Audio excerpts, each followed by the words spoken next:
Part 3. The Isle of Verkat. Chapter 17. The barren coast of the Urga Peninsula slid by on their left the following morning, as the Murgos scow beat steadily southward with a good following breeze. Cliffs rose sharply out of the crashing surf, and there was only the scantiest of vegetation to break the monotony of the desolation of rust-colored rock. The autumn sky was a deep, chill blue, but the sun stood far to the north, for winter came early to these extreme southern latitudes. Geryon, as he always did when he was at sea, had risen at the first light of day and gone up on deck. He stood at the rail amidships, half bemused by the sparkle of the morning sun on the waves, and by the steady creak and roll of the vessel under his feet. The slanting door that opened onto the short flight of steps leading down to the aft companionway creaked, and Dernick came out on the deck, bracing himself against the awkward roll of the ship and squinting into the bright sunlight. The smith wore his usual plain brown tunic, and his face was somber. Geryon crossed the deck to his friend's side. "Is she all right?" "Well, she's very tired," Dernick replied wearily. His own nearly exhausted face clearly showed that he had slept very little himself. "She tossed and fretted for a long time, before she finally went to sleep last night. That was a terrible thing she had to do." "Did she talk to you about it at all?" Some. The demon had to be sent back to where he came from. Otherwise he'd have spread horror and death across the whole world. Since Kabat summoned him, he could have used her as a doorway to come into this world any time he wanted to. That's why Kabat had to go with him, to close the doorway. "Exactly where do they come from? Demons, I mean." Well, she didn't say very much about that, but I got the feeling that I really wouldn't want to know about it. "Is she sleeping now?" Dernick nodded. "I'm going to go talk with the ship's cook. I want to have something hot for her to eat when she wakes up." "You'd better get some sleep yourself." Perhaps. But you excuse me, Geryon. I don't want to stay away too long, just in case she wakes up and needs me, you know." He went on forward toward the ship's galley. Geryon straightened and looked around. The Murgos sailors worked with fearful looks on their faces.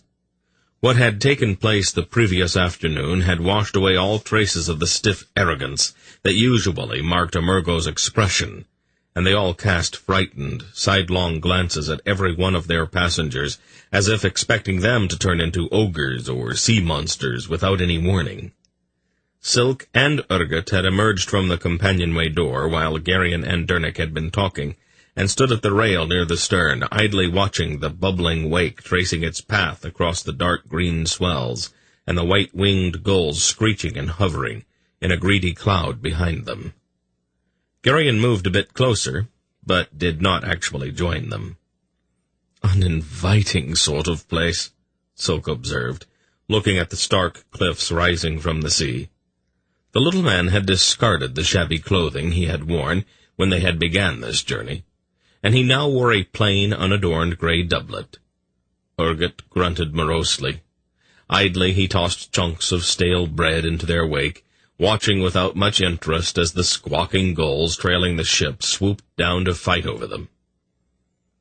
"Gildar, does she do that all the time?" "Who's that?" "Polgara," Urgat shuddered. "Does she obliterate everybody who displeases her?" "No," Silk replied. "Polgara doesn't do that. None of them do. It's not allowed." "I'm sorry, Gildar. Allowed or not, I know what I saw yesterday." "Now, I talked to Belgarath about it," Silk told him, "and he explained it. Kabat and the demon weren't actually destroyed. They were just sent back to the place where the demon came from. The demon absolutely had to be sent back. Unfortunately, Kabat had to go with him." "Unfortunately? I didn't feel all that much sympathy for her." "I don't think you quite understand, Urgat. Killing somebody is one thing, but destroying someone's soul, that's quite something else. That is what has made Polgra miserable. She was forced to condemn Kabat to eternal pain and horror. That is the most terrible thing anybody can be forced to do. Who was that? Who came up out of the water with her? Aldur. You're not serious? Oh, yes. I've seen him once or twice. It was Aldur, all right. A god? Here? What was he doing? He had to be here. No human, however powerful, can face a demon unaided. When the magicians of the Morindom raise a demon, they always are very careful to set rigid limits on him. Kabat just unleashed hers without any limits at all. Only a god can deal with a demon with that kind of freedom. And since the gods work through us, Polgra had to be involved as well. It was a very tricky business. Urgot shuddered. I don't think I'm going to be able to deal with this. They stood side by side, leaning on the rail, and looking out at the long waves, rolling in off of the great western sea to crash against the barren cliffs. As Geryon looked at the two of them, he wondered how it had been possible for anyone to miss the relationship. Although they were not exactly identical, their features were so much alike that there could be no doubt that they were brothers. Kaudar, Urgot said finally. What was our father really like? Oh, he was taller than either of us, Silk replied. Very distinguished looking. His hair was sort of iron gray, and this nose we've all got made him look more like an eagle than a rat. We do look a bit like rodents, don't we? Urgot agreed with a brief smile. That's not what I meant, though. What was he really like? Polished. He had exquisite manners, and he was very civilized and urbane. I never heard him use a harsh word to anyone. Silk's face was melancholy. But he was deceitful, wasn't he? And what makes you say that? He did cheat, after all. I am not a product of any sort of lasting fidelity. You don't exactly understand, Silk disagreed.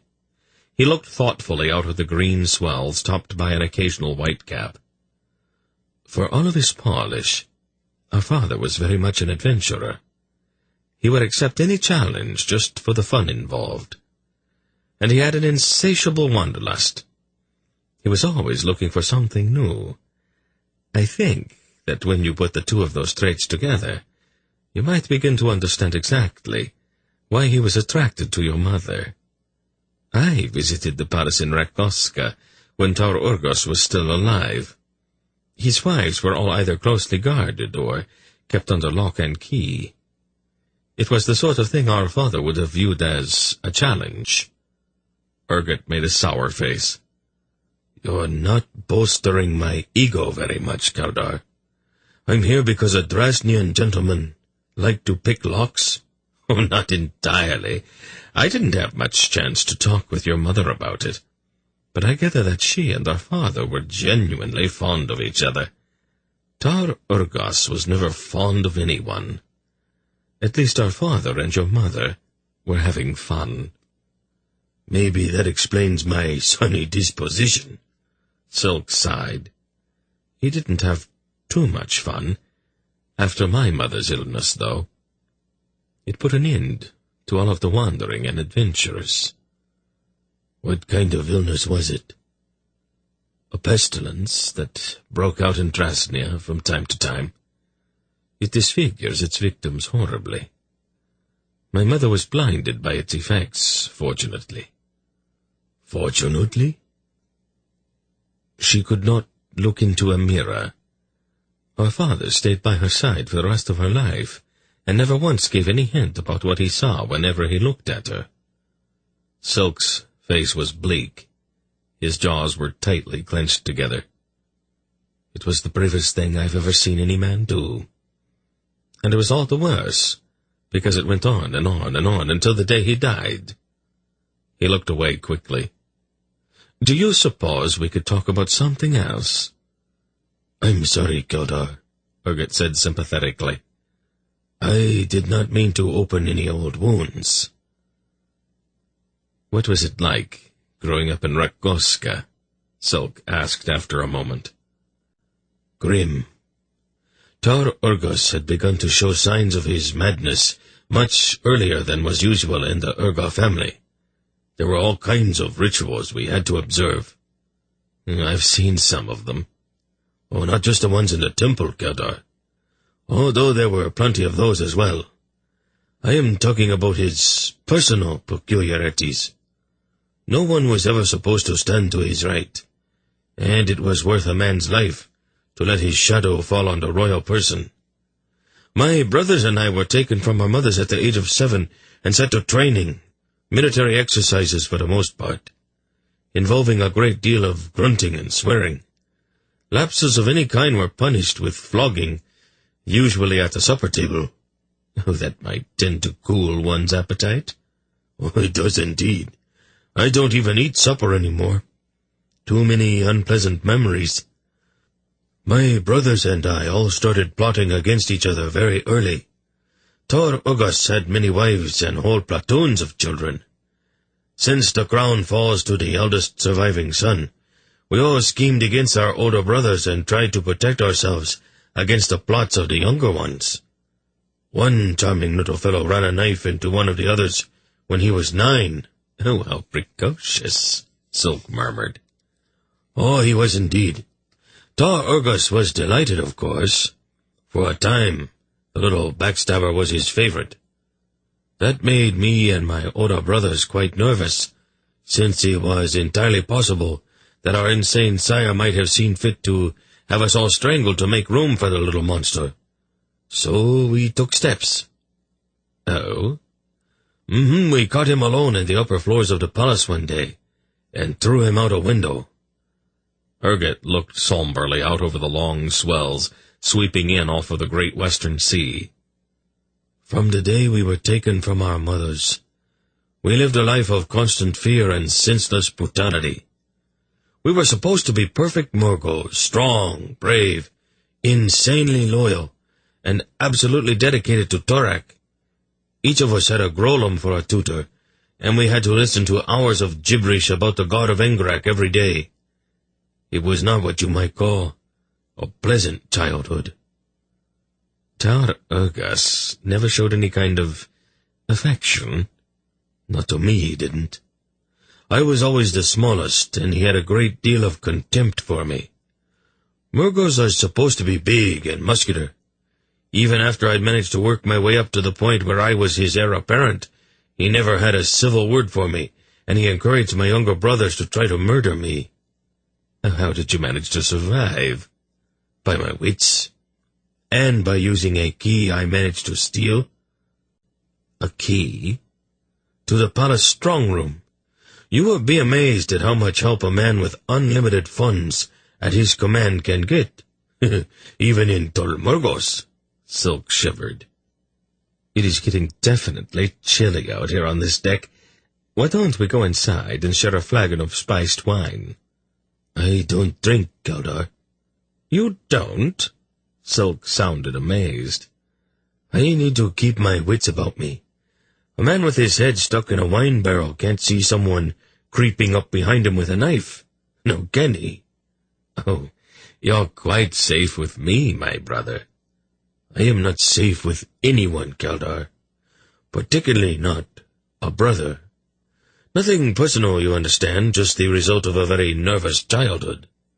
All right, Silk said amiably. Let's go inside, and you can watch me drink. I'm very good at it.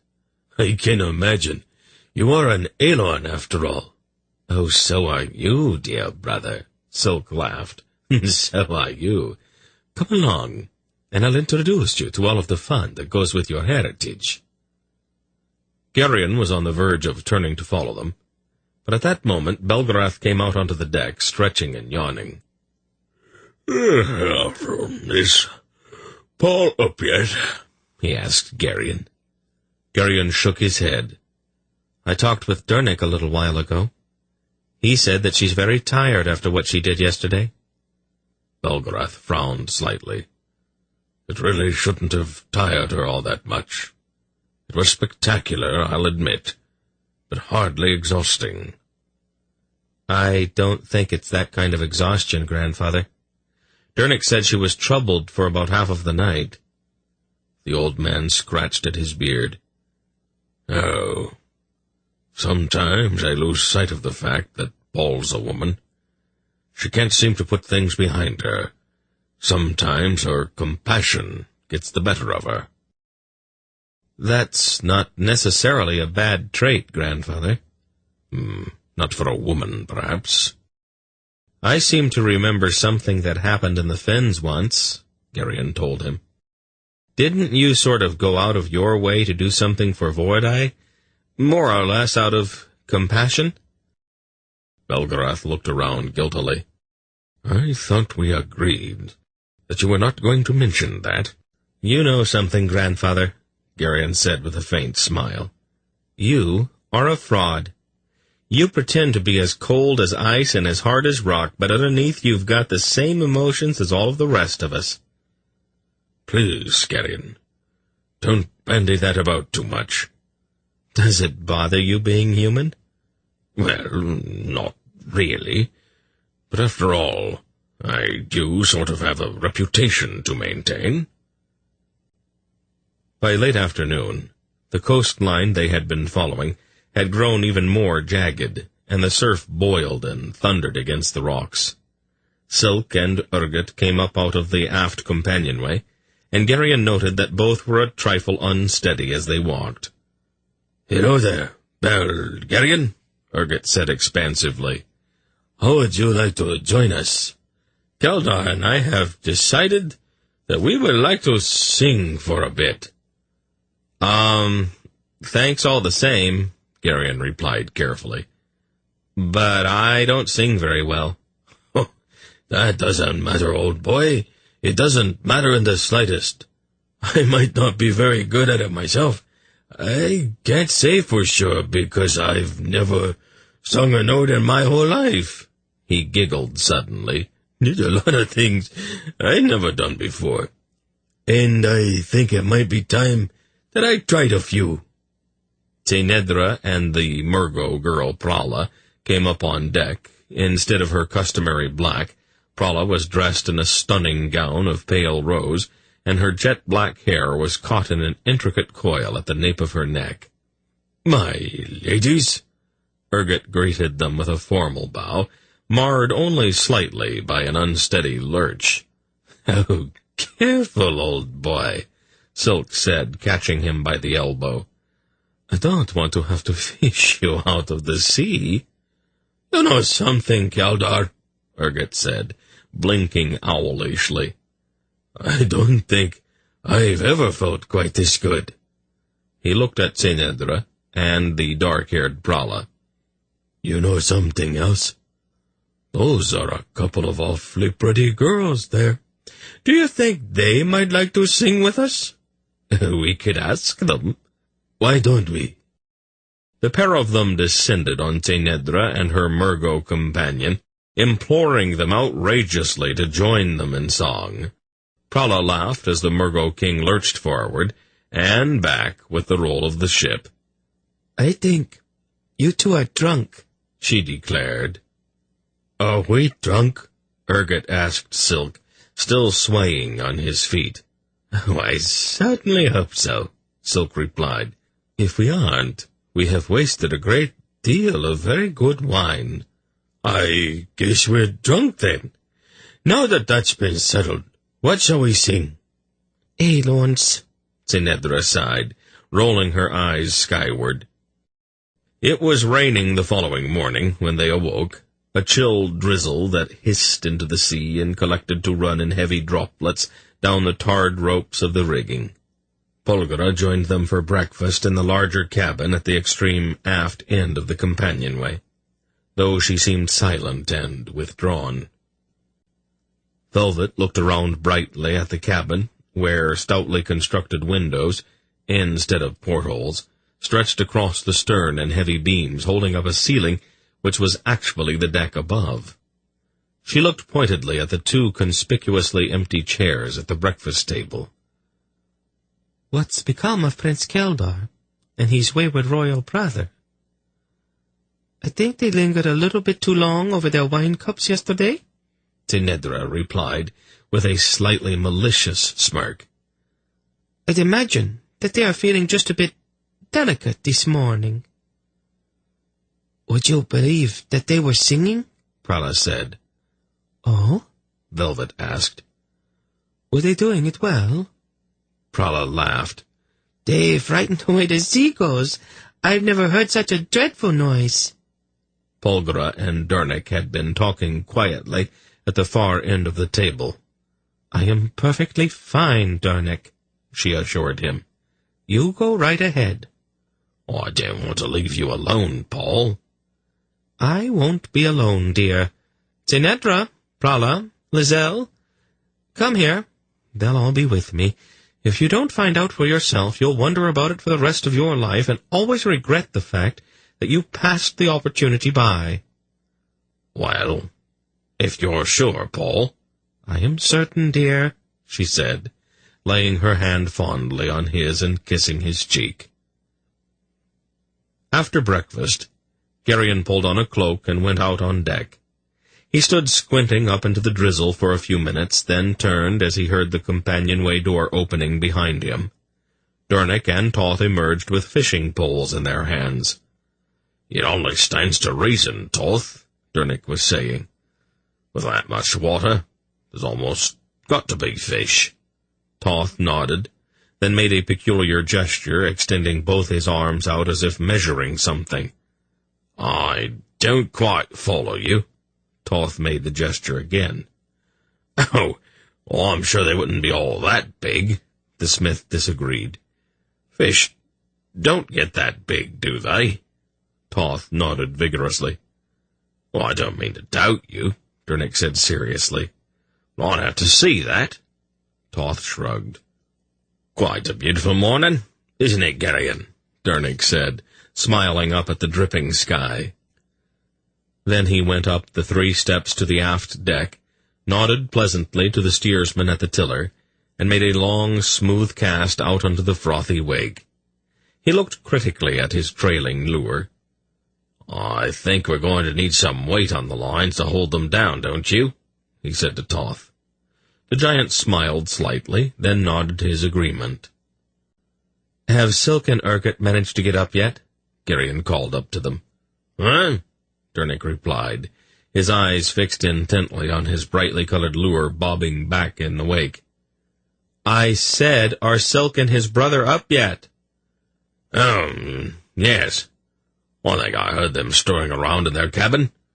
Toth, we're definitely going to need something to weight down these lines." Belgarath came up on deck just then, his shabby old cloak pulled tightly around his shoulders. He looked sourly out through the drizzle at the half-concealed coast sliding by to the port, and went forward to stand amidships. Geryon joined him there. "How long do you think it's going to take to get to Verkat, Grandfather?" "A couple of weeks," the old man replied, "if this weather doesn't get any worse. We're a long way south, and we're coming up on the stormy season." "There's a faster way, though, isn't there?" Geryon suggested. "I don't quite follow you." "You remember how we got from Jarvikholm to Riva? Couldn't you and I just do it that way? The others could catch up later." "I don't think we're supposed to. I think the others are supposed to be with us when we catch up with Xandromos." Geryon suddenly banged his fist on the rail in frustration. "Supposed to? I don't care about what we're supposed to do. I want my son back. I'm tired of creeping around trying to satisfy all the clever little twists and turns of the prophecy. What's wrong with just ignoring it and going right straight to the point?" Belgarath's face was calm as he looked out at the rust-colored cliffs half hidden in the grey drizzle. "I have tried that a few times myself," he admitted. "But it never worked. It usually put me even further behind. I know that you are impatient, Geryon. Sometimes it's hard to accept the idea that following the prophecy is really the fastest way to get where you want to go.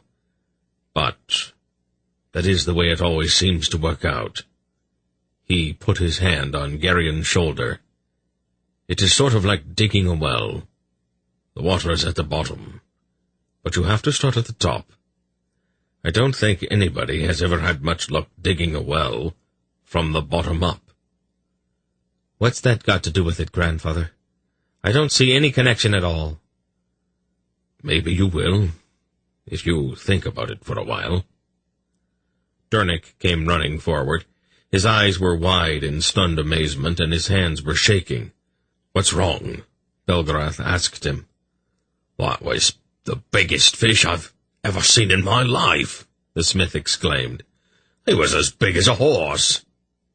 "He got away, I take it." "Snapped my line on the second jump." Dernick's voice had a peculiar pride in it, and his eyes grew very bright. "He was beautiful, Belgarath. He came up out in the water as if he'd just been shot out of a catapult. He actually walked across the waves on his tail.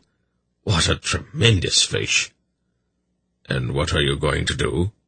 "Well, I'm going to catch him, of course. But I'm going to need a stouter line. Maybe even a rope. What a fish! Excuse me." He hurried toward the bow to talk to the Murgos ship captain about some rope. Belgarath smiled. "I love that man, Gerion. I really love him." The door to the aft companionway opened again, and Silk and his brother emerged.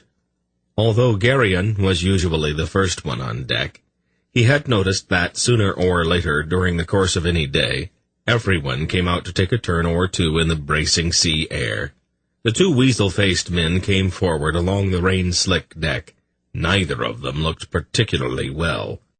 "Are we making any headway?" Silk asked.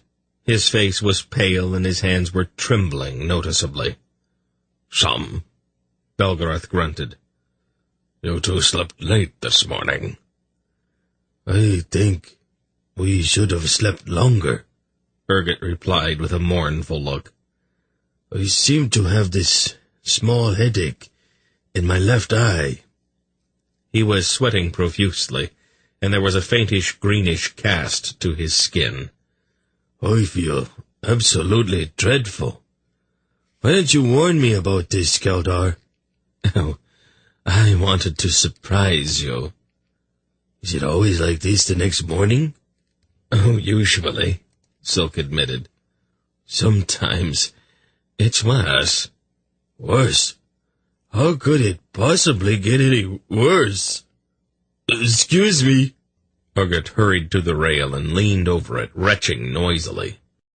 "He's not handling this too well, is he?"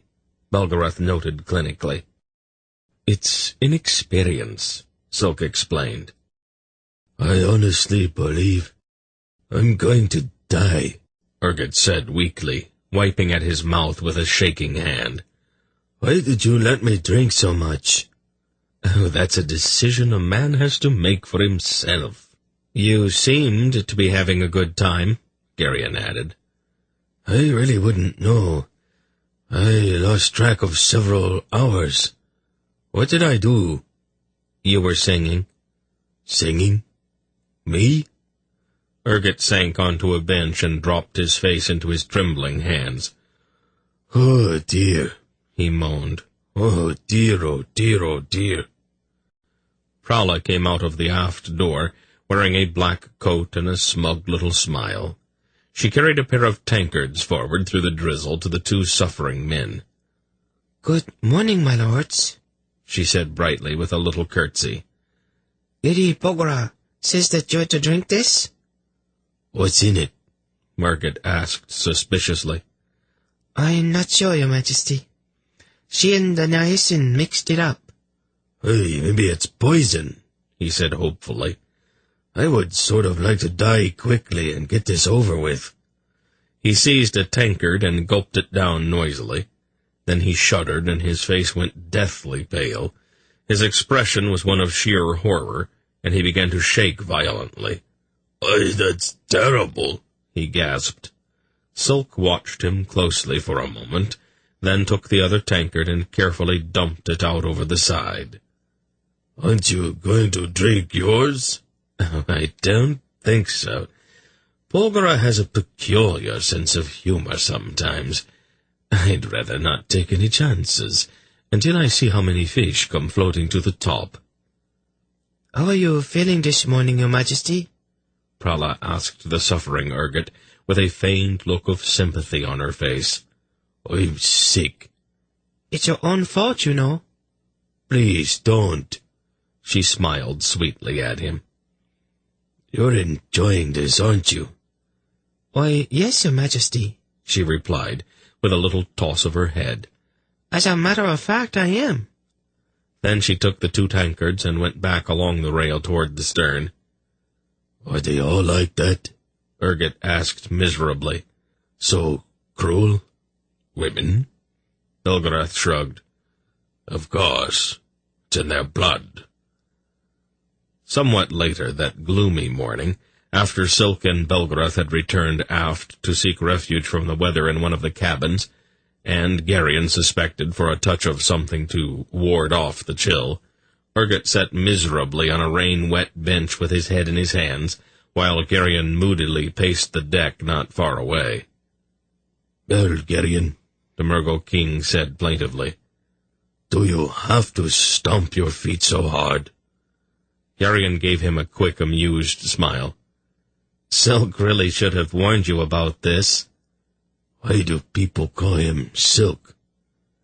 "It's a nickname he picked up from his colleagues in Trasnian intelligence."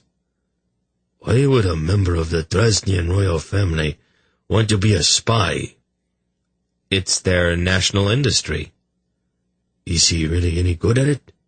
"Oh, he's just about the best there is." Urgot's face had definitely grown green. "Oh, this is dreadful. I can't be sure if it's the drink or seasickness. I wonder if I'd feel better if I stuck my head in a bucket of water." "Only if you held it down long enough." "Well, that's a thought." Urgot laid his head back on the rail to let the rain drizzle into his face. "Belgarian, what am I doing wrong?" "You drank a little too much." "That's not what I'm talking about. Where am I making my mistakes? As a king, I mean." Geryon looked at him. The little man was obviously sincere, and the sympathy for him which had welled up back in Rak-Urga rose again. Geryon finally admitted to himself that he liked this man. He drew in a deep breath and sat down beside the suffering Urgot. "You know part of it already. You let people bully you." "It's because I'm afraid, Belgarian. When I was a boy, I let them bully me because it kept them from killing me. I guess it's just gotten to be a habit." "Everybody's afraid." "You aren't. You faced Torak at Tol Mishrak, didn't you?"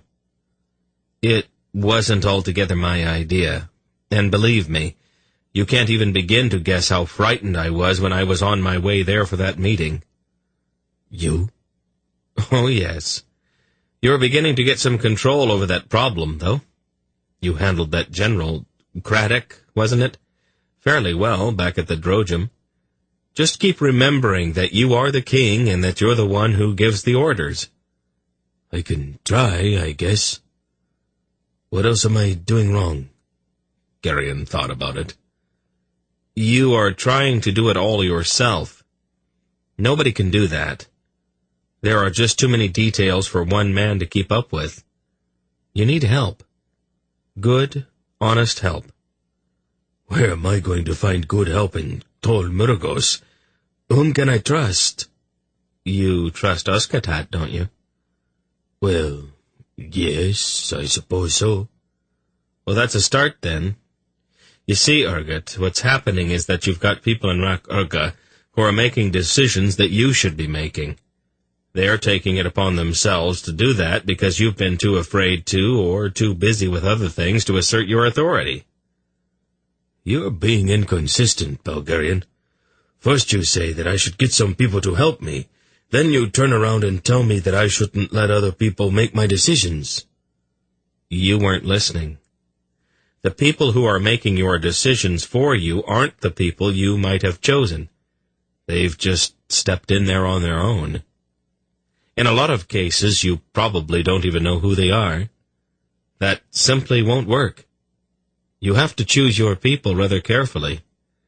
Their first qualification has to be the ability. Right behind that comes personal loyalty to you, and to your mother. Nobody's loyal to me, Bulgarian. My subjects despise me. Oh, you might be surprised. I don't think there's any question about Oskatat's loyalty or his ability. That's probably a good place to start. Let him pick your administrators. They'll start out by being loyal to him, but in time, they'll come to respect you as well. I hadn't even considered that. Do you really think it might work? It won't hurt to try. To be perfectly honest with you, my friend, you've made a mess of things. It's going to take you a while to straighten them out, but you've got to start somewhere. You have given me quite a bit to think about, Bulgarian. Urgot shivered then and looked around. It is really miserable out here. Where did Geldar go? Back inside. I think he's trying to get well. You mean there's actually something that will cure this?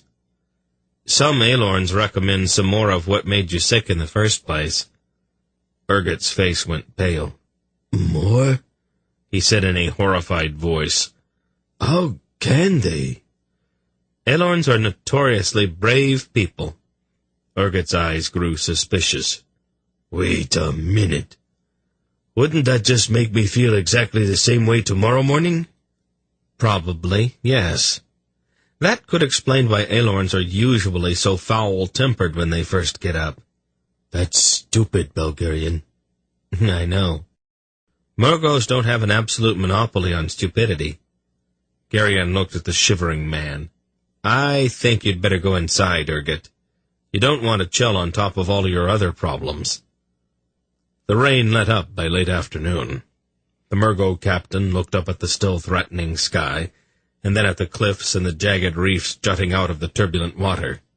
He prudently ordered his crew to lower the sails and drop anchor.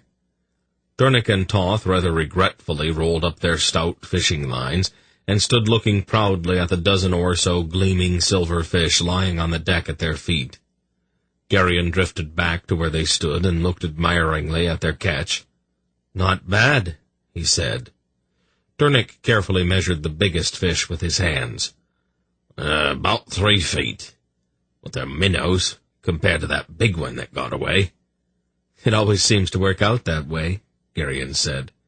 "Oh, one thing, Durnick. I would clean them before I showed them to Aunt Paul. You know how she feels about that." Durnick sighed. "You're probably right," he agreed. That evening, after they had all dined on some of the catch, they sat around the table in the aft cabin conversing idly. "Do you think Agachak's caught up with Hurricane yet?" Durnick asked Belgrath. "I sort of doubt it. Hurricane's tricky. If Belden couldn't catch him, I don't think Agachak's going to have much luck either." "Lady Polgara," Tzadi suddenly protested in a tone of outrage. "Make her stop that." "What's that, Tzadi?" "The Margravine Lizelle. She is subverting my snake." Velvet, with a mysterious little smile on her face, was delicately feeding Zith fish eggs, taken from one of the large fish that Durnick and Toth had caught. The little green snake was purring contentedly, and was half raised in anticipation of the next morsel. Chapter 18. The wind came up during the night, a raw and gusty wind, smelling strongly of dusty old ice, and the drizzle which had fallen for most of the previous day turned to a sheet rattling against the rigging and clattering on the deck like handfuls of pebbles. As usual, Geryon rose early and tiptoed on unshod feet from the tiny cabin he shared with his sleeping wife. He made his way down the dark companionway, past the doors to the cabins where the others slept, and entered the aft cabin. He stood for a time at the windows, running across the stern of the ship, looking out at the wind-tossed waves and listening to the slow creak of the tiller post running down through the center of the cabin to the rudder that probed the dark water beneath the stern. As he sat down to put on his boots, the door opened and Dernick came in, brushing the pellets of the sleet squall chattering on the deck from the folds of his cloak. "It's going to be slow going for a while, I'm afraid," he said to Geryon. "The wind swung around, and it's coming directly up out of the south. We're running straight into it. The sailors are breaking out the oars." "Could you get any idea of how far it is to the tip of the peninsula?" "Well, I talked to the captain a bit. From what he said, it's only a few leagues. There's a cluster of islands that runs from the south end of it, though. He wants to let this blow over before he tries to thread his way through that passage. Not much of a sailor. This isn't much of a boat. So I guess he's a little timid." Geryon leaned forward, put his hands on the sill of one of the stern windows, and looked out again at the stormy sea. "This could blow for a week," he observed. He turned to look at his friend. "Has our captain recovered his composure at all? He was a little wild-eyed when we sailed out of Rak-Urga." Dernick smiled. "I think he's been talking to himself very hard. He's trying to convince himself that he didn't really see what happened back there. He still tends to cringe a lot when Paul goes out on deck." "Good. Is she awake?" Dernick nodded. "I fixed her morning tea for her before I went out on deck." "How do you think she'd react if I asked her to bully the captain for me, just a little bit?" "I don't know that I'd use the word bully, Geryon. Try talk to or persuade instead. Paul doesn't really think of what she does as bullying." "Well, it is, though." "Well, of course. But she doesn't think of it that way." "Well, let's go see her." The cabin Polgara shared with Dernick was as tiny and cramped as all of the rest aboard this ungainly vessel. 2/3 of the space inside was given over to the high-railed bed, built of planks and seeming to grow out of the bulkheads themselves. Polgara sat in the center of the bed in her favorite blue dressing-gown, holding a cup of tea and gazing out the porthole at the sleet-spattered waves. "Good morning, Aunt Paul," Geryon greeted her. "Good morning, dear. How nice of you to visit. Are you all right now? I mean, I understand that you were quite upset about what happened back at the harbor." She sighed. "I think the worst was that I had no choice in the matter. Once Kabat had raised the demon, she was doomed. But I was the one who had to destroy her soul." Her expression was somber, with a peculiar overtone of a deep and abiding regret. "Could we talk about something else?" "All right. Would you like to speak to someone for me?" "Who's that?" "The ship's captain. He wants to drop his anchor until this weather clears, and I'd rather not wait." "Why don't you talk with him yourself, Geryon?" "Because people tend to listen to you more attentively than they do to me. Could you do it, Aunt Paul? Talk to him, I mean."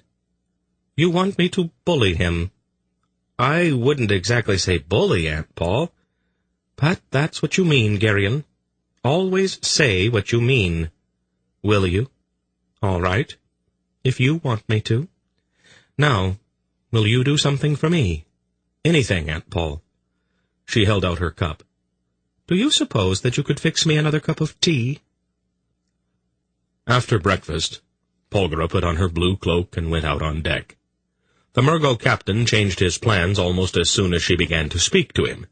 Then he climbed the mainmast and spent the rest of the morning with the lookout in the wildly swaying crow's nest high aloft.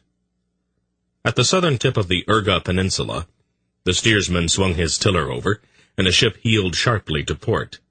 It was not hard to understand why the captain had originally wanted to avoid the passage through the islands in anything remotely resembling rough weather.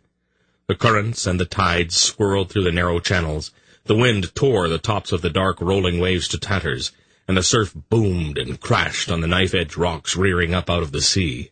The Murgo sailors rowed fearfully, casting wild-eyed looks at the looming cliffs on all sides of them. After the first league or so, the captain clambered down the mast to stand tensely beside the steersman as the ship cautiously crawled through the gale-lashed islands.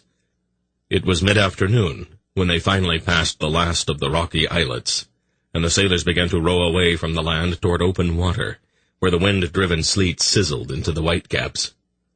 Belgarath and Geryon, with their cloaks pulled tightly about them, stood on the deck watching the oarsmen for a few minutes. Then the old man went to the companionway door. "Verkat," he shouted down the narrow hall. "Come out here." The Murgo king stumbled up the stairs and out onto the deck, his eyes fearful. "Don't your people know how to set the rigging so that they can quarter into the wind?" Belgarath demanded. Urgot looked at him blankly. "I have absolutely no idea what you are talking about." "Dernek!" Belgarath shouted. The smith, standing with Toth at the stern of the ship, was intently watching his trailing lure, and did not answer. "Dernek!" "Hmm?" "We have to reset this rigging. Come, show the captain how it's done." "In a minute. Now, Dernek." The smith sighed and began to coil up his line.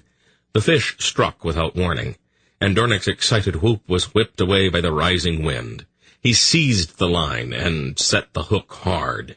The great silver-sided fish came boiling up out of the water, shaking his head angrily, and threshing his way across the wind-driven chop. Dornick's shoulders bowed as he pulled hard on his line, struggling manfully to haul the huge fish in hand over hand. Belgarath started to swear. "I'll show the captain how to set the rigging, grandfather," Geryon said. "How much do you know about it?" "I have been on at least as many ships as Dernek has. I know how it's done." He went toward the bow to talk to the Murgo captain, who now stood staring ahead at the tossing sea. "You want to slack off your lines on this side over here," Geryon explained to him, "and draw them in on the other. The idea is to angle your sails so that they catch the wind. Then you put your rudder over to compensate." "Nobody has ever done it that way before," the captain declared stubbornly. "The Alorns do, and they are the best sailors in the world." "The Alorns control the wind by sorcery. You cannot use your sails unless the wind is behind you." "Just try it, Captain," Geryon said patiently. He looked at the heavy-shouldered sailor and saw that he was wasting his time. "If you'd rather not do it because I ask you to," he added, "I could probably persuade Lady Polgara to ask you, as a personal favor." The captain stared at him. Then he swallowed hard. "How was it you said you wanted the rigging reset, my lord?" he asked in a much milder tone. It took perhaps a quarter of an hour to set the lines to Geryon's satisfaction. Then, with the dubious captain in tow, he went aft and took the tiller from the steersman. "All right," he said. "Raise the sails." "It's not going to work," the captain predicted under his breath. Then he lifted his voice to bellow, "Hoist the sails!" The pulleys began to creak, and the sails, flapping in the wind, crawled up the masts. Then they boomed and bellied out, angled sharply to catch the wind. Geryon pulled the tiller over as the ship heeled sharply to leeward. The prow knifed sharply through the heaving waves. The Murgo captain gaped up at his sails. "I don't believe it. Nobody's ever done that before." "You see how it works now, don't you?" "Of course. It is so simple that I can't understand why I didn't think of it myself." Geryon had an answer, but he decided to keep it to himself. The captain had already had a bad enough day. He turned to the steersman. "You have to keep your tiller over like this to compensate for the force of the wind coming in on your starboard beam." "I understand, my lord." Geryon relinquished the tiller and stepped back to watch Dernek and Toth. They were still hauling at their line, and the great fish, no longer dancing on the sleet-swept surface, swept back and forth in long arcs across the boiling wake. The stout rope connecting his jaw to the two fishermen sizzled through the water as if it were hot. Nice fish," Geryon called to the struggling pair. Dornick's quick answering grin was like the sun coming up. They quartered into an increasingly stiff wind for the remainder of the day. As the light began to fade, they were far from land. Geryon was by now certain that the captain and the steersman could manage, and he went forward to join the little group, standing amidships around Dernick's huge fish. "Now that you have got him, where are you going to find a pan big enough to cook him?" Silk was asking the smith. A brief frown crossed Dernick's face, but then he smiled again. "Paul will know how to take care of it," he said. and he went back to admiring the monster lying on the deck. "Paul knows how to take care of everything."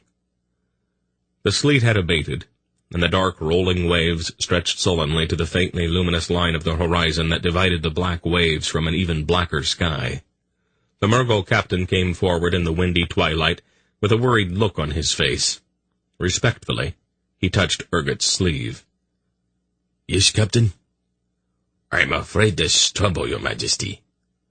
"What kind of trouble?" The captain pointed toward the line of the southern horizon. A half-dozen ships were running before the wind, coming directly toward them. Urgot's face grew slightly sick. "Malloreons?" The captain nodded. "Do you think they've seen us?" "Almost certainly, Your Majesty." "We'd better go talk to Belgarath," Silk said. "I don't think any of us counted on this." The conference in the aft cabin was tense. "They're making much better time than we are, Grandfather. We're quartering the wind, and they're running with it dead astern. I think we're going to have to turn north, at least until we can get out of their sight." The old man was staring at a tattered map the captain had brought with him. He shook his head. "I don't like it. This gulf we're in right now funnels into the mouth of the Goran Sea. I do not want to get trapped in there." He turned to Silk. "You have been to Malloreon a few times. How good are their ships?" Silk shrugged. "About the same as this one. I'm not trying to be offensive, Captain, but Angaraks aren't the same kind of sailors or shipbuilders that the Carricks are." He considered it. "There might be a way to escape them. Malloreons are timid sailors, so they will not spread all sail at night. If we turn north and put up every ounce of canvas that we can, we could be a long way ahead of them. No more than a blinking light on the horizon once it gets dark. Then we drop the sails, reset the rigging, and put out every light on board ship." "But we can't do that," the captain objected. "It's against the law." "I will write you an excuse, Captain," Urgot said dryly. "It's too dangerous, Your Majesty. If we run without lights, we could collide with another ship out there in the dark. We could be sunk." "Captain," Urgot said in a patient tone, "there are 6 Malloreon ships chasing us.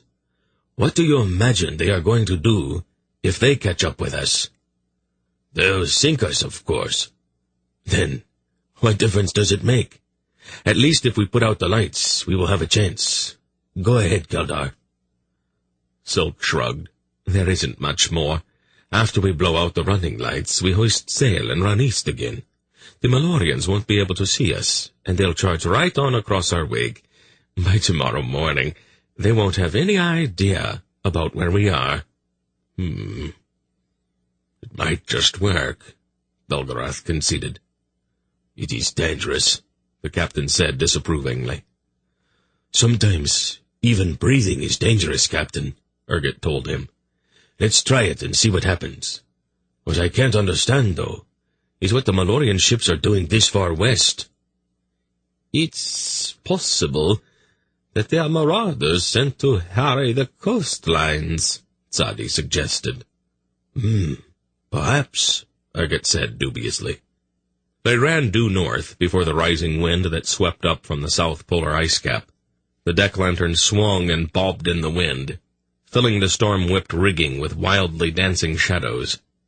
The 6 Malloreon vessels, running cautiously under half-sail, dropped behind until their running lights looked no larger than tiny twinkling stars on the horizon far astern.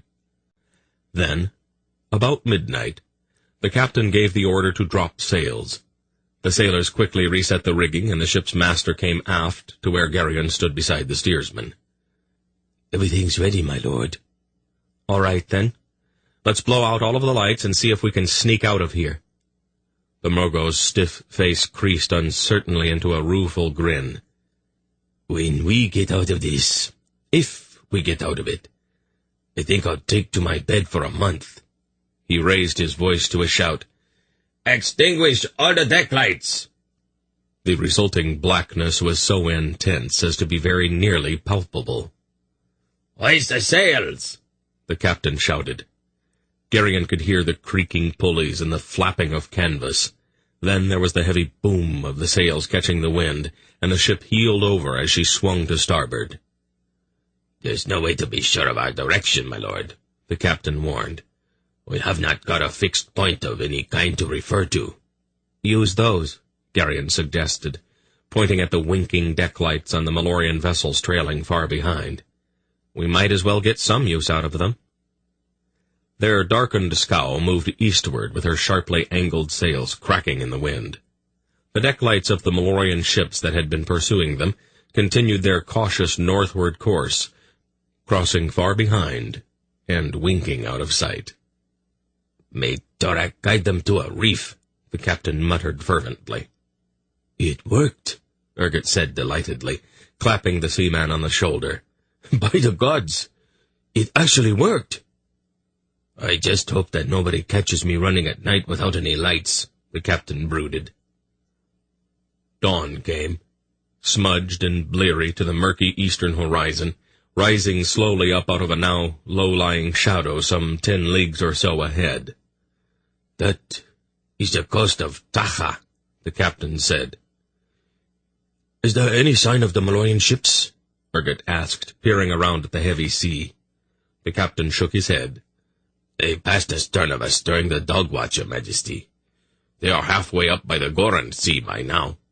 The seaman looked at Geryon. "You wanted to get closer into shore and then swing around to starboard again?" "To starboard, of course." The captain squinted at the sails. "We'll have to reset that rigging again, I suppose." "I'm afraid not," Geryon told him regretfully. "When we turn south, we'll be sailing directly into the wind. You'll have to furl your sails and break out the oars." He noted the disappointed expression on the seaman's face. "I'm sorry, Captain, but there are limits. Your sails are the wrong shape, and when you get right down to it, rowing in this case will actually be faster. How far north were we swept last night?" "A goodly way, my lord," the captain replied, peering at the indistinct coastline lying ahead. "You can put a lot of water behind you moving under full sail before a wind like that. I wouldn't be surprised to see the mouth of the Goran Sea somewhere ahead." "We do not want to go in there. Let's not start playing tag with those Malloreon ships again, particularly in tight quarters. I'm going below for a bite of breakfast and some dry clothes. Send someone down if anything happens." "I will, my lord." They had fish for breakfast that morning. At Polgara's suggestion, Dernick's huge catch had been cut into steaks and then delicately broiled over a low flame. "Oh, delicious, isn't they?" Dernick asked proudly. "Yes, dear," Polgara agreed. "He's a very nice fish." "Did I tell you how I caught him, Paul?" "Yes, dear, but that's all right. You can tell me again if you'd like." As they were just finishing their meal, the Murgo captain entered wearing a tarred cape and an anxious expression. "There's more of them, my lord," he blurted to Geryon. "More of what?" "Malloreons. There's another squadron coming up the Taka coast." Urgot's face blanched and his hands started trembling. "Are you sure they aren't the same ones who were chasing us last night?" Geryon asked and got quickly to his feet. "There's no way that they could be, my lord. It's a different group of ships." Silk was looking narrowly at the ship's master. "Captain, have you ever been in business for yourself?" The captain threw a brief, guilty glance at Urgot. "I don't know what you're talking about," he mumbled. "Oh, this is no time for false modesty, Captain. We are charging headlong into the midst of a Malloreon squadron. Are there any coves or inlets around here where we could get out of sight?" "Not along this coast, your highness, but right after you go through the channel into the Goran Sea.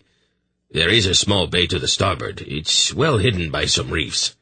If we were to unstep the masts and tie bushes along the sides, I think we could escape notice." "Well, let's do it then, Captain," Belgarath said shortly. "What's the weather look like?" "Not very pleasant. There's a heavy cloud bank coming up from the south. I think we can expect a gale before noon." "Good. Good. We are not alone in these waters. A nice gale ought to give the Malloreons something to do besides lining the rails of their ships looking for us. Go, give the orders, Captain. Let's turn around and make a run for it." "How were you so sure that the captain knew about a secluded cove or bay?" Urgot asked Silk after the seaman had left. Silk shrugged. You levy taxes on merchandise. That gets moved from one place to another, don't you? Of course, I need the revenue. A resourceful man with his own boat can sort of forget to stop by the customs dock at the end of a voyage, or he can locate some quiet place to store things until he finds customers for them. That's smuggling. Why, yes, I believe some people do call it that. Anyway, I would guess that every sea captain in the world has dabbled in the business at one time or another. Not Murgos, Urgot insisted. Then how is it your captain knew of a perfect hiding place not 5 leagues from our present location, and probably knows hundreds of more? You are a corrupt and disgusting man, Keldar. Oh, I know. Smuggling is a very profitable business, though. You ought to give some thought to it yourself. Keldar, I am the king. I would be stealing from myself. Oh, trust me, Silk said. It is a bit complicated, but I can show you how to set things up so that you can make a very handsome profit. The ship rolled then, and they all looked out through the windows along the stern to watch the waves sweeping by as the steersman pulled his tiller over hard, and the ship came about. Far astern they could see a half-dozen red sails looking tiny in the distance. Are there any Grolums on board those ships, Paul? Belgarath asked his daughter. Her lavender eyes became distant for a moment. Then she passed one hand over her brow. No, father. Just ordinary Malloreons. Good. We shouldn't have too much trouble hiding from them, then. What storm the captain mentions coming up behind them, Dernick said. Won't it just hurry them along? Urgot asked nervously. Probably not, the smith answered. Most likely they'll come about to head into the wind. Why, it's the only safe way to ride out a storm. Won't we have to do the same thing? We're outnumbered 6-1, my brother, Silk pointed out. We're going to have to take a few chances, I think. The advancing wave of darkness that marked the leading edge of oncoming storm engulfed the red sails far astern, then came racing up the coast. The waves grew higher. The Murgo ship bucked and plunged as the wind picked up. The timbers shrieked and groaned in protest as the heavy seas wrenched at their vessel. High overhead, there was the heavy booming of the sails. Geryon actually listened to that booming sound for several minutes before the significance of it began to dawn on him. It was an ominous grinding noise from amidships that finally alerted him. That idiot! He exclaimed, leaping to his feet and snatching up his cloak. What's the matter? Sadi asked with alarm. He's carrying full sail. If his mainmast doesn't break, he will be driven under. Geryon whirled, dashing out of the cabin and staggering along the lurching companionway to the 3 steps leading up to the deck. Captain! He shouted, as he dashed out into the rain-swept deck. He caught one of the hastily strung lifelines as a wave broke over the stern and came rushing knee-deep down the deck, sweeping his feet out from under him. Captain! He shouted again, hauling himself hand over hand up the rope toward the aft deck. Aye, lord, the captain shouted back with a startled look. Shorten your sail, your mainmast is starting to tear free. The captain stared aloft, his face filled with sudden chagrin. Impossible, my lord, he protested as Geryon reached him. The men cannot furl sail in this storm. Geryon rubbed the rain out of his eyes and looked back up over his shoulder at the tautly bellied mainsail. They'll have to cut it away, then. Cut it? But, my lord, that's a new sail. Right now, it's the sail or the ship. If the wind uproots your mainmast, it's going to tear your ship apart, and if it doesn't, we'll be driven under. Now get that sail off the mast, or I will. The captain stared at him. Believe me, Geryon told him. If I have to do it, I'll sweep your deck clean, masts, rigging, sails, and all. The captain immediately began giving orders. Once the mainsail had been cut free and allowed to kite off into the storm, the dreadful shuddering and grinding eased, and the vessel ran before the wind more smoothly, propelled only by a small foresail. How far is it to the mouth of the Gorant Sea? Not far, my lord, the captain replied, mopping his face. He looked around at the storm-lashed morning, and the low, nearly invisible coast sliding by on their right. There it is, he said, pointing at a scarcely visible hillock, jutting up a mile or so ahead. "You see that headland, the one with the white bluff facing us? The channel's just on the other side of that." He turned to the sailors clinging to the aft rail. "Drop that sea anchor," he commanded. "What's that for?" Geryon asked. "We've got too much headway, my lord. The channel is a little difficult. We have to turn sharply to get through it. We've got to slow down. The sea anchor drags behind, keeping us from going quite so fast." Geryon thought about it, frowning. Something seemed wrong, but he couldn't quite put his finger on it. He watched as the sailors rolled what appeared to be a long canvas sack on a heavy rope over the stern rail. The sack streamed out behind them. The rope went taut, and the ship shuddered and slowed perceptibly. "Hey, that's better," the captain said with some satisfaction. Geryon shielded his eyes from the icy rain being driven into his face, and peered back behind them. The Malloreons were nowhere in sight. "Just how tricky is this channel you mentioned?" "There are some reefs in the center, my lord. You have to hug the coast on one side, or on the other, to avoid them. We will stay close to the south shore, since that bay I mentioned is on that side." Geryon nodded. "I'll go warn the others that we're about to make a turn to the right. A sudden change of direction might toss them around a bit down there." "Starboard," the captain said disapprovingly. "What?" "Oh, no, to most of them it's to the right." Geryon started forward, peering out through the rain at the low coast sliding past them. The bluff and the rounded headland looming above was almost dead amidships now. He could see the channel just ahead cluttered with jagged, up-thrusting rocks. He swung down into the narrow, dark companionway and shook as much of the water out of his cloak as possible as he stumbled aft. He opened the main cabin door and poked his head inside. "We're at the mouth of the Gorand Sea. We'll be turning to starboard here." Then he cursed at forgetting. "Which way is starboard?" Sinedra asked him. "To the right." "Why didn't you just say to the right, then?" He let it pass. "When we come about, we could bounce around a bit, so you had better all hang on to something. There's a reef in the center of the channel, so we're going to have to swing in tight to the south shore to avoid—" And then it came to him, even as the ship heeled over and plunged into the channel.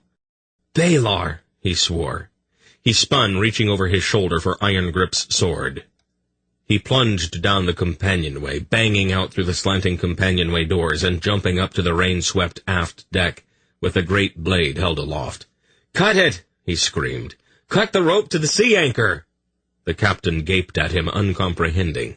"Cut that cursed rope!" Geryon bellowed. Then he was on them, and they stumbled clumsily over each other, trying to get out of his way. The ship had already swept in a tight curve close in to the headland, avoiding the reefs and up-thrusting boulders in mid-channel. The submerged sea anchor, however, pulled up by the force of the waves running before the wind, continued on across the mouth of the channel. The rope that had slackened until it was lost in the whitecaps suddenly snapped taut, jerking the Murgos scow askew. The force of that sudden sideways jerk threw Geryon off of his feet, and he crashed into the tangle of arms and legs at the rail. "Cut it!" he shouted, struggling to free himself. "Cut that rope!" But it was too late. The heavy sea anchor, pulled up by the irresistible force of the storm-driven waves, had not only jerked the Murgo vessel to a halt, but was now pulling her inexorably backward, not toward the safe channel through which she had just passed, but instead directly toward the jagged reefs. Geryon staggered to his feet, kicking the floundering sailors out from under his ankles. Desperately, he swung a massive blow at the tautly thrumming rope, shearing away not merely the rope itself, but the stout windlass to which it was attached. "My lord," the captain protested. "Get that tiller," Geryon shouted. "Turn starboard! Turn! Turn! Turn!" He pointed at the deadly reefs foaming directly in their path. The captain gaped at that huge knife-edged rock standing in his vessel's course. Then he whirled and tore the tiller from the hands of his frozen steersman. Instinctively, he swung the tiller hard over for a turn to port. "Starboard!" Geryon shouted. "Turn to starboard!" "No, my lord," the captain disagreed. "We have to turn to port, to the left." "We're going backward, you jackass! Turn right!" "Starboard!" the captain corrected absently, still wrestling with an idea he was not yet fully prepared to grasp. All the while still firmly holding the tiller locked into the fatal course he had originally set.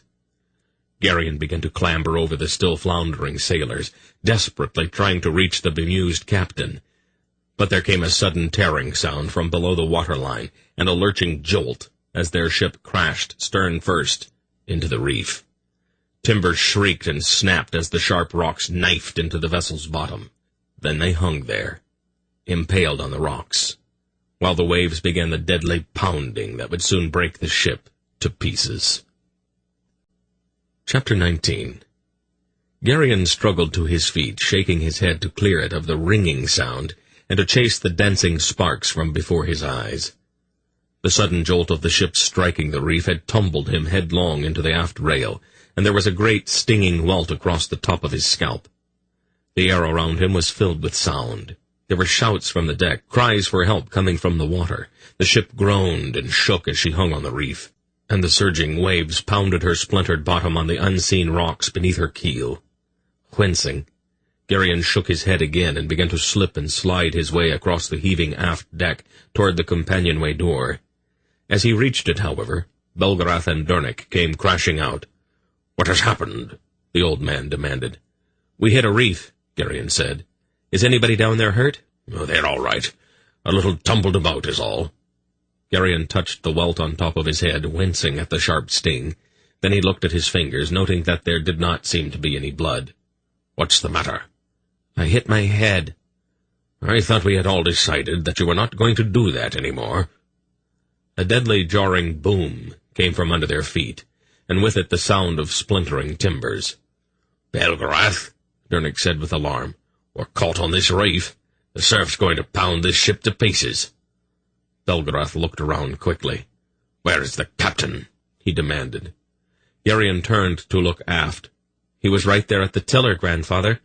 He clambered up the short incline to the aft deck and caught a hold of the steersman, who was stumbling forward. "Where's the captain?" "Lost. He was thrown over the aft rail when we hit the reef." The steersman's eyes were filled with shock and fright. "We're all doomed," he cried, clinging to Geryon. "Oh, stop that," Geryon snapped. "The captain's gone, grandfather," he shouted over the noise of the storm and the confusion on the deck. Belgarath and Dernick came quickly up the 3 steps to the aft deck. "We'll have to take care of it ourselves, then. How much time do you think we have got, Dernick?" "Not much. There's a lot of timbers breaking down in the hold. You can hear the water pouring in already." "We've got to get her off this reef, then, before the rocks break any more holes in the bottom." "Well, the reef's the only thing that's keeping us upright now, Belgarath. If we lift her off, she'll sink in minutes." "Then we'll have to beach her. Come along, both of you." He led them aft and took hold of the tiller bar. He jiggled it back and forth a couple of times, then swore. "This rudder's gone." He drew in a deep breath to calm himself, and then turned to Geryon and Dernick. "We'll do this all at one time and all together. If we start heaving and hauling and bouncing her around, we will just tear her up all the more." He wiped the rain and spray out of his face and peered toward the shore, perhaps a mile distant. He pointed at the upthrusting headland with a white bluff on one side, dropping straight down into the thundering surf. "There's a beach just to the left of that bluff. We'll try for that. It's not too well sheltered, and there are a lot of rocks sticking up out of the sand, but it is the closest." Dernick leaned far out over the aft rail and peered down. "She's badly broached, Belgarath." He squinted across the intervening water toward the beach. "I only hope there's speed. Once she's clear of this reef, she'll start to go down. We're going to have to push her toward the beach as fast as we can, and without a rudder it's going to be very hard to control our direction." "Do we have any other options?" Belgarath asked him. "Not that I can think of, no." "Well, let's do it, then. Are we ready?" Geryon and Dernick both nodded, then straightened, concentrating hard as each of them drew in and focused his will. Geryon began to tingle all over and clenched himself tightly, holding in the pent-up force. "Now!" Belgarath barked. "Lift!" the 3 of them said in unison.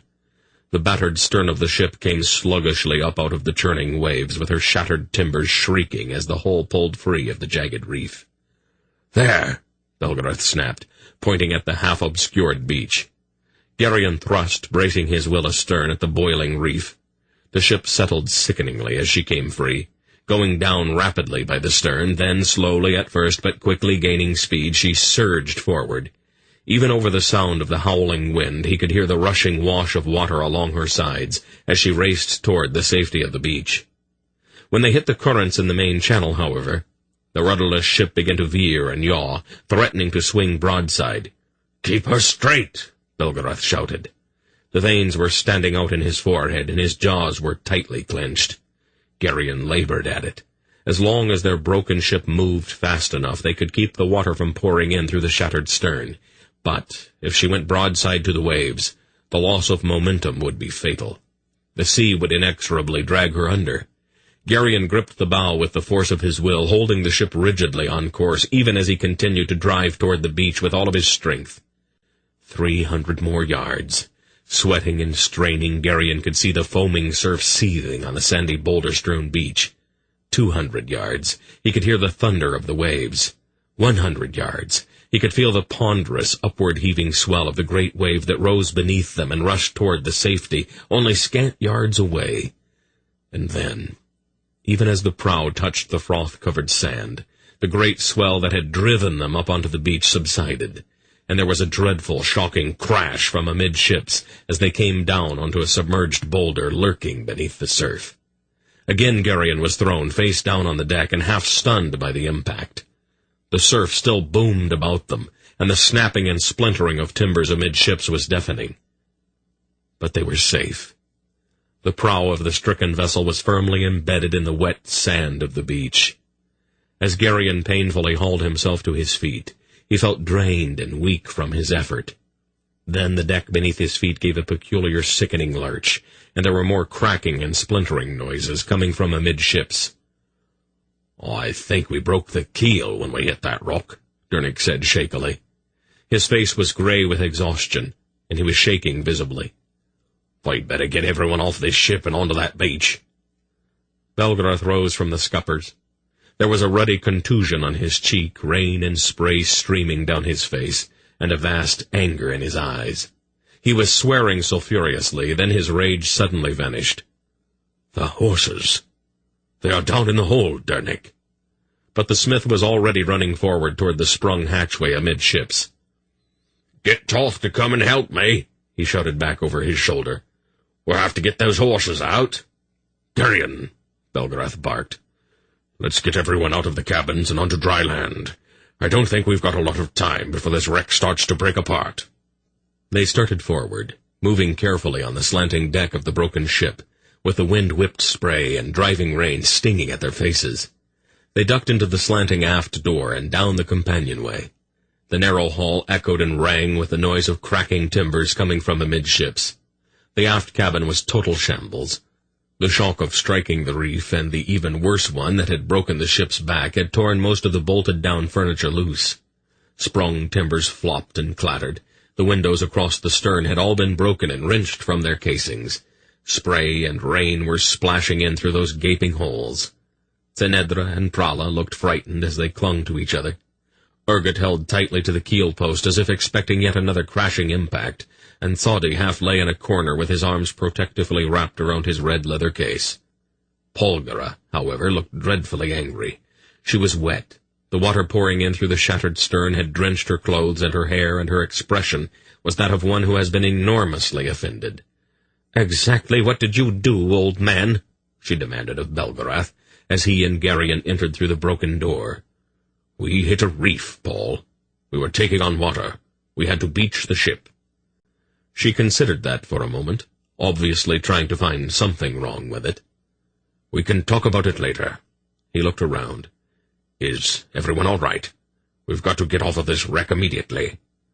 "We are as well as can be expected, Father. What's the problem? I thought you said we were on the beach." "We hit a submerged rock and broke the keel. This part of the ship's still in the water, and about the only thing that's holding this tub in one piece right now is the pitch in her seams. We have got to get forward and off of this ship at once." She nodded. "I understand, Father." She turned to the others. "Gather up whatever you can carry.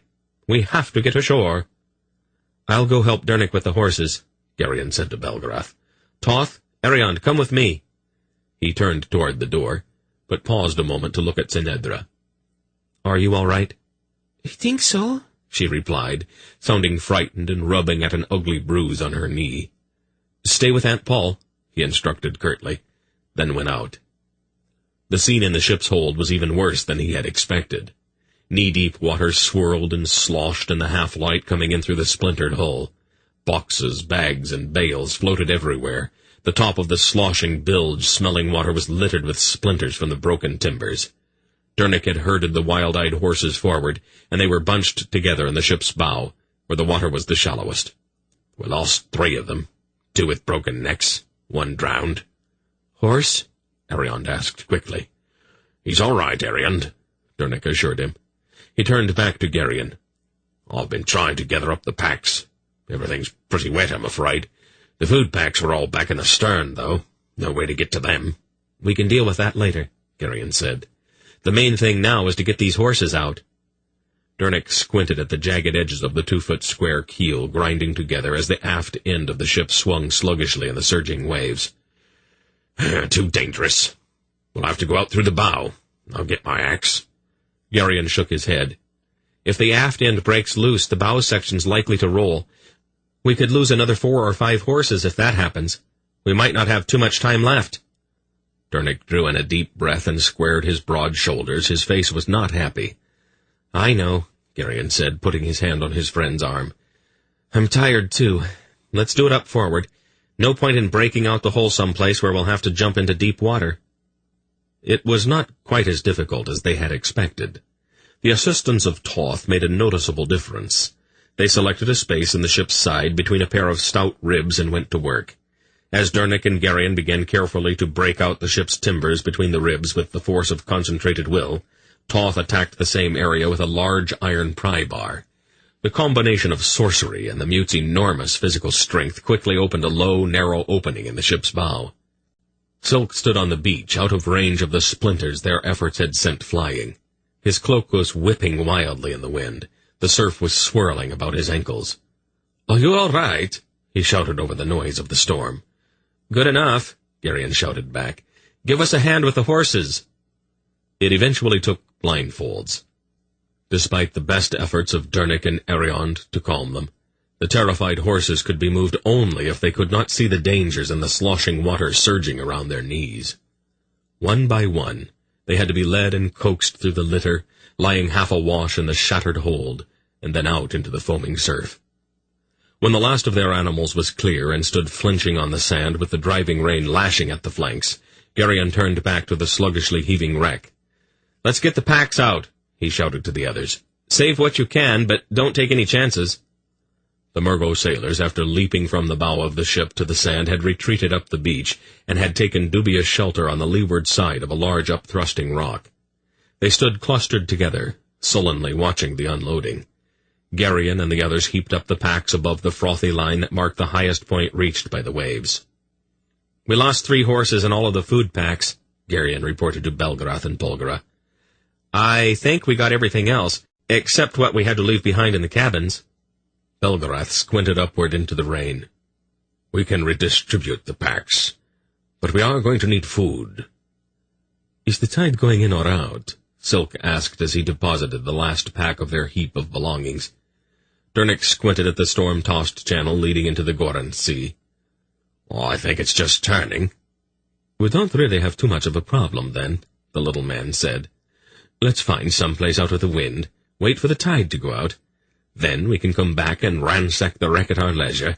She ought to be completely out of the water at low tide."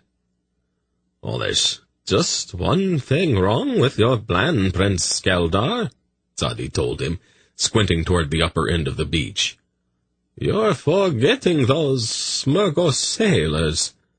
They're stranded on a deserted coast, with at least a dozen Malloreon ships cruising up and down the shoreline looking for them. Malloreons enjoy killing Murgos almost as much as Aelorns do, so those sailors are going to want to get far away from here. It might be wise to get these horses quite some distance away. If we want to keep them—" "Let's load the pack horses and get mounted," Belgarath decided. "I think Sadi is right. We can come back and pick over what's left of the ship later." They broke down the packs and redistributed the weight to make up for the 3 lost animals, and then began to saddle their mounts.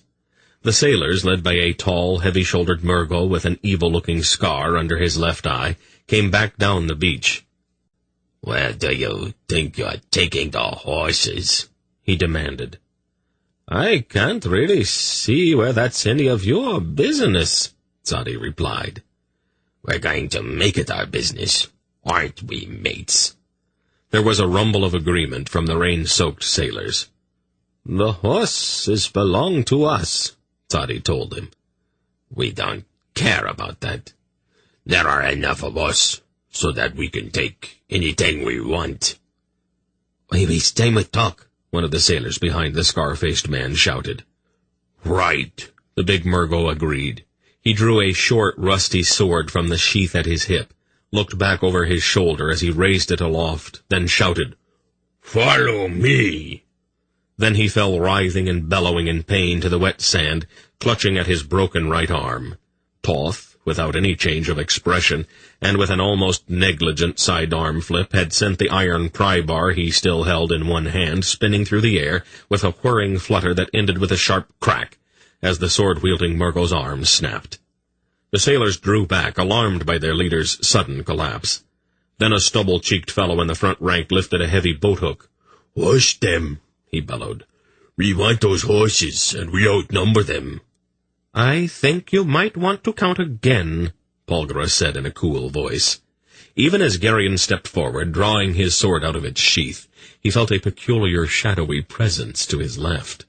He blinked unbelievingly. As real as if he were actually there, the huge red-bearded shape of Berak stood at his side. A clinking sound came from the right, and there, his armor gleaming wet in the rain, stood Malloreon, and somewhat beyond him, the hawk-faced Hetar. "Now, what thinkest thou, my lords?" the figure that appeared to be the invincible Baron of Volmander said gaily. "Should we afford these knaves the opportunity to flee ere we fall upon them and spill out their lifeblood?" "It seems like the decent thing to do," the apparition of Berak rumbled its agreement. "What do you think, Hetar?" "They are Murgos," the shade of Hetar said in his quiet, chilling voice, as he drew his saber. "Kill them all right here, and now. That way we won't have to waste time chasing them down, one by one, later." "Somehow I knew that you were going to look at it that way," Berak laughed then. "All right, my lords, let's go to work." He drew his heavy sword. The 3 images, larger actually than they were in life, advanced grimly on the shrinking sailors. In their midst, painfully aware that he was in fact quite alone, Geryon moved forward, his huge sword held low. Then, on the far side of the apparition of Berak, he saw Toth advancing with his huge staff. Beyond him, Tzadi held a small poisoned dagger. At the opposite end of the line, Dernick and Silk moved into place. The image of Berak glanced over at Geryon.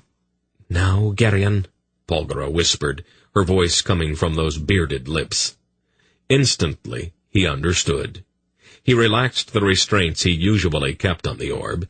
The great sword he held leaped into flame, spurting blue fire from its tip, almost into the faces of the now terrified Murgos.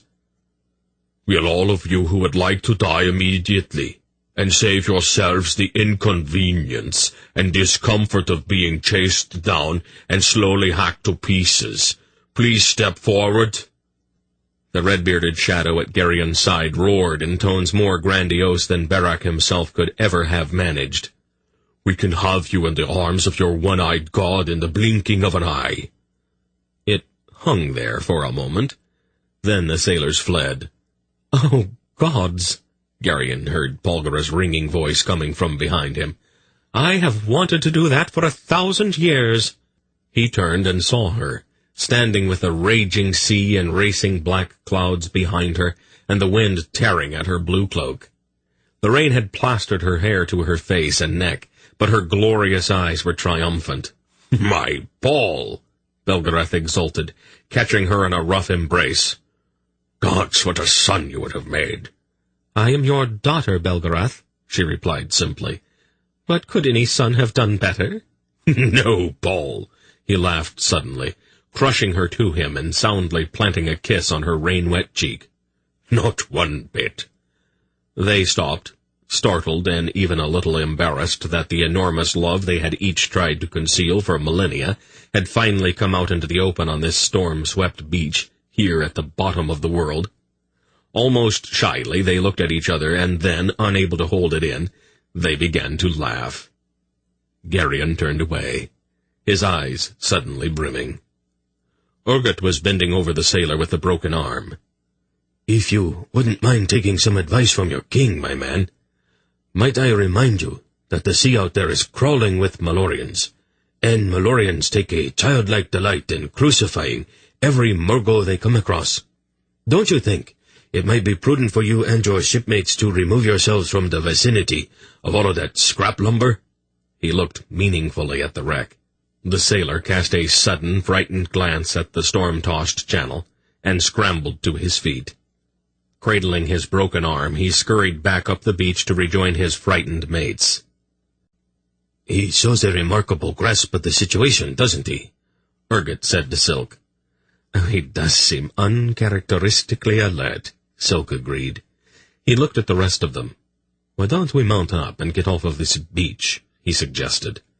"That wreck stands out like a beacon, and our injured friend and his companions might decide to give horse wrestling another try." He looked appraisingly at the hulking images Polgara had conjured up. "Just out of curiosity, Polgara, could those apparitions of yours actually have done any good if it had gotten down to a fight?" Polgara was still laughing, her lavender eyes alight.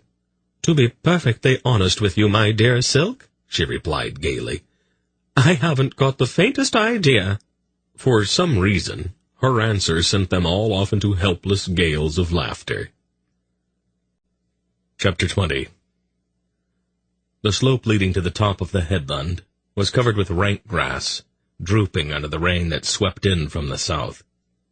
As they started up from the beach, Geryon looked back. The Murgo sailors had swarmed over the wreck to salvage whatever they could, stopping often to look fearfully out at the storm-racked channel. At the top of the headland, the full force of the gale struck them, tearing at their clothes and raking them with sheets of rain. Belgarath pulled to a halt, held one hand above his eyes to shield them, and surveyed the treeless expanse of grassland, lying sodden and wind-whipped ahead. "This is totally impossible, Father," Polgara declared, drawing her wet cloak more tightly around her. "We are going to have to find shelter and wait this out." "That might be difficult, Paul." He gazed out over the grassland that showed no signs of any sort of human habitation. The broad valley, lying below them, was laced with deep gullies where turbulent creeks had cut down through the turf, exposing the rounded boulders and beds of gravel lying beneath the thin topsoil and its tenacious cover of grass. The wind sheeted across that grass, tossing it like waves. The rain mingled with icy sleet raked at it. "Urgot," the old man said, "are there any villages or settlements hereabouts?" Urgot wiped at his face and looked around. "I don't think so," he replied. "The maps don't show anything in this part of Tacha, except the high road leading inland. We might be able to stumble across some isolated farmstead, but I doubt it. The soil here is too thin for crops, and the winters are too severe for cattle." The old man nodded gloomily. "That's more or less what I thought." "We might be able to pitch the tents, though," Dernick said. "But we would be right out in the open. There's no firewood anywhere out there." Ariond had been patiently sitting astride his stallion, staring out at the featureless landscape with a peculiar look of recognition. "Couldn't we take shelter in the watchtower?" "What watchtower?" Belgarath asked him, looking around again. "I don't see anything." "Oh, you can't see it from here. It's mostly all tumbled down. The cellar's still all right, though." "I don't know of any watchtowers on this coast," Urgot said. "It hasn't been used for a long time." "Where, Ariond?" Polgara asked. Can you show us where it is?" "Well, of course, it's not too far." The young man turned his stallion and angled up toward the very top of the headland. As they climbed the hill, Geryon looked down and saw a fair number of stone blocks protruding up out of the grass. It was difficult to say for sure, but at least some of those blocks bore what looked vaguely like chisel marks. When they reached the top, the gale shrieked around them, and the tossing grass whipped at the horses' legs. "Are you sure, Ariond?" Polgara shouted over the wind. "We can get in from the other side," he replied confidently. "It might be better to lead the horses, though. The entrance is fairly close to the edge of the bluff." He slid out of his saddle and led the way across the grassy, rounded top of the hill. The rest of them followed him. "Be careful here," he warned, moving around a slight depression. "Part of the roof is sagging a bit." Just past that grass-covered depression was a bank that angled steeply downward to a narrow ledge. Beyond that, the bluff broke away sharply. Ariond picked his way down the bank and led his horse along the ledge. Geryon followed him. When he reached the ledge, he glanced over the edge of the bluff. Far below, he saw the wreck lying on the beach. A broad line of footprints stretched away from it at the water's edge to disappear into the rain. "Here it is," Ariond said. Then he disappeared, leading his horse, it seemed, directly into the grass-covered bank. The rest of them followed curiously and found a narrow arched opening that had quite obviously been built by human hands. The long grass above and on each side of the arch had grown over it until it was barely visible. Gratefully, Geryon pushed his way through that grass-obscured opening into a calm, musty-smelling darkness. "Did anyone think to bring any torches?" Sadie asked. "They worth the food packs, I'm afraid," Dernick apologized. "Here now, let's see what I can do." Geryon felt a light surge and heard a faint rushing sound. A dimly glowing spot of light appeared balanced on the palm of Dernick's hand. Gradually the dim light grew until they could see the interior of this ancient ruin. Like so many structures that had been built in antiquity, this low-ceilinged cellar was vaulted. Stone arches supported the ceiling, and the walls were solidly buttressed. Geryon had seen precisely the same construction in King Onheg's aeons-old palace in Val Alorn, in the ruins of Owahun, in the lower floors of his own citadel at Riva, and even in the echoing tomb of the one-eyed god in Tol Mishrek. Silk was looking speculatively at Ariond. "I'm sure you have an explanation," he said. "How did you know that this place was here?" "I lived here for a while with Zadar. It was while he was waiting until I'd grow old enough to steal the orb." Silk looked slightly disappointed. "Oh, how prosaic," he said. "I'm sorry," Ariond said, as he led the horses over to one side of the vaulted room. "Would you like to have me make up some kind of story for you instead?" "Oh, never mind, Ariond," the little man told him. Urgot had been examining one of the buttresses. "No Murgo ever built this. The stones fit too closely." "It was built before the Murgos came to this part of the world." "By the slave race?" Urgot asked incredulously. "Oh, they know how to make our mud huts." "That's what they wanted you to think. They were building towers and cities when Murgos were still living in goatskin tents." "Could somebody please make a fire?" Sinedra asked, through chattering teeth. "I'm freezing." Geryon looked at her closely and saw that her lips had a bluish tinge to them. "Oh, the firewood's over here," Ariond said. He went behind one of the buttresses and emerged with an armload of white-bleached sticks. "Zadar and I used to carry driftwood up from the beach. There's still quite a bit left." He went to the fireplace in the back wall, dropped the wood, and bent over to peer up the chimney. "It seems to be clear." Dernick went to work immediately with his flint, steel, and tinder. In a few moments, a small curl of orange flame was licking up through the little pile of roof splinters he had built on the bed of ash in the fireplace. They all crowded around that tiny flame, thrusting twigs and sticks at it in their eagerness to force it to grow more quickly. "All that won't do," Dernick said with an uncharacteristic sternness. "You'll only knock it apart and put it out." They reluctantly backed away from the fireplace. Dernick carefully laid twigs and splinters on the growing flame, then small sticks, and finally larger ones. The flames grew higher and began to spread quickly through the bone-dry wood. The light from the fireplace began to fill the musty cellar, and Geryon could feel a faint warmth on his face. "All right, then," Polgara said, businesslike as usual. "What are we going to do about food?" "The sailors have left the wreck," Geryon said, "and the tide has gone out enough that all but the very aft end of the ship is now out of the water. I can take the pack horses and go back down there to see what I can find." Dernick's fire had begun to crackle. He stood up and looked at Ariond. "Can you manage here?" he asked. Ariond nodded and went behind the buttress for more wood. The smith bent and picked up his cloak. "Toth and I'll go with you, Geryon, just in case those sailors decide to come back. But we're going to have to hurry. It's going to start getting dark before too long." The gale still howled across the weather-rounded top of the headland, driving rain and sleet in front of it. Geryon and his two friends picked their way carefully down the slope again toward the forlorn-looking ship, lying twisted and broken on the boulder that had claimed its life. "How long do you think this storm is going to last?" Geryon shouted to Dernick. "It's hard to say," Dernick shouted back.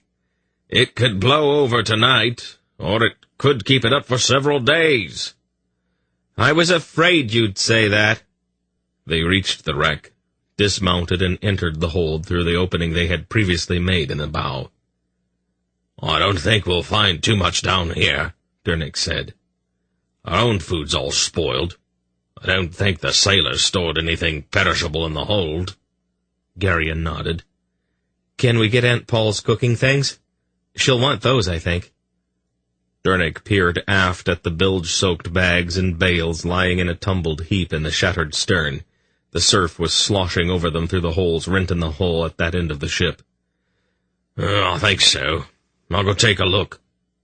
"And as long as we're here, we might as well pick up the rest of the things we had in the aft cabins," Geryon said. "I'll go gather them up while you and Toth see what the sailors left behind at the galley." He climbed carefully over the splintered timbers at the point where the keel had broken. Then he went up the ladder to the hatch above. He slipped and slid down the deck to the aft companionway. It took him perhaps a quarter of an hour to gather up the belongings they had left behind, when they had fled the wreck. He wrapped them all in a sheet of sailcloth and went back up onto deck. He carried his bundle forward and dropped it over the side onto the wet sand of the beach. Dernick poked his head out of the forward companionway. "There isn't much, Geryon. The sailors picked it over pretty thoroughly." "Well, we'll have to make do with whatever we can find, I guess." Geryon squinted up through the rain. The sky was growing noticeably darker. "And we'd better hurry." They reached the top of the headland in a gale-torn twilight and carefully led their horses along the edge of the bluff to the entrance of the cellar as the last tatters of daylight faded out of the sky. The inside of the vaulted chamber was warm now, filled with the light of the fire dancing on the hearth. The others had strung lines from the arches during their absence, and their blankets and clothing hung dripping and steaming along the walls. "Any luck?" Silk asked as Geryon led his horse inside. "Well, not much. The sailors cleaned out the galley pretty thoroughly." Dernick and Toth led in the other horses and lifted down a number of makeshift packs. "We found a bag of beans, though," the smith reported, "and a crock full of honey. There was a sack of meal back in a corner, and a couple of sides of bacon. The sailors left the bacon behind. It seemed mouldy, but we ought to be able to cut most of that mould away." "That's all?" Polgara asked. "Well, I'm afraid so, Paul," Dernick replied. "We picked up a brazier and a couple of bags of charcoal, since there doesn't seem to be any firewood in this part of the world." She frowned slightly. running over the inventory he had just given to her. "Oh, it's not very much, Paul, but it was the best we could do." I can manage with it, dear," she said, smiling at him. "I picked up the clothes that we left in those aft cabins, too," Geryon said as he unsaddled his horse. "A few of them are even dry." "Good," Polgara said. "Let's all change into whatever dry clothing will fit. I'll see what I can do about something to eat." Silk had been looking suspiciously at the sack of meal. "Gruel?" he asked, looking unhappy. "Beans would take much too long to cook," she replied. "Porridge and honey, and a bit of bacon. That will get us through the night." Silk sighed. The following morning, the rain and the sleet had let up, although the wind still tore at the long grass atop the headland. Geryon, wrapped in his cloak, stood on the ledge outside the entrance to the cellar, looking out over the froth-tipped waves in the gulf and the surf pounding on the beach far below. Off to the southeast, the clouds seemed to be growing thinner, and patches of blue raced along through the dirty-looking murk covering the rest of the sky. Sometime during the night, the tide had once again washed over the wreck of the ship, and the aft end had broken away and been carried off. A number of huddled lumps bobbed limply at the edge of the surf, and Geryon resolutely kept his eyes away from those mute remains of the Murgos sailors who had been washed overboard and drowned when the ship had crashed into the reef. Then, far up the coast, he saw a number of red-sailed ships beating their way along the south shore of the Goran Sea, toward the broken remains of the ship lying on the beach below. Belgarath and Eriond pushed their way past the sailcloth door Dernick had hung across the arched entrance to the cellar the night before, to join Geryon on the ledge.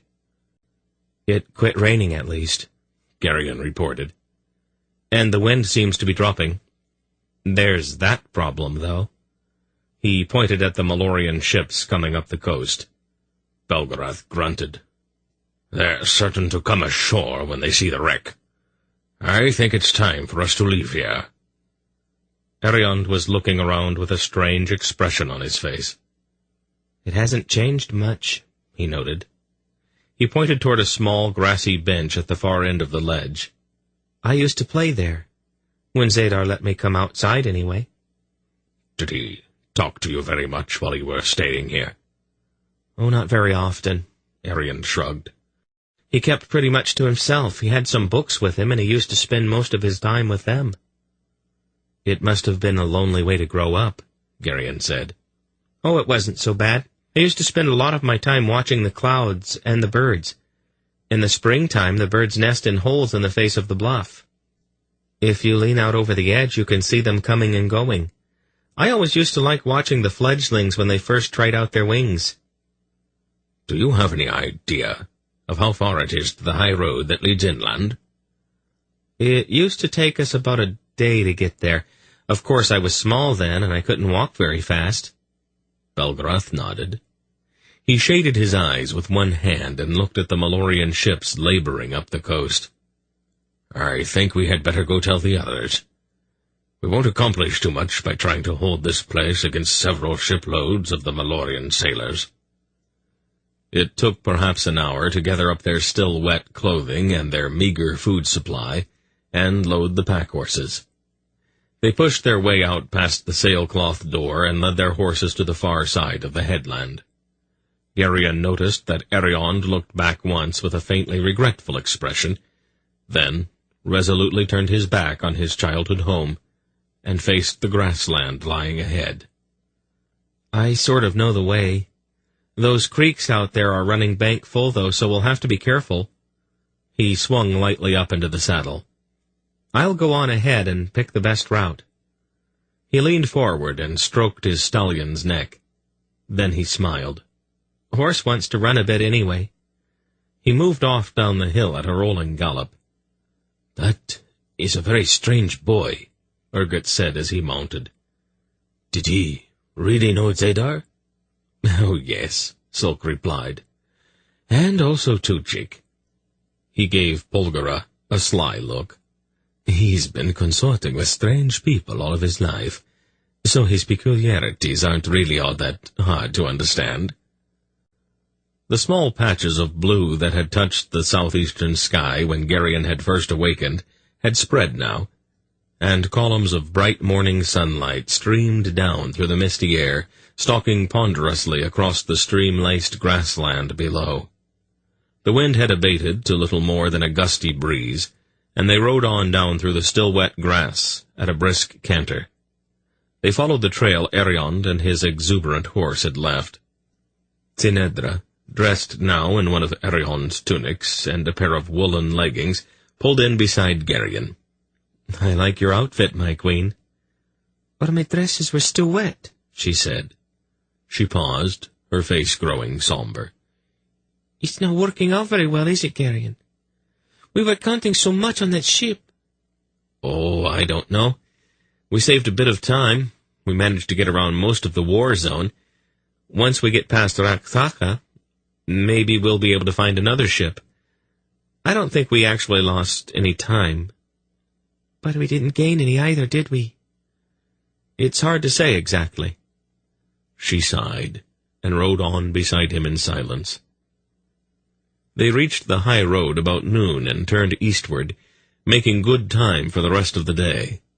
There was no sign that any of the travelers had recently used the road, but Silk ranged out in front of them as a precautionary scout.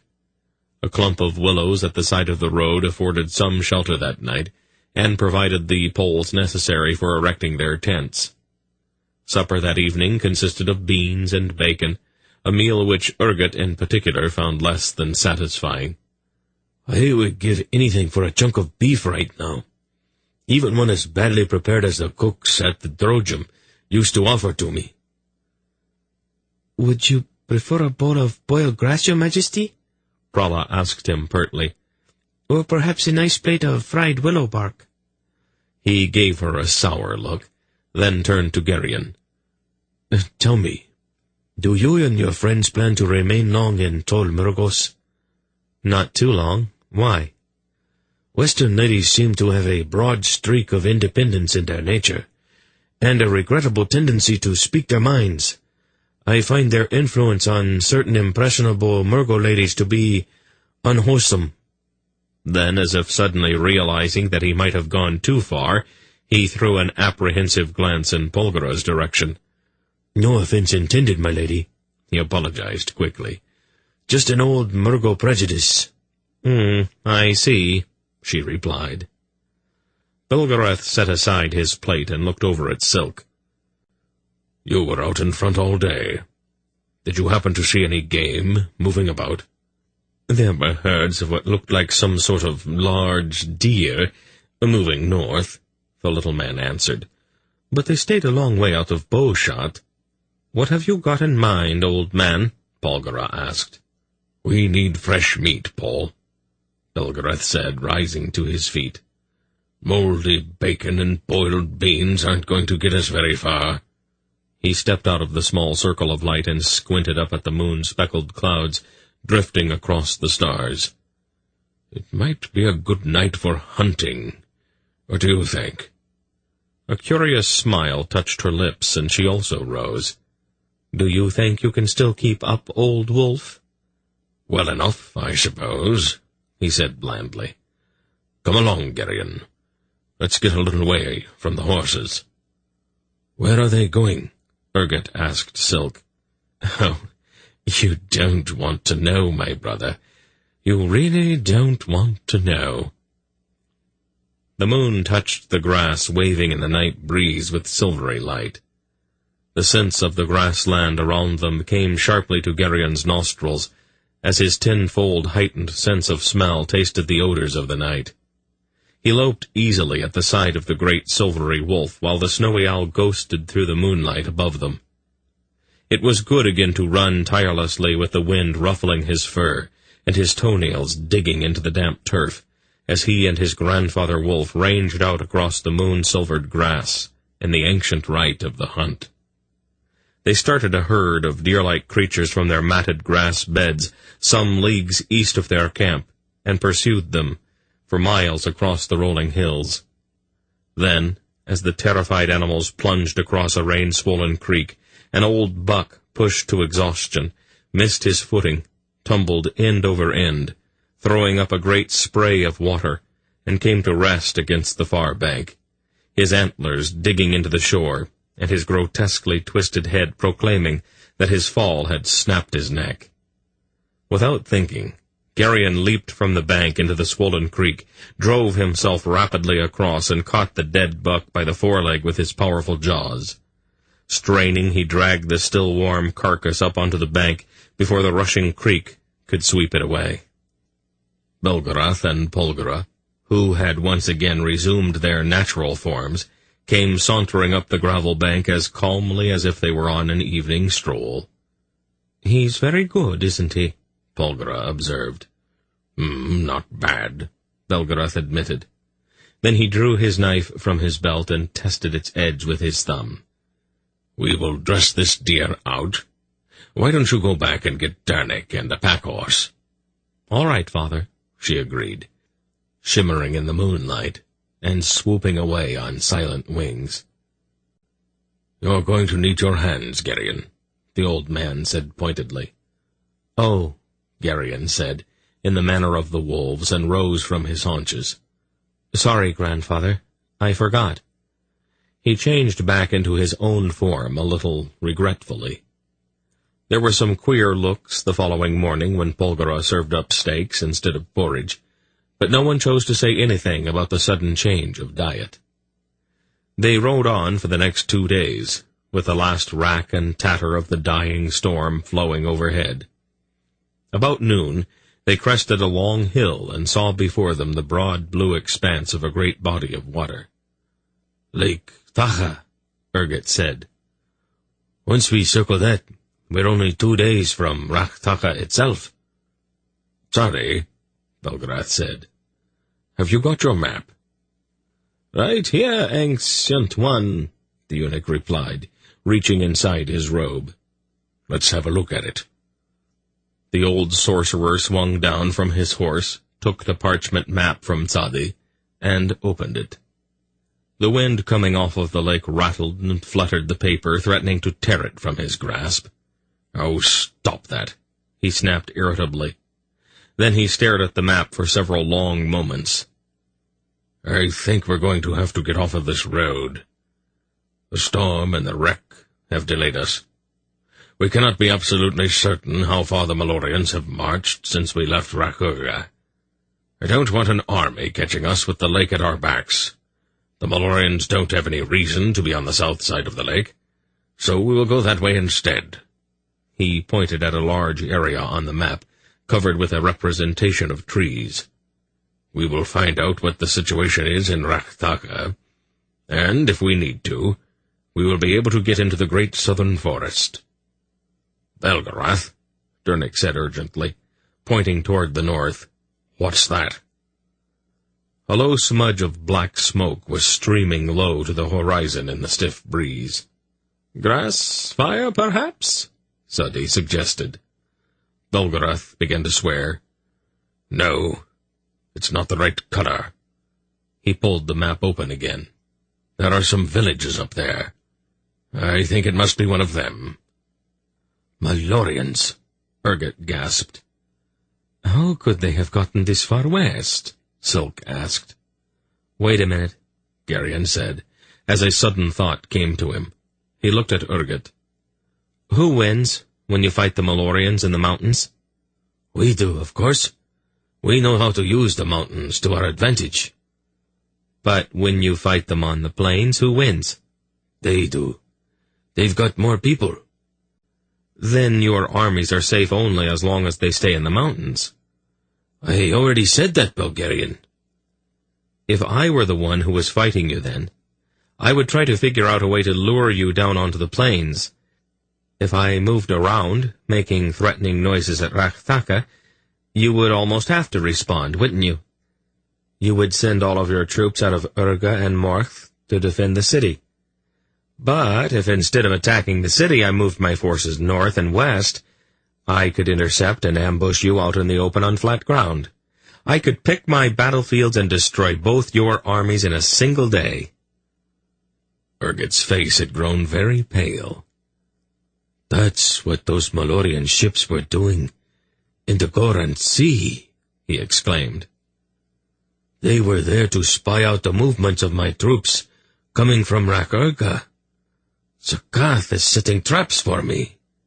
He spun, his eyes wild. Belgarath, you must let me go and warn my troops. They are completely unprepared for an attack. The Malloreons will wipe my army out, and they are the only force between here and Rakurga. Belgarath tugged at one earlobe, squinting at him. Please, Belgarath. Do you think you can move fast enough to get ahead of the Malloreons? I have to. If I don't, Xol Murgos will fall. Blast it, old man. I do have responsibility. I think that you are finally beginning to learn, Erget. We might make a king out of you after all. Dernick, give him whatever food we can spare. He turned back to Silk's anxious brother. Do not take any chances. Stay off of the hilltops where you would be outlined against the sky. Make the best time that you can. But don't kill your horse in the process. He stopped then, gruffly grasping the Weasley-faced man by the shoulders. Good luck, he said shortly. Erget nodded, then turned toward his horse. Prala was right behind him. What do you think you're doing? I'm going with you. You most certainly are not. We are wasting time. There's probably going to be a battle, girl. Use your head. I am a Murgo too. I am descended from the Clan dynasty. I am not afraid of battles. She caught the reins of her horse and lifted the long black leather case down from her saddle. She untied the fastenings and snapped the case open. Inside lay a sword, its hilt encrusted with rubies. She lifted it from the case and held it aloft. This is the sword of the last king of the Khan dynasty. He took the field with it at Vomimbre. Do not dishonor it. She reversed the blade and offered him the hilt across her forearm. He stared first at her, then at the sword. It was to have been my gift to you on our wedding day, but you need it now. Take the sword, King of the Murgos, and get on your horse. We have a battle to win. He took the sword and held it up. The rubies caught the sun like drops of blood on the hilt. Then he suddenly turned, as if on impulse. Cross swords with me, Belgarion, for luck. Geryon nodded, and drew his great sword. The fire that ran up its blade was bright blue. When he touched Erget's extended weapon with it, the smaller man winced as if the hilt of his sword had suddenly burned his hand. Then he stared at it, incredulously. The stones on the hilt of his sword were no longer rubies, but bright blue sapphires. Did you do that? No. The orb did. It seems to like you for some reason. Good luck, Your Majesty. Thanks, Your Majesty. And good luck to you, too. All of you. He started toward his horse again, then turned back and wordlessly caught Silk in a rough embrace. All right, girl, he said to Prala. Let's go. Goodbye, Tinedra, Prala called as she mounted her horse. Thank you for everything. The two of them wheeled their horses and raced off toward the north. Silk sighed. I'm afraid I'm going to lose him. To the Malloreons, you mean? No, to that girl. She had a marrying sort of expression on her face when they left. I think it is sweet, Tinedra sniffed. Sweet. I think it's revolting. He looked around. If we're going around the south end of the lake, we had better get started. They galloped south along the lake shore through the long, golden, slanting beams of the afternoon sunlight until they were a couple of leagues from the place where Erget and Prala had so abruptly left them. Then Silk, ranging once again ahead of them, crested a hill and motioned to them to come ahead, but cautiously. "What is it?" Belgarath asked when they joined him. "There's something else burning up ahead. I didn't get too close. but it looks like an isolated farmstead." "Well, let's go look," Dernick said to Toth, and the two of them rode off in the direction of the smudge of smoke lying low on the horizon to the east. "I'd certainly like to know if Verkat's doing all right," Silk said with a worried frown. "You really like him, don't you?" Velvet asked. "Verkat? Yes, I think I do. We are very much alike in many ways. I suppose that you're going to mention all of this in your report to Javelin?" "Naturally." "Oh, I really wish you wouldn't, you know." "Why on earth not?" "I'm not entirely sure.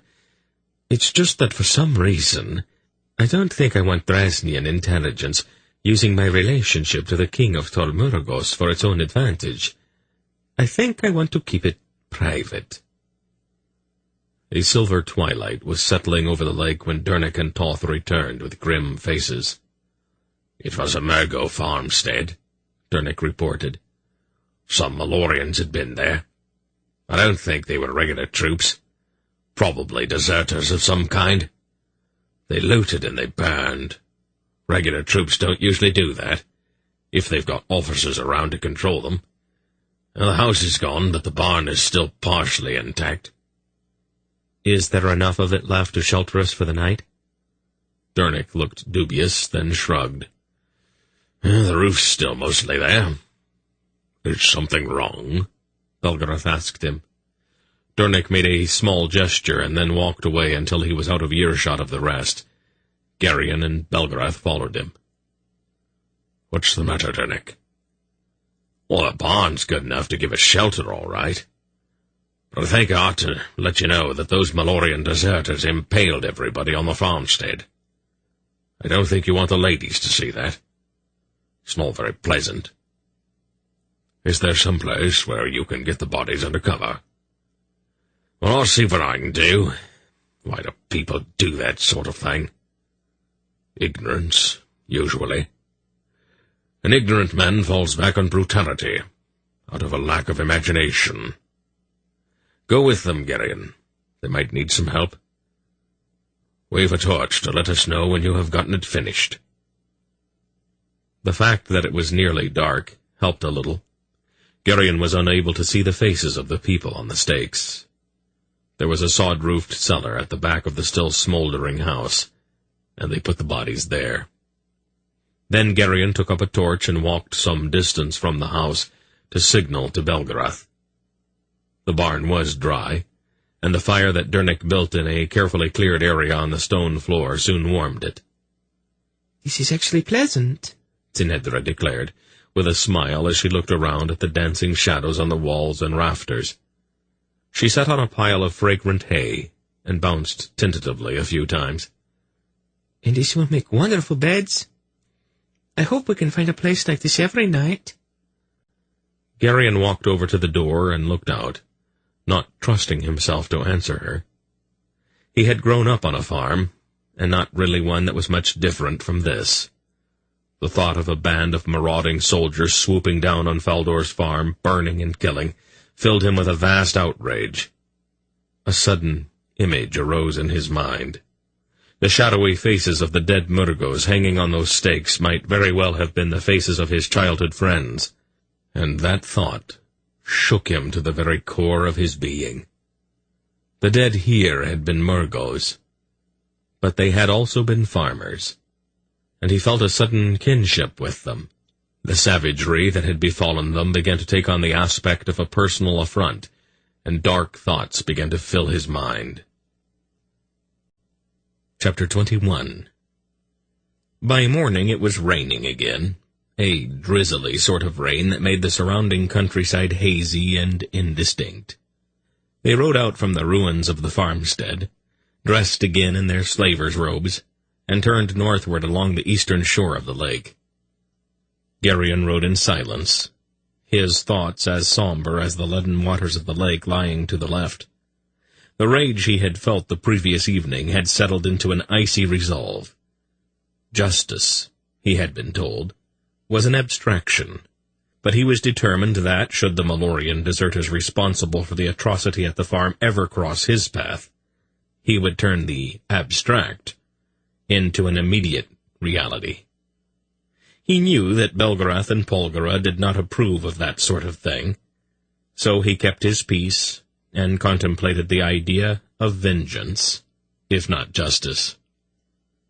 When they reached the muddy road coming in off of the northern end of the lake and stretching out toward the southeast and the city of Raktacha, they found it clogged with a horde of terrified civilians, dressed for the most part in ragged clothing and carrying bundles of what few possessions they had been able to salvage. "I think we'll stay off of this road," Belgarath decided. "We could never make any time through that mob." "Are we going on to Raktacha?"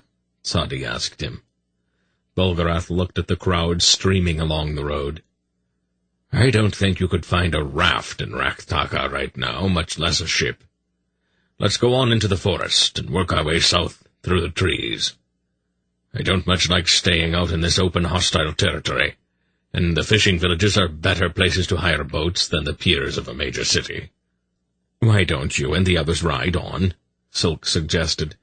"I would like to ask them a few questions." Belgarath grunted. "That might not be a bad idea. Just don't be too long at it. I would like to reach the great southern forest sometime before the end of winter, if I can possibly manage it." "I'll go with him, Grandfather.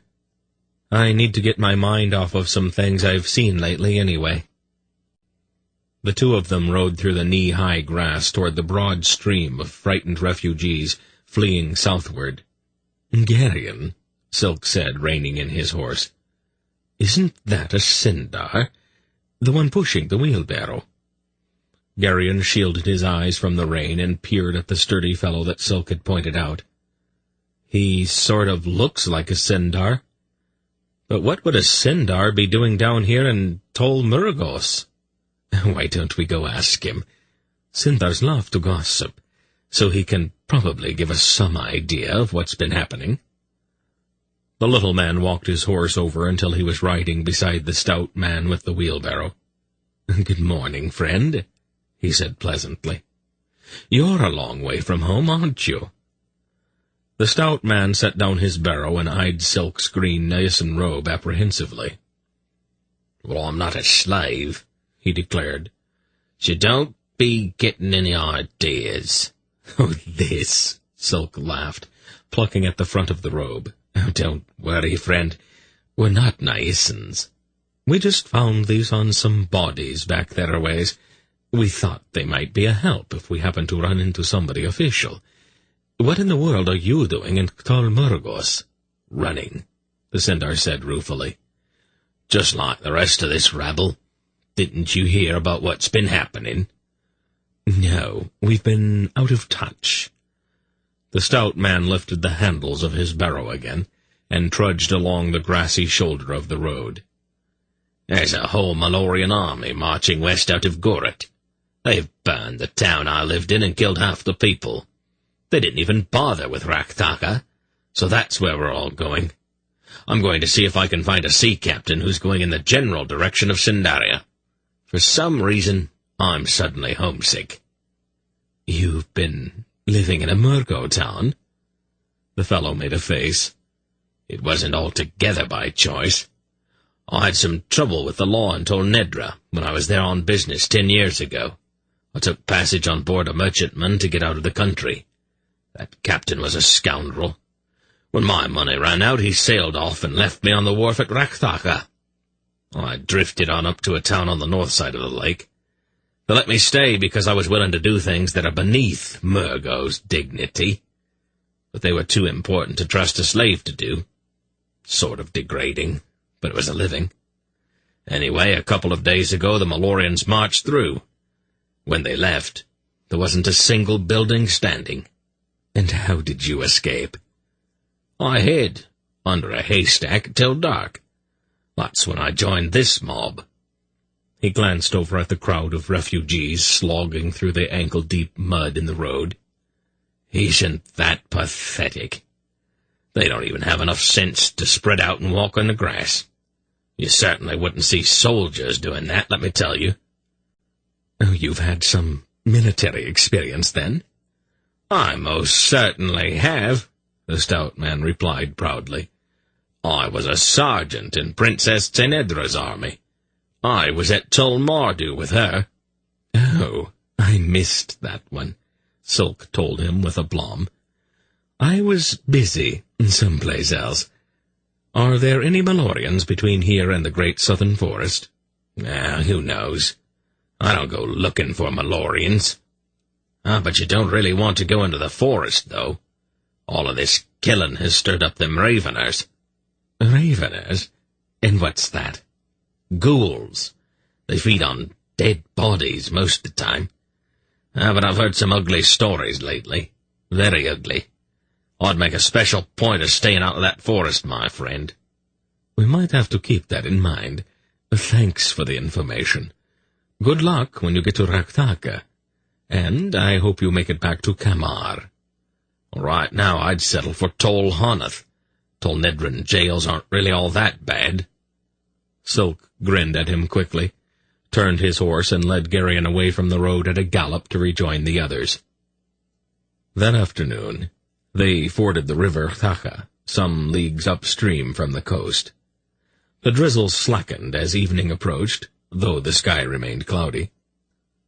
Once they had reached the far side of the river, they could see the irregular dark shape of the edge of the great southern forest, looming up beyond perhaps a league of open grassland. "Shall we try for it?" "Let's wait," Belgarath decided. "I'm just a little concerned about what that fellow you talked with said. I'm not sure I want any surprises, particularly in the dark." "Well, there's a willow thicket downstream a ways," Durnick said, pointing at a fair-sized grove of spindly trees that bordered the river a half-mile or so to the south. "Torth and I can pitch the tents there." All right, then," Belgarath agreed. "How far is it to Verkat now, grandfather?" Geryon asked, as they rode down along the rain-swollen river toward the willows. "According to the map, it is about 50 leagues to the southeast, before we reach the coast opposite of the island. Then we'll have to find a boat to get us across." Geryon sighed. "Now, don't get discouraged," Belgarath told him. "We are making better time than I had originally expected, and Xandromos cannot run forever. There is only so much land in this world. Sooner or later we will chase her down." As Durnick and Toth pitched the tents, Geryon and Ariond ranged out through the sodden willow thicket in search of firewood. It was difficult to find anything sufficiently dry to burn, and the effort of an hour yielded only enough twigs and small branches from under fallen trees to make a meager cook-fire for Polgara. As she began to prepare their evening meal of beans and venison, Geryon noted that Sadi was walking about their campsite, combing the ground with his eyes. "This isn't funny, dear," he said quite firmly. "Now you come out this very minute." "What's the matter?" Durnick asked him. "Zith. She's not in her bottle," Sadi replied, still searching. Durnick rose from where he was sitting quite rapidly. "Are you sure?" "She thinks it's amusing to hide from me sometimes. Now you come out immediately, you naughty snake." "You probably should not tell Silk," Belgarath advised. "He will go directly into hysterics if he finds out that she is loose." The old man looked around. "Where is he, by the way?" "He and Lascelles went for a walk," Ariond told him. "In all of this wet? Sometimes I wonder about him." Tenedra came over and sat on the log beside Geryon. He put his arm about her shoulders and drew her close to him. She snuggled down and sighed. "I wonder what Geryon is doing tonight," she said wistfully. "Sleeping, probably." "He always looked so adorable when he was asleep." She sighed again, then closed her eyes. There was a crashing back in the willows, and Silk suddenly ran into the circle of firelight, his eyes very wide and his face deathly pale. "Oh, what's the matter?" Durnick exclaimed. "She had that snake in her bodice," Silk blurted. "Hold it. Lissel." Polgara, holding a ladle in one hand, turned to regard the violently trembling little man with one raised eyebrow. "Tell me, Prince Keldar," she said in a cool voice, "exactly what were you doing in the Margravine Lissel's bodice?" Silk endured that steady gaze for a moment. Then he actually began to blush furiously. "Oh, I see," she said. She turned back to her cooking. It was past midnight, and Geryon was not sure what it was that had awakened him. He moved slowly to avoid waking Tinedra, and carefully parted the tent flap to look out. A dense, clinging fog had arisen from the river. All that he could see was a curtain of solid, dirty white. He lay quietly, straining his ears to catch any sound. From somewhere off in the fog, he heard a faint clinking sound. It took him a moment to identify it. Finally, he realized that what he was hearing was the sound of a mounted man wearing a mail shirt. He reached over in the darkness and took up his sword.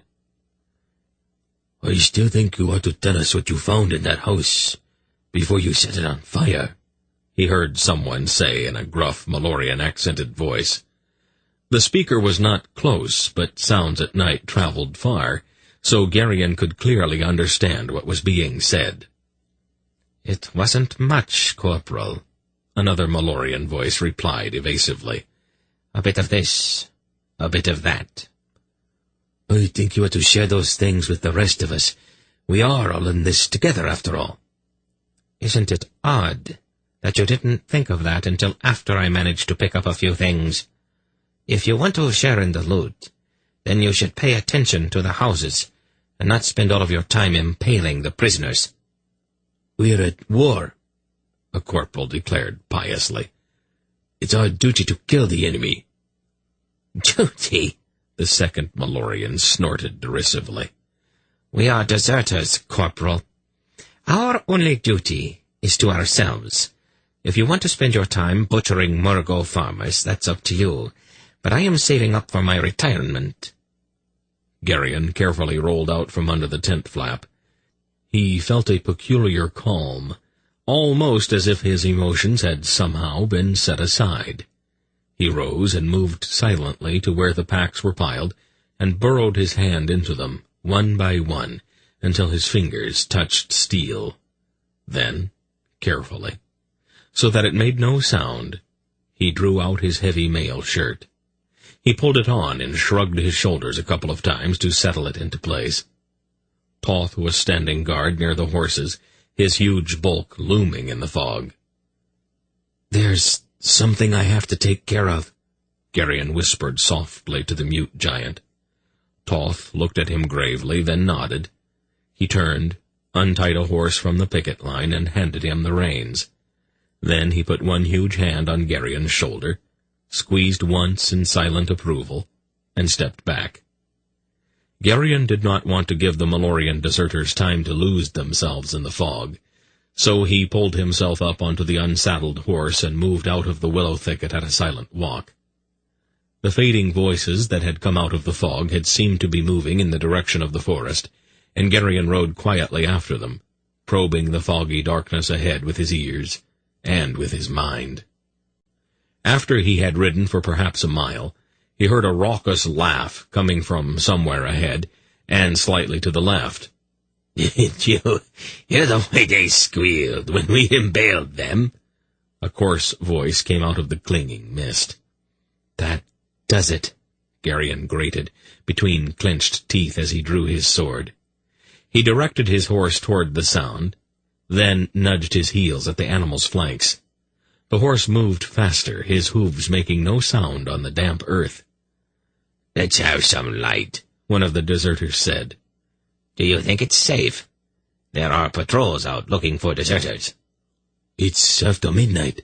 The patrols are all in bed. Go ahead, light the torch." After a moment, there was a fatally ruddy beacon glowing in the dark, reaching out to Geryon. His charge caught the deserters totally by surprise. Several of them were dead before they even knew that he was upon them. There were screams and shouts from both sides as he crashed through them, chopping them out of their saddles with huge strokes to the right and to the left. His great blade sheared effortlessly through the mail, bone and flesh. He sent 5 of them tumbling to the ground as he thundered through their ranks.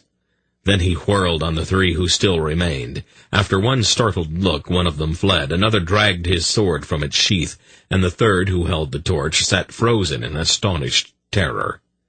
The Malloreon with the sword feebly raised his weapon to protect his head from the dreadful blow Geryon had already launched.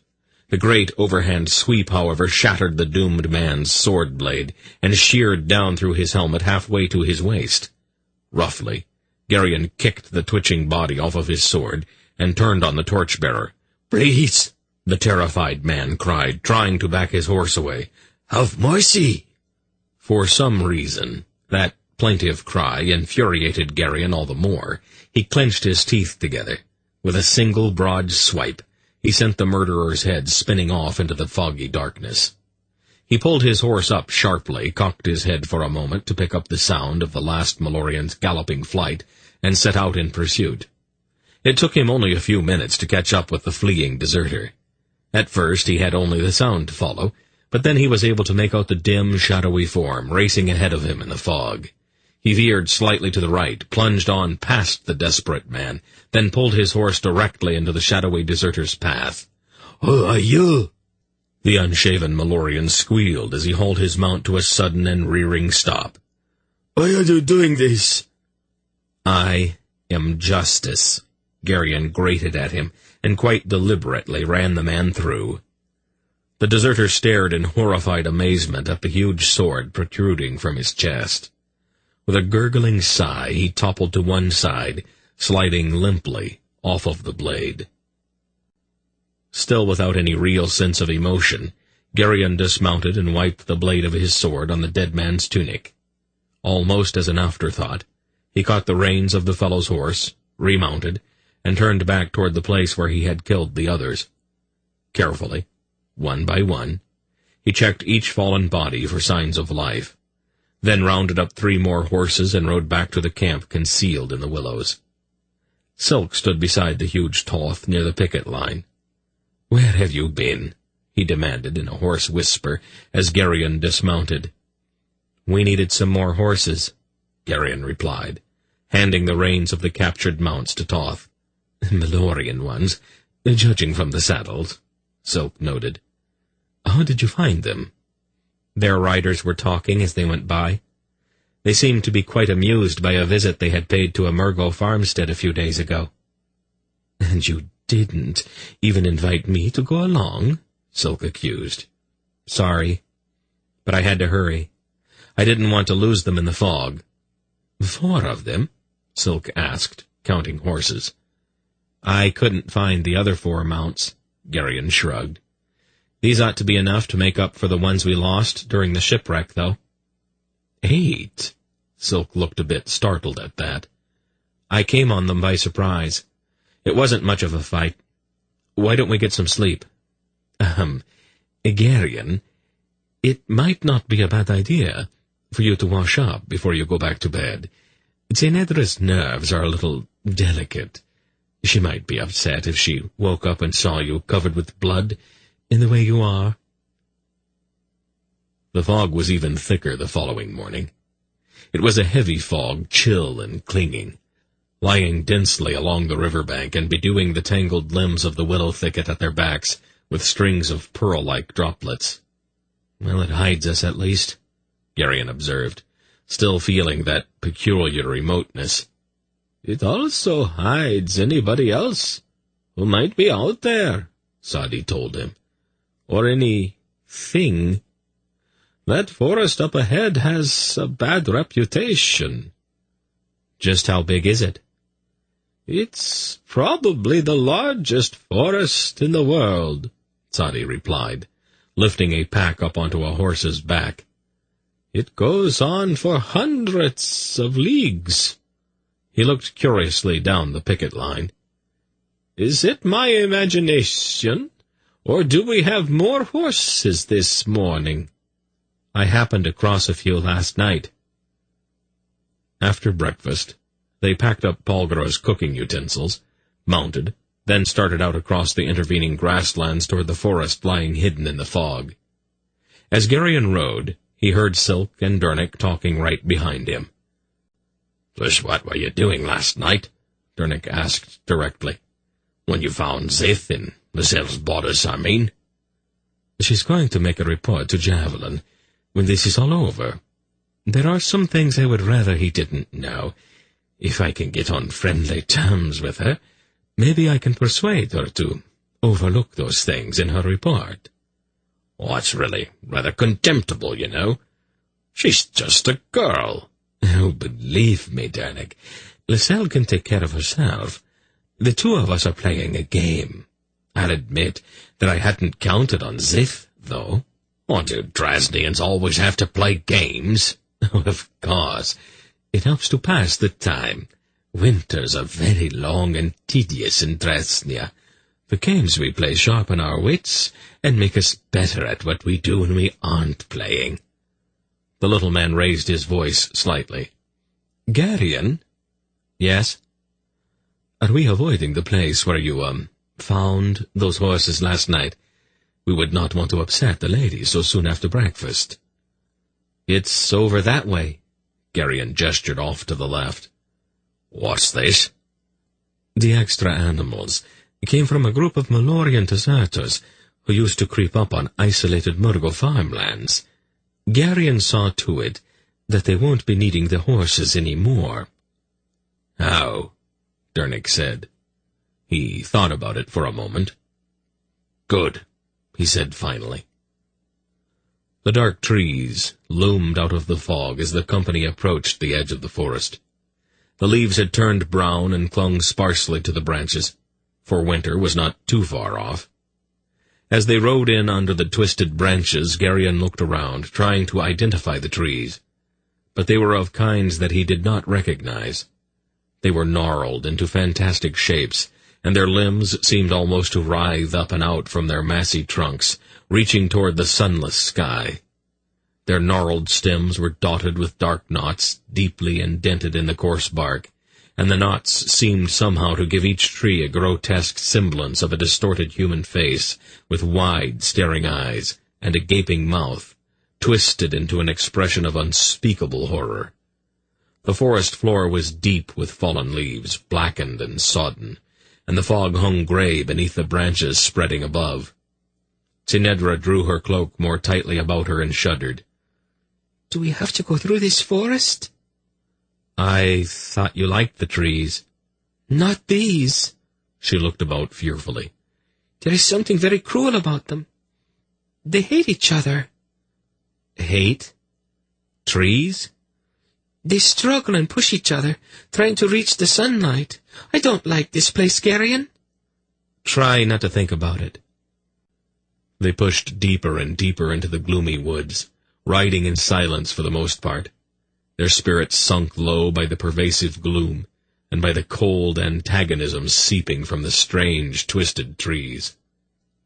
They took a brief, cold lunch, then rode on toward a somber twilight which seemed hardly more than a deepening of the foggy half-dark spreading beneath the hateful trees. "I guess that we have gone far enough," Belgarath said finally. "Let's get a fire going and put up those tents." It might have been only Geryon's imagination, or perhaps the cry of some hunting bird of prey, but as the first few flickering tongues of flame curled up around the sticks in the fire-pit, it seemed that he heard a shriek coming from the trees themselves, a shriek of fear mingled with a dreadful rage. And as he looked around, the distorted semblances of human faces deeply indented in the surrounding tree trunks seemed to move in the flickering light, silently howling at the hated fire. After they had eaten, Geryon walked away from the fire. He still felt strangely numb inside, as if his emotions had been enclosed in some kind of protective blanket. He found he could no longer even remember the details of last night's encounter, but only brief, vivid flashes of blood spurting in ruddy torchlight, of riders tumbling limply out of their saddles, and of the torch-bearer's head flying off into the dark fog. Do you want to talk about it? Belgarath asked quietly from just behind him. Not really, grandfather. I don't think you would approve of what I did. So why don't we just let it go at that? There's no way that I could make you understand. Oh, I understand, Geryon.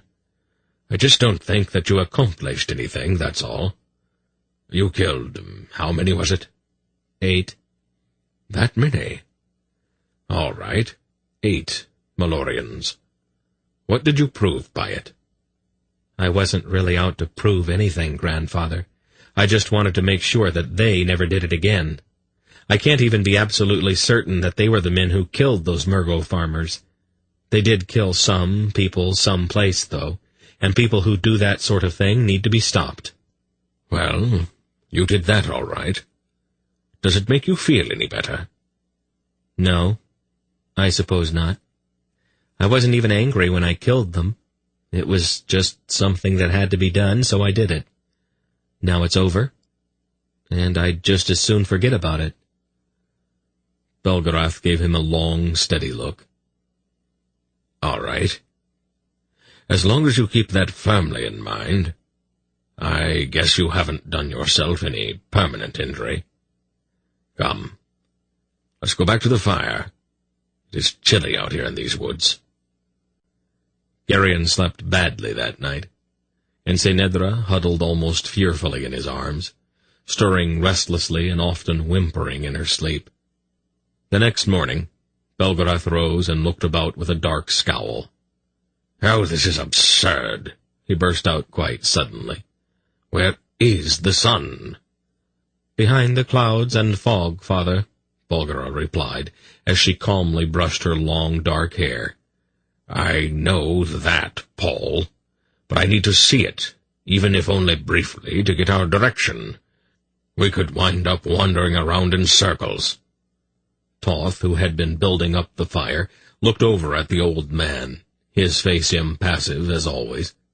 He raised one hand and pointed in a direction somewhat at an oblique from that which they had been following the previous evening. Belgarath frowned.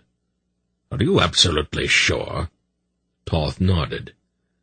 "Have you been through these woods before?" Again, the mute nodded, then firmly pointed once more in the same direction. "And if we go that way, we are going to come out on the south coast in the vicinity of the Isle of Verkat?" Toth nodded again, and went back to tending the fire. "Saradas said that he was coming along to aid us in the search, grandfather," Geryon reminded him. "All right. Since he knows the way, we will let him lead us through this forest. I am tired of guessing." They had gone perhaps 2 leagues that cloudy morning, with Toth confidently leading them along a scarcely perceptible track, when Polgara quite suddenly reined in her horse with a warning cry. "Look out!"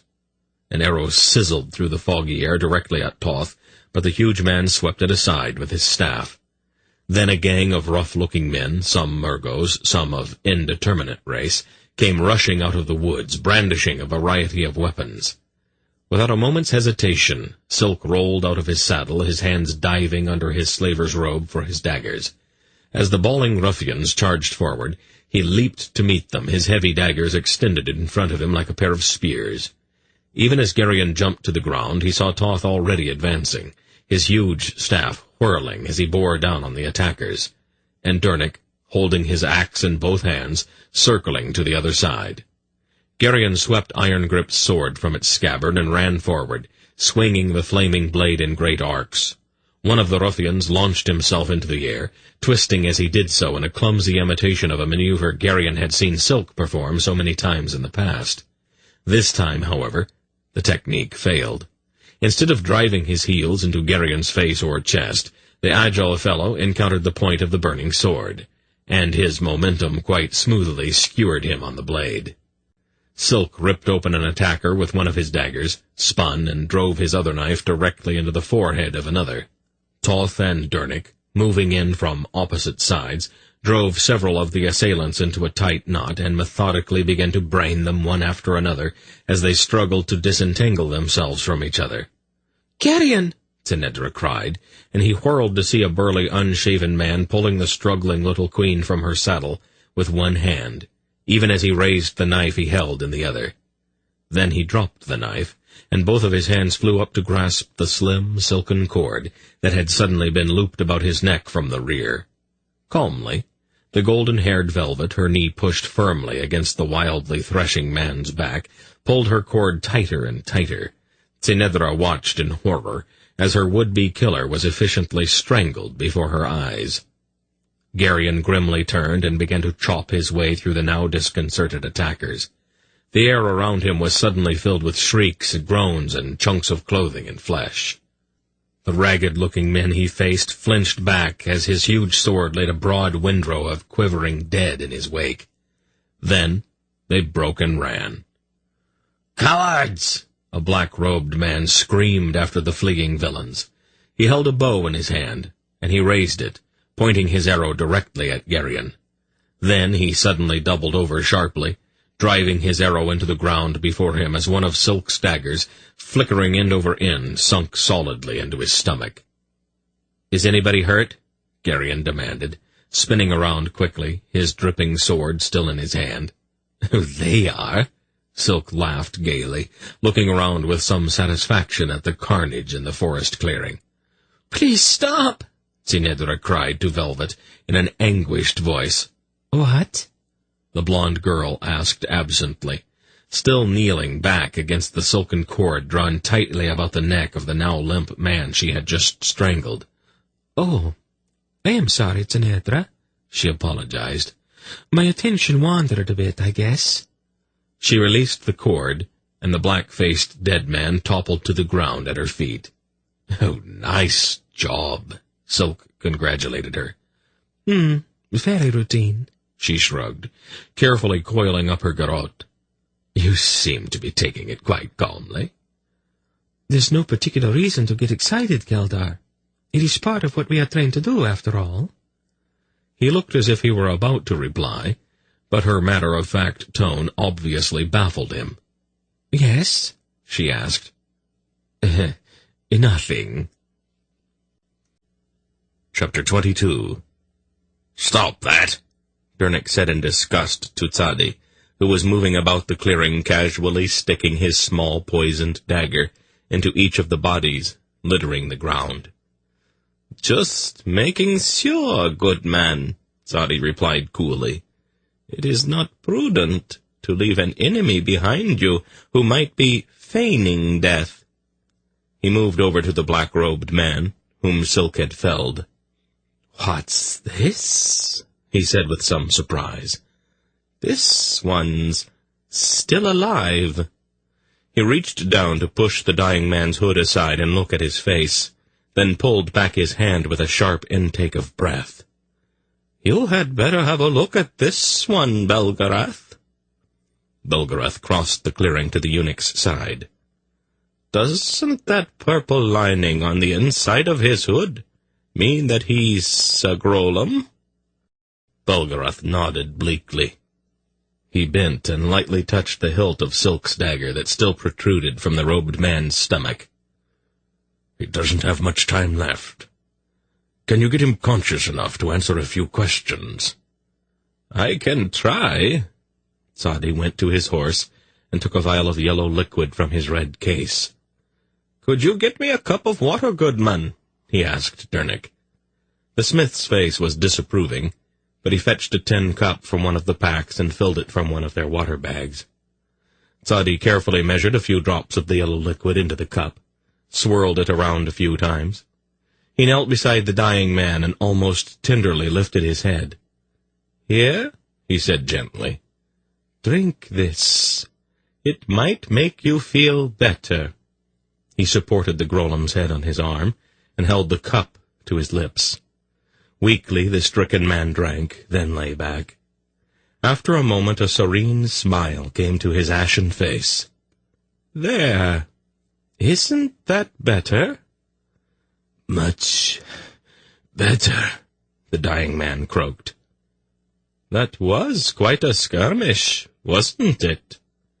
"We thought to surprise you," the Grolem admitted.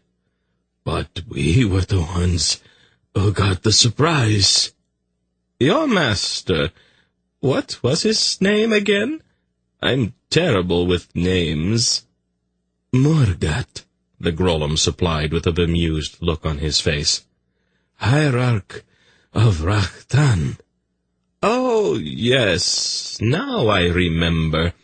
Anyway, Morgat should have given you more men to help you. I hired those men myself at Raktaka. They told me they were professionals, but... And he began to cough weakly. Don't tire yourself, Sadi said. He paused. What is Morgat's interest in us? He's acting on the instructions of Agajak, the Grolem replied, his voice now little more than a whisper.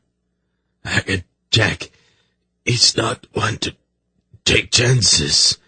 Some very serious accusations were made at Rak-Urka, I understand.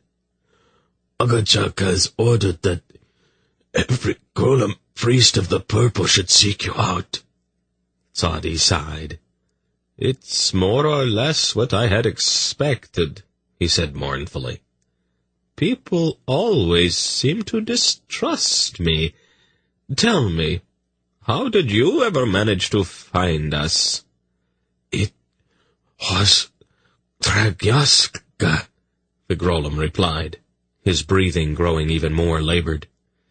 Its accursed song rings across Dol Murgos like a beacon. Join every Grolem of the Purple directly to you. The dying man drew in a deep breath, and his unfocused eyes suddenly became alert. What was in that cup? He demanded sharply. He pushed Sadi's arm away and tried to rise to a sitting position.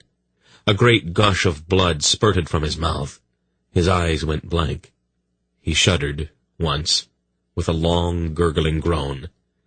Then he fell limply back. Dead, Sadi noted clinically. That's the problem with Oret. It's a little hard on the heart, and this fellow wasn't in very good shape to begin with. I'm sorry, Belgarath, but it was the best that I could do. It was enough, Sadi, the old man replied bleakly. Come with me, Geryon. Let's go someplace quiet. You and I are going to have a long talk with the orb.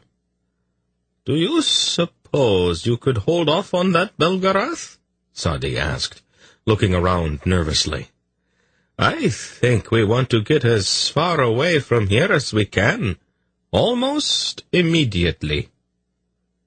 I hardly expect these fellows to come back, Sadi, Silk drawled. That is not what concerns me, Keldar.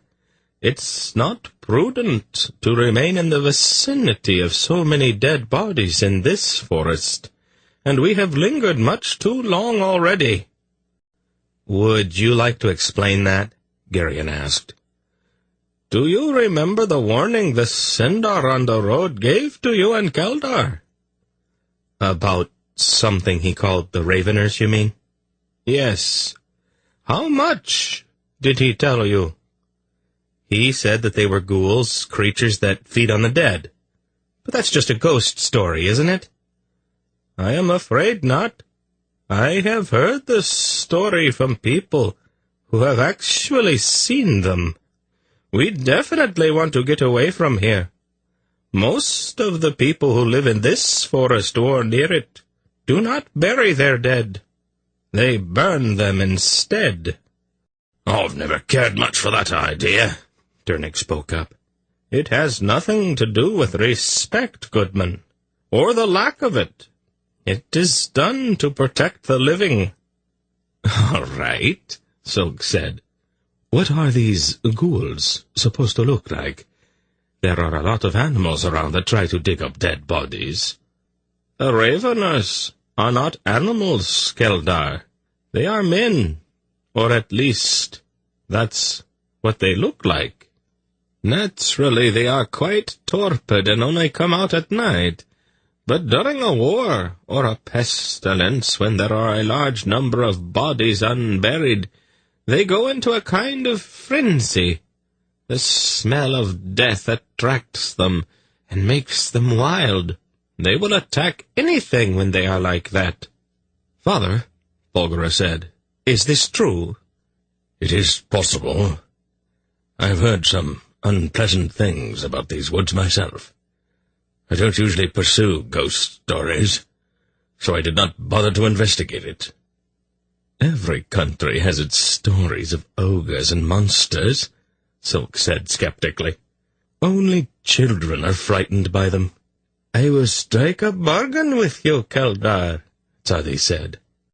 If we make it through these woods without seeing any raveners, you can laugh at my timidity if you like.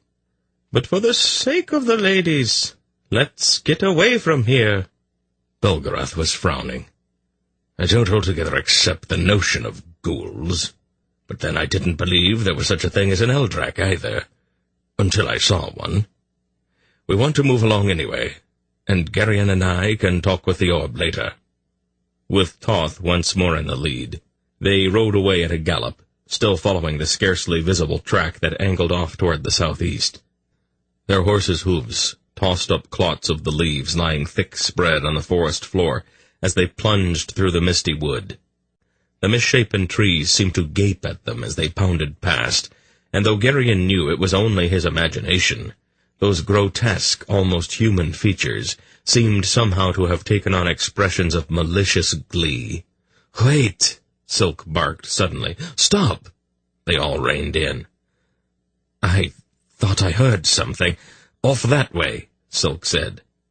They all sat straining their ears, trying to listen over the heavy panting of the horses. Faintly, from somewhere to the east, a scream came out of the fog. "There it is again," Silk said. He pulled his horse around. "What are you doing?" Belgarath asked him. "I'm going to have a look." But Toth had moved his horse around until it was blocking the Drasnian's path. Gravely, the giant shook his head. "Toth, we have to know what's happening." Toth shook his head again. "Toth," Geryon said, "is what Tzadi told us really true? Is there really such a thing as a ravener?" Toth's face grew bleak, and he nodded. Another scream came out of the dim woods, seeming much closer this time. The scream was filled with horror and agony. "Who is it?" Tinedra demanded, her voice shrill with fright. "Who is screaming?" "The men who attacked us," Ariond replied, with a sick voice. "The ones who survived the fight. Something is running them down one by one." "Raveners?" Geryon asked. "I think so. Whatever it is, it's horrible." "They're coming this way. Let's get away from here," Tzadi said. He drove his heels into his horse's flanks. They plunged off into the gloomy wood, no longer even trying to follow the track. Their blind flight took them perhaps half a mile farther into the forest when Polgara suddenly pulled her horse to a halt. "Stop!" she commanded. "What is it, Paul?" Dernick asked her. But she pushed forward carefully to peer at a thicket half obscured in the mist. "There is someone ahead," she whispered. "A ravener?" Geryon asked in a low voice. She concentrated for a moment. "No, it's one of the attackers. He's trying to hide." "How far away is he?" "Not far." She continued to peer into the shrouding mist. "There," she said. "He's behind that tree at the edge of the thicket, the one with the broken limb hanging down." Geryon vaguely saw a dark patch half concealed behind a gnarled tree root rising out of the sodden leaves. Then a movement caught his eye. He glimpsed a shambling figure coming out of the trees. It seemed gray, almost invisible in the hazy fog, and it was so gaunt that it resembled a skeleton. It was dressed in rags, stained with earth and blood. Its pale skull was covered with scanty hair, and it was half-crouched, snuffling audibly as it walked, its arms hanging loosely. Its eyes were vacant, and its mouth agape. Then another emerged from the woods, and yet another. As the creatures advanced, they made a low, moaning sound, expressing nothing remotely intelligible, but rather seeming to convey only a dreadful hunger. "He's going to run!" With despairing cry, the hidden assassin leaped to his feet and desperately began running. The raveners took up the chase, their moaning coming faster. Their shambling gait quickened, and their emaciated legs carried them through the woods at a surprising rate of speed. Twisting and dodging, the panic-stricken ruffian fled among the trees, his hideous pursuers gaining on him with every step. When he finally disappeared far back into the fog and gloom, they were no more than a few yards behind him. His shriek was shocking, a horrible sound. Again he screamed, and again. "Are they killing him?" Tinedra's voice was shrill. Polgara's face had gone absolutely white, and her eyes were filled with horror. "No," she replied. "What are they doing?" Silk demanded. "They are eating him." "But," Silk broke off as more shrieks came out of the fog.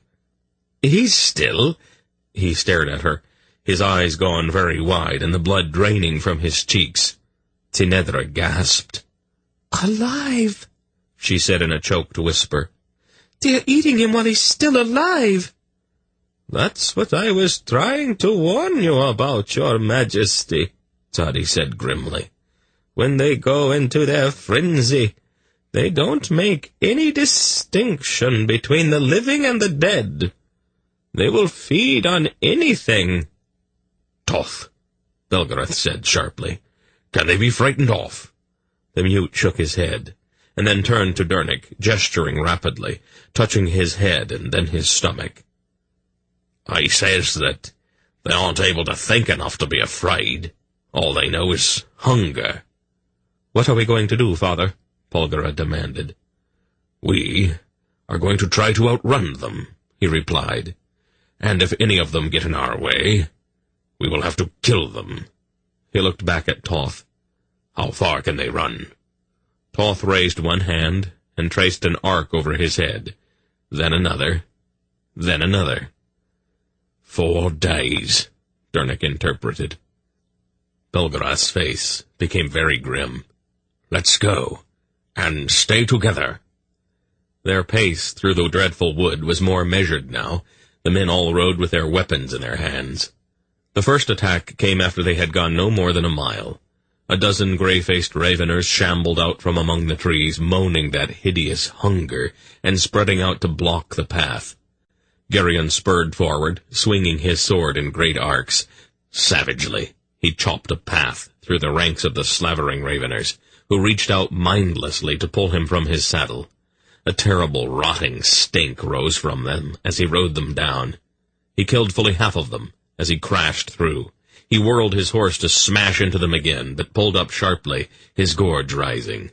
The raveners who had escaped his sword were tearing at the bodies of those who had gone down, ripping out the dripping gobbets of flesh, feeding them into their gaping mouths. Their claw-like hands, even as they continued that awful moan, continued to rip and tear. Cautiously, Belgarath and the others circled around that dreadful feeding, averting their eyes as they passed. "It won't work, Father," Polgara declared. "Sooner or later one of us is going to make a mistake. We are going to have to shield." He thought about it for a moment. "Well, you might be right, Paul," he admitted finally. He looked at Geryon. "You and Dernick pay attention to how this is done. I want you to be able to take over when we get tired." They started out at a walk, as Belgarath and Polgara adjusted the barrier they were creating with the force of their combined will. They had gone no more than just a little way when a gray-faced ravener came loping out from among the twisted trees, slobbering and moaning. When it was perhaps 10 yards from Dernick's horse, it suddenly stumbled back, as if it had just run headlong into something solid. Moaning dreadfully, it came forward again and began to claw at the empty air with its filthy, long-nailed hands. "Dernick," Polgara said, "would you deal with it, please?" "All right, Paul." The smith's face creased into an expression of extreme concentration, and he muttered a single word. The ravener flickered, then popped momentarily out of sight. When it reappeared, it was 20 yards away, beside a large tree. It struggled to lurch forward at them again, but seemed for some reason unable to move. "Oh, that should hold it," Dernick said. "What did you do?" Silk asked, peering at the struggling creature. "Oh, it stuck its arm into that tree," Dernick replied. "If it wants to attack again, it's either going to have to bring the tree along or leave that arm behind. Oh, I didn't really hurt it, but it's going to take it a day or so to get its arm loose." "Have you got a good hold on our shield, Paul?" Belgarath asked over his shoulder. "Yes, father." "Well, then let's pick up the pace a trifle. A bit of a momentum won't hurt." They moved, first at a trot, then at a loping canter. The shield Belgarath was projecting to the front ran ahead of them like a battering ram, hurling the rag-clothed raveners from their path. "Where do they get those clothes?" Silk asked as he rode. Toth made a kind of digging motion with one hand. "He says that they take them off the bodies of the dead that they dig up," Dernick translated. Silk shuddered. That would explain the smell. The next few days began to blur in Gerion's mind.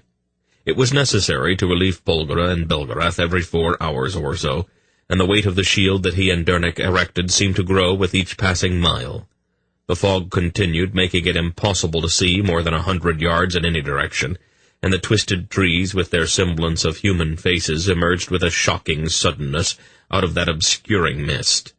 Shapes gray and emaciated moved through the fog, and the mindless moaning came from all around them as they plunged through the ghoul-haunted wood. Night was a time of dreadful terror, as the raveners gathered around the shield, clawing at it and moaning their hideous longing. Exhausted by his efforts of the day, Gerion was forced to use every ounce of his will, not merely to hold the shield in place when his turn came, but also to ward off sleep. Even more than the raveners, sleep was the enemy. He forced himself to walk up and down. He pinched himself. He even went so far as to put a large pebble in his left boot, hoping that the discomfort would keep him awake. Once all of his devices failed, and his head began to sag slowly forward as sleep finally overcame him. It was that putrid smell that jerked him awake.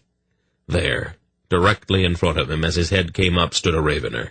Its eyes were empty of all thought. Its gaping mouth revealed broken and rotting teeth. Its black-nailed hands groped out, reaching for him. With a startled cry, he unleashed a heavy blow with his will, hurling the creature backward. Trembling violently, he re-established the barrier that had begun to falter. Then, at last, they reached the southernmost fringe of that dreadful forest and rode out from under the twisted trees onto a fog-shrouded heath. "Will they keep up that chase?" Dernick asked his giant friend. The smith's voice dropped from his lips with a great weariness. Toth made a number of obscure gestures. "What did he say?" Gerion asked. Dernick's face was bleak. "Well, he says that for as long as the fog lasts, they probably won't give up. They don't like the sun, but the fog's hiding it, so—" He shrugged. "We have to keep up the shield, then, don't we?" "I'm afraid so." The heath across which they rode was a blasted, ugly place, covered with low thorn bushes and dotted with shallow tarns filled with rusty-looking water. The fog eddied and billowed, and always at the farthest edge of vision lurked those shadowy forms of the raveners. They rode on. Polgara and Belgarath took the burden of the shield, and Gerion slumped in his saddle, trembling with exhaustion. And then, very faintly, he caught the smell of salt brine. "The sea!" Dernick exulted. "We've reached the sea!" "Now, all we need is a boat," Silk reminded him. Toth, however, pointed ahead confidently and made a curious gesture.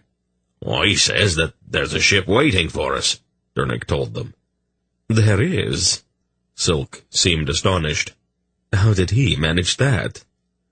"I really don't know," Dernick replied. "He didn't say." "Dernick," Silk said, "exactly how do you know what he is saying? Those gestures of his don't make much sense to me at all." Dernick frowned. "I really don't know." I hadn't even thought about it. I just seem to know what he wants to say. Are you using sorcery? No. Maybe it's because we've worked together so much. Always seems to bring men closer together. I guess I'll have to take your word for it.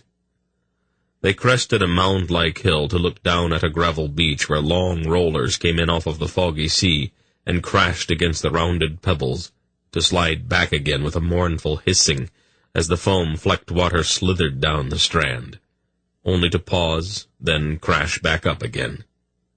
"I don't see your ship, Toth," Silk said almost accusingly. "Where is it?" Toth pointed out into the fog. "Oh, really?" Silk's voice was skeptical. The mute nodded. The Raveners trailing behind grew more agitated as the company started down toward the beach. Their moans became more urgent, and they began to run back and forth along the crest of the hill, reaching out their clawed hands with a kind of desperate longing. They did not, however, pursue any further. "Is it my imagination, or does it seem that they are afraid of something?" Velvet asked. "They're not coming down that hill," Dernick agreed. He turned to Toth. "Are they afraid?" Toth nodded. "I wonder what it is." The giant made a motion with both hands. "He says it has something to do with being even more hungry than they are. Something out there. They're afraid of it." "Sharks, maybe," Silk suggested. "No, I think it's the sea itself." When they reached the gravel strand, they dismounted and stood in a weary little group at the water's edge. "What? Oh, yes, I'm fine, Paul. Just a little puzzled, that's all. If there is a ship out there, I'd sort of like to know who arranged for it, and how they knew that we were going to arrive at this particular spot." "More important than that," Silk added, "I would like to know how we are going to tell them that we have arrived. This fog is like a blanket." "Toth says that they already know we're here," Dernick told him. "They'll probably show up in the next half hour or so." "Oh," Belgarath said curiously. "And who sent this ship in the first place?" "Well, he said it was Zeradus." "I am going to have a long talk with that young lady one of these days," Belgarath said. "She is starting to make me just a little uneasy about certain things." "They went back," Ariond told them, as he stood stroking the bowed neck of his stallion. "Who did?" Geryon asked. "The Raveners," the boy replied, pointing back up at the hill. "They gave up and started going back to the woods." "Oh, and without even saying goodbye," Silk added with a tight grin. "I don't know what's happened to people's manners these days." The ship that came ghosting out of the fog was curiously built with a high prow and stern, and broad sails on her twin masts. "What is making it go?" Zinedra asked, staring curiously at the shadowy shape. "I don't quite follow you," Geryon said. "They are not rowing," she pointed out, "and there isn't even a hint of a breeze." He looked sharply back at the ship, and saw immediately that she was right. There were no oars protruding from the ghostly ship's sides, but in spite of the dead, calm, foggy air, the sails were bellied outward, and the vessel moved smoothly through the oily-looking water. "Is it sorcery?" He pushed his mind out, searching for some hint. "It doesn't seem to be. At least not any kind that I know about." Belgarath stood not far away, his expression profoundly disapproving. "How are they moving the ship, grandfather?" Geryon asked him. "It is a form of witchcraft," the old man told him, still scowling. "Unpredictable, usually not very reliable." He turned to Toth. "You want us to go on board that?" Toth nodded. "Will it take us to Verkat?" Toth nodded again. "You mean that it will, if the sprite that is pushing it does not get bored with the idea, or decide that it might be funny to take us in the opposite direction?" Toth held out both of his hands. "Oh, he says to trust him," Dernick supplied. "I wish people would quit saying that to me." The ship slowed, and her keel ground gently onto the gravel bottom. A broad ramp came sliding out over the side, and its weighted end sank in about 3 feet of water. Toth, leading his reluctant horse, waded out onto the ramp. Then he turned and looked inquiringly back at the rest of them. He motioned with his arm. "I says we're supposed to board now," Dernick said. "I heard him," Belgarath growled. "All right. I suppose we might as well." Sourly, he took his horse's reins and waded out into the water. Chapter 23. The crew of this strange ship wore rough, cowled tunics made of heavy cloth. The bones of their faces were prominent, giving their features a peculiarly hewn look. Like Toth, they were all mutes. They went about their work in absolute silence. Geryon, accustomed to the bawling and cursing which accompanied the labors of Carrick sailors, found this stillness peculiar, even slightly unnerving. The ship itself made none of the usual sounds.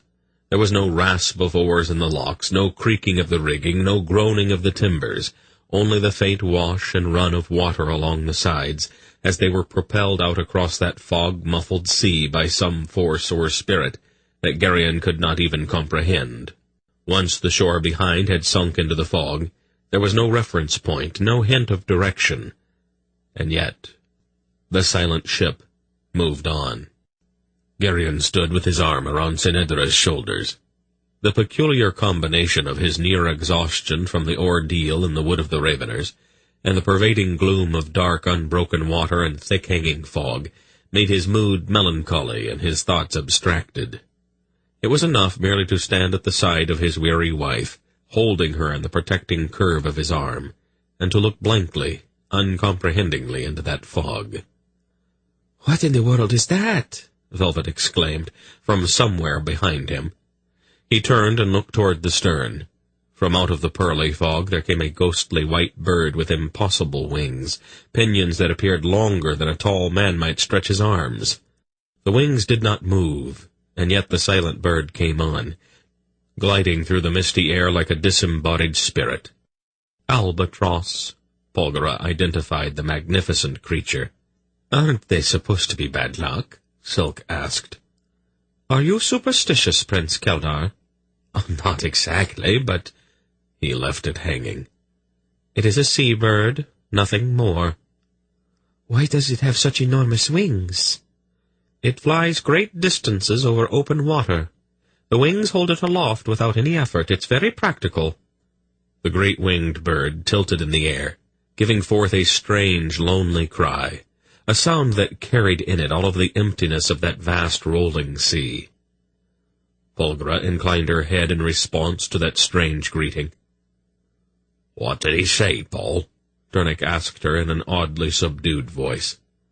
"It was quite formal. Sea-birds have a great deal of dignity, perhaps because they spend so much time alone. It gives them leisure to formulate their thoughts, I suppose. Land-birds babble a great deal, but sea-birds try to be profound." "They're strange creatures, aren't they? Birds, I mean." "Not once you get used to them." She looked out at the alabaster bird coasting in the silent air beside the ship, with an indecipherable expression on her face. The albatross moved his great wings and pulled ahead of the ship to station himself just in front of the prow, hanging apparently motionless in the mist. Belgarath had been staring up at the sails, which bellied out improbably in the dead calm air. Finally he grunted to Toth. "How long does the trip to Verkat take?" Toth measured out a short space with his hands. "That's not very specific, my friend." Toth pointed upward and spread his fingers wide. "I says about 5 hours, Belgarath," Dernick translated. "We are moving faster than it appears, then," the old man observed. "I wonder how they managed to persuade the sprite to concentrate on one thing for that long. I have never run into one before that could keep hold of an idea for more than a minute." "Do you want me to ask him?" Dernick offered. Belgarath squinted back up at the sails. "No, I guess not. I might not like the answer." The northwest coast of the Isle of Verkat rose dark and indistinct out of the fog as evening approached. They sailed closer with the gleaming albatross hovering just ahead of them, and Geryon saw that the low hills behind the gravel strand were thickly covered with dark evergreens wreathed in fog. Some distance back up from the beach, a few scattered lights gleamed golden in the windows of a village, and a line of torches wound down from that village toward the shore. Faintly, Geryon could hear the sound of singing. The words were indistinct, but the overall tone of the song conveyed a great sadness and an endless longing. Their ship moved silently across a shallow bay, then coasted gently up beside a rude stone quay that looked more like a natural rock formation than any man-made structure. A tall man in a white linen robe stood on the quay. Although his face was unlined and his eyebrows were black as raven's wings, his flowing hair was as silver as Belgarath's. "Welcome," he greeted them. His voice was deep and peculiarly gentle. "I am Vard. We have long awaited your coming, which the book of the heavens revealed to us ages past." "Now you see why I don't like these people," Belgarath muttered. "I hate it when someone pretends to know everything." "Forgive us, holy Belgarath," the man on the quay said with a slight smile.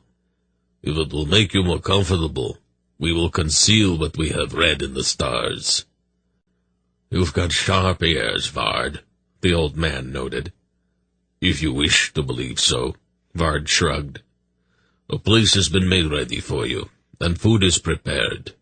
Your journey has been long and difficult. I'm sure you are all very tired. If you will come with me, I will show you the way. My people will bring your mounts and your belongings." "You are very kind, Vard," Polgara said, across the rail of the ship as the mute sailors ran their ramp out to the stones of the quay. Vard bowed. "We are honored by your presence, Lady Polgara. We have stood in awe of you since the beginning of the Third Age." The path leading up from the bay was narrow, and it wound about with no seeming purpose. "I fear that you will find our village rude by comparison with the mighty cities of the West," the white-robed man apologized. "We have ever been indifferent to the surroundings." "One place is as much the same as another," Belgarath agreed, peering ahead toward the cluster of lighted windows glowing in the mist.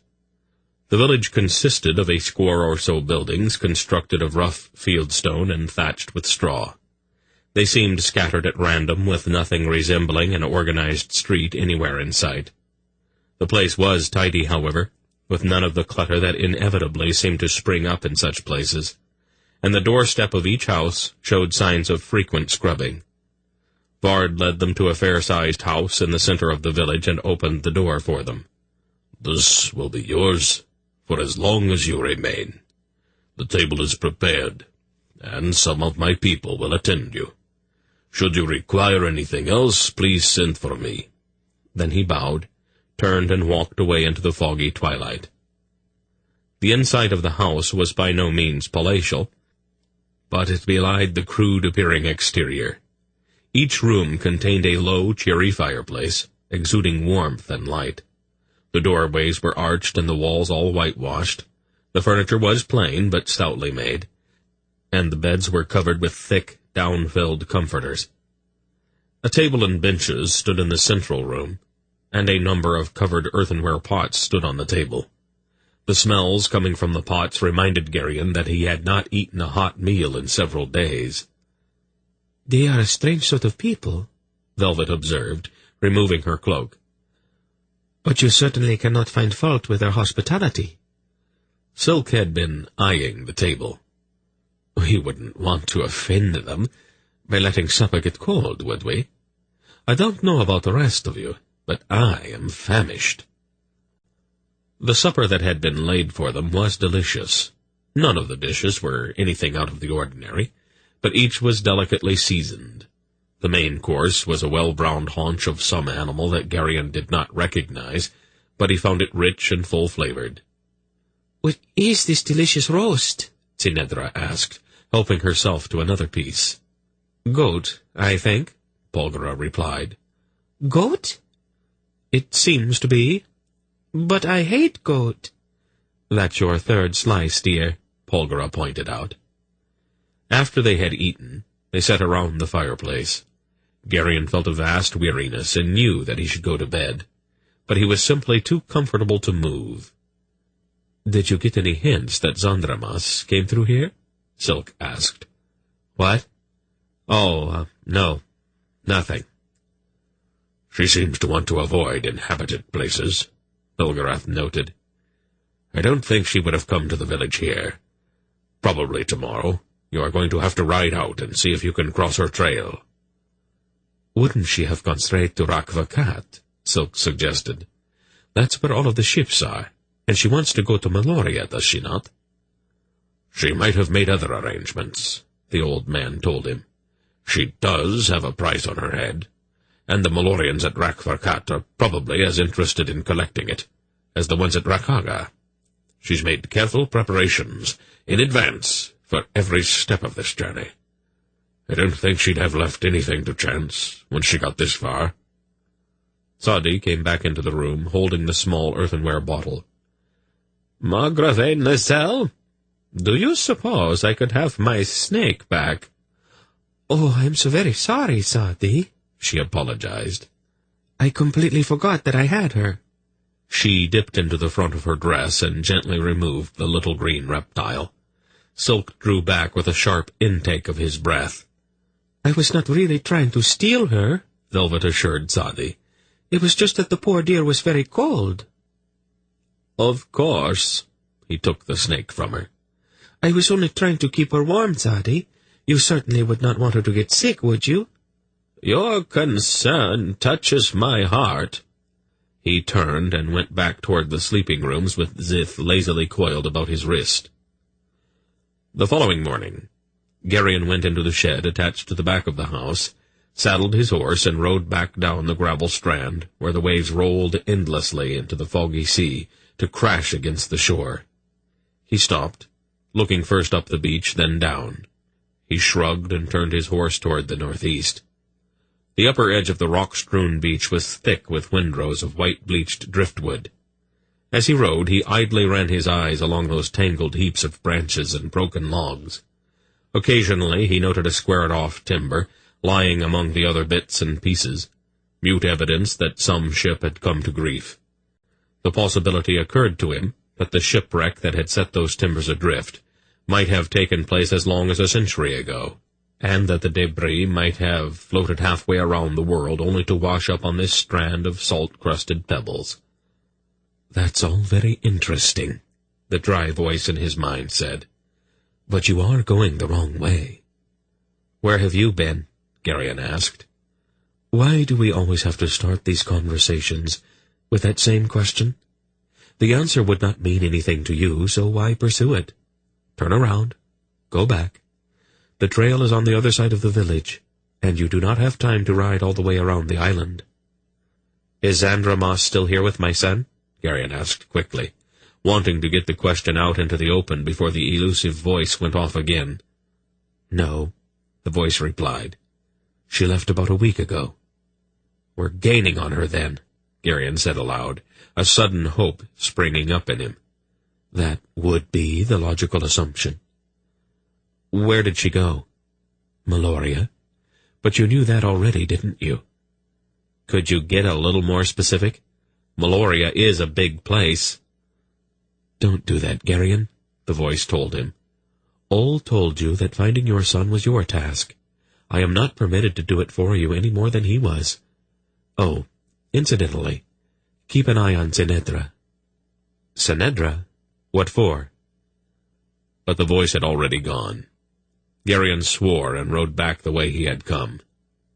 A league or so to the south of the village, where a cove sheltered two jutting headlands that ran back into the shoreline, the sword strapped across his back tugged at him. He reined in sharply and drew the blade. It turned in his hand and pointed unerringly due inland. He trotted his horse up the hill with the blade of iron-gripped sword resting on the pommel of his saddle. The trail did not veer. Ahead of him lay a long grassy slope and then the misty edge of the evergreen forest. He considered the situation for a moment, and decided that it might be better to go back and tell the others, rather than to pursue Xandramos alone. As he turned his horse toward the village, he glanced down at the shallow waters of the cove. There, lying on its side beneath the water, lay the sunken wreck of a small ship.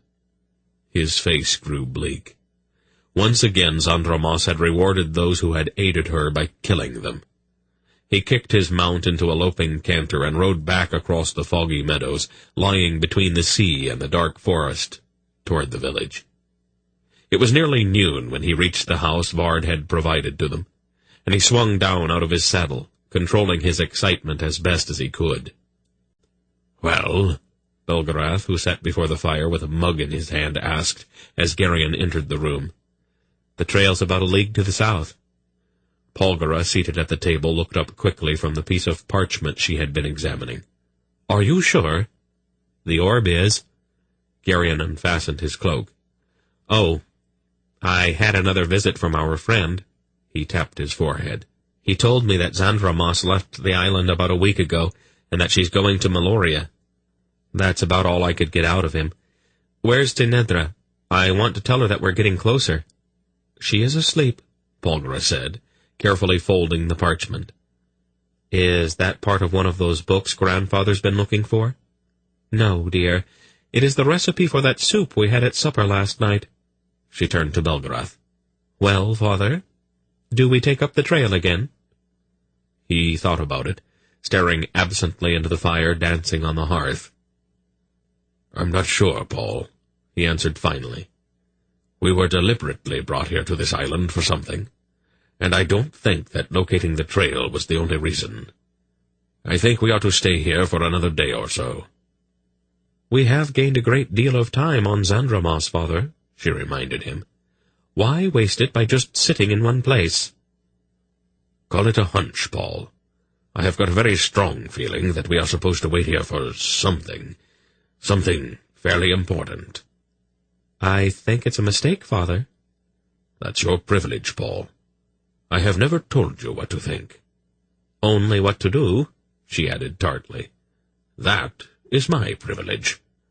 It's a father's duty to guide his children. I'm sure you understand."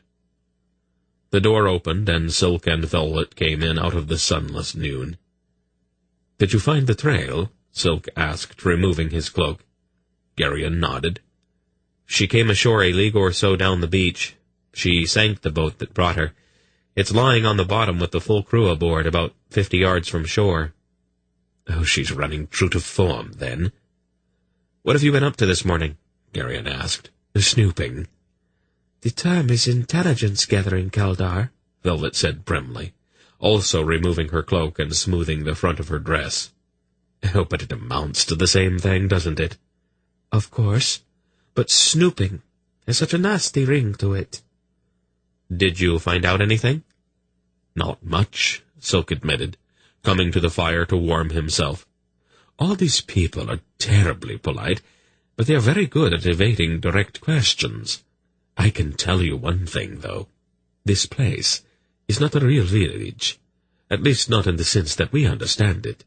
It's all very carefully set up to look crude and rustic, but the people here go through the motions of tending the crops and herds. It's all for show. Their tools show almost no sign of use, and their animals are just a bit too well groomed." "What are they doing, then?" "I think they spend their time in study," Velvet replied. "I was visiting with one of the women, and there was sort of a chart on the table in her house. I got a look at it before she put it away. It looked like a map of some constellations, a sort of picture of the night sky." Belgarath grunted. "Astrologers. I have never had much faith in astrology. The stars seem to say something different every quarter hour or so." He thought about it for a moment. "Back at Prolgo, the Gorham said that these people are dolls, the same as the ones who live in southern Malloreon. No one has ever been able to figure out what the dolls are up to. They seem to be docile and placid. But I suspect that's only a mask. There are several centers of learning in Dalesia. I would not be surprised to find out that this place is very similar. Did either of you see anyone wearing a blindfold?" the way Taranis does." "A seer?" Silk said. "I didn't." He looked at Velvet. She shook her head. "Toth might be able to give us some answers, Father," Polgara said. "He seems to be able to communicate with these people in ways that we cannot." "How do you propose to get answers out of a mute, Polgara?" "Dernick seems to be able to talk with him," she replied. "Where are they, by the way?" "They found a pond on the upper edge of the village," Velvet answered. "They are checking to see if it is occupied. Arion is with them." Inevitably," Polgara smiled. "Doesn't it get a little tedious?" Velvet asked. "Having him spend all of his time fishing, I mean." "It is a healthy activity," Polgara said. She looked meaningfully at the mug in Belgarath's hand. "And better for him than the amusements of some others I could name." "What next, old friend?" Silk asked Belgarath. "Let's sit tight for a while. We'll keep our eyes and ears open. I have got a nagging sort of feeling that something important is going to happen here." That afternoon, a faint breeze began to stir the fog that had plagued them for the past week or so. When evening approached, the sky had blown clear except for a heavy cloud bank off toward the west, dyeing the sky a deep scarlet with the setting sun. Sadi had spent the day with Vard. When he returned, his expression was frustrated. "Were you able to get anything out of him?" "Nothing I could make any sense out of," the eunuch replied.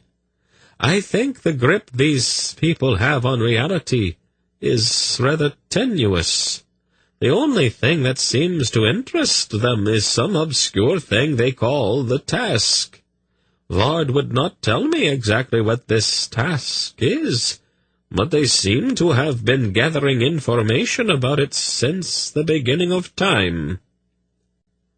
As twilight began to settle over the isle, Dernick, with Arion at his side, returned with his fishing pole across his shoulder and a frustrated look on his face. "Where's Toth?" Geryon asked. "He said he had something to attend to," Dernick replied, carefully examining his tackle. "I think maybe I need a smaller hook," he mused. As Polgara and Velvet began preparing supper, Silk looked over at Geryon.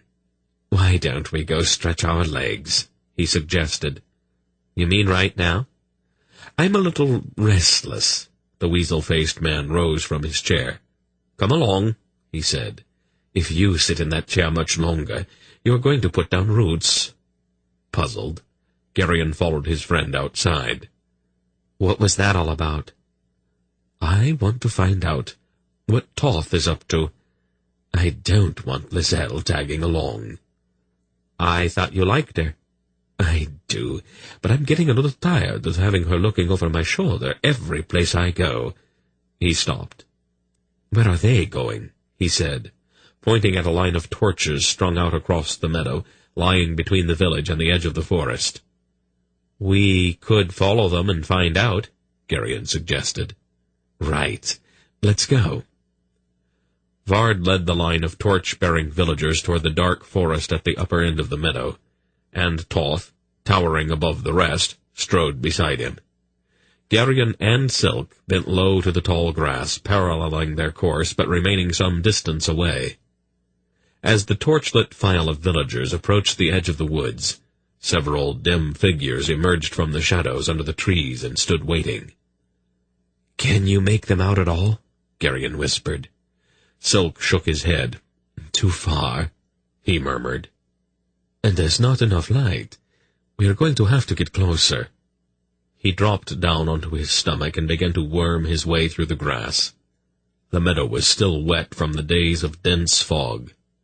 By the time Geryon and Silk reached the protecting shadows at the edge of the trees, they were both soaking wet. "I'm not enjoying this much, Silk," Geryon whispered somewhat crossly. "I don't think you'll melt," Silk whispered back.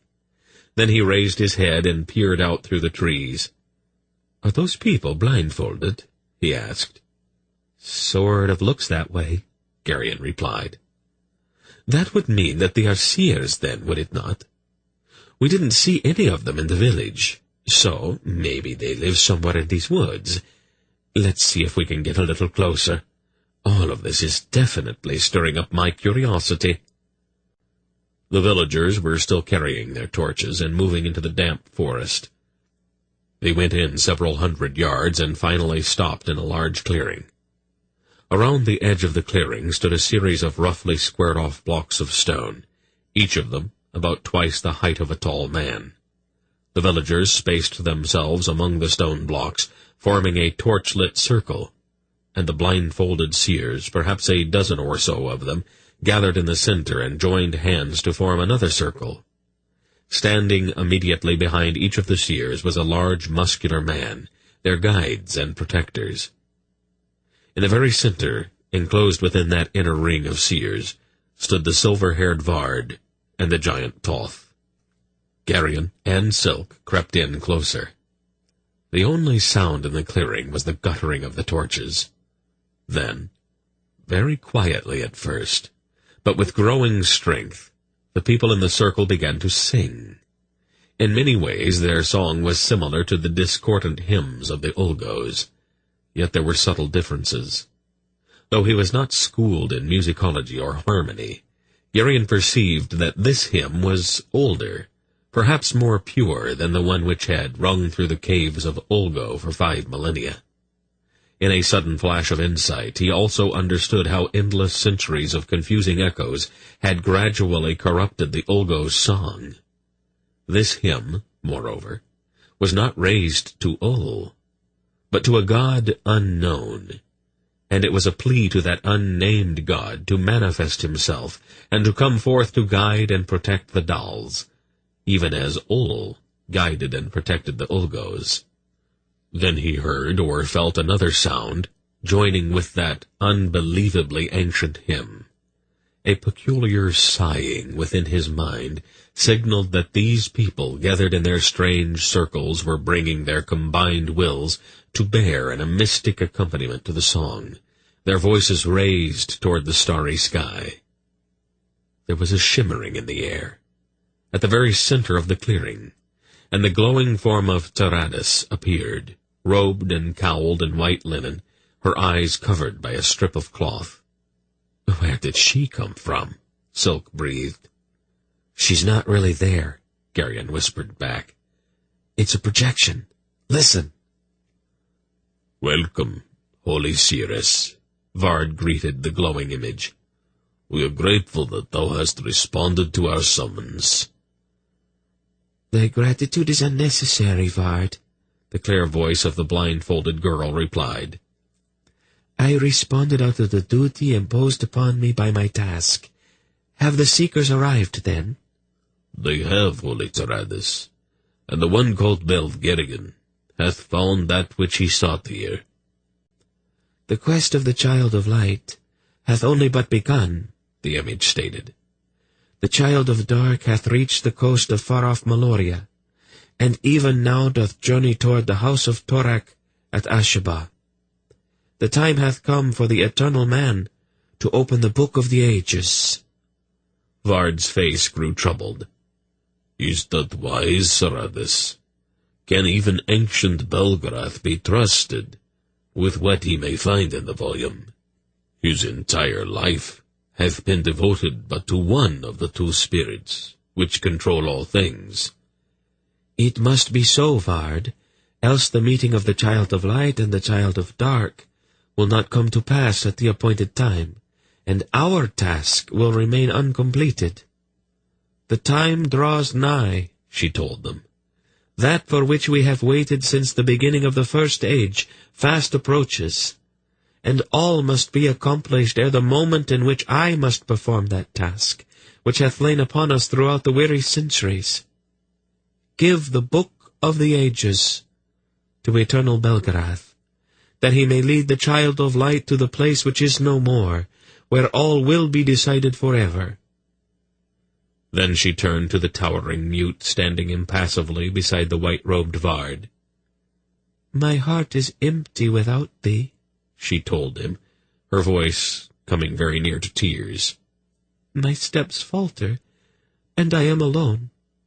I pray thee, my dear companion, make haste in the completion of thy task, for I am made desolate by your absence." quite clearly in the flickering torchlight.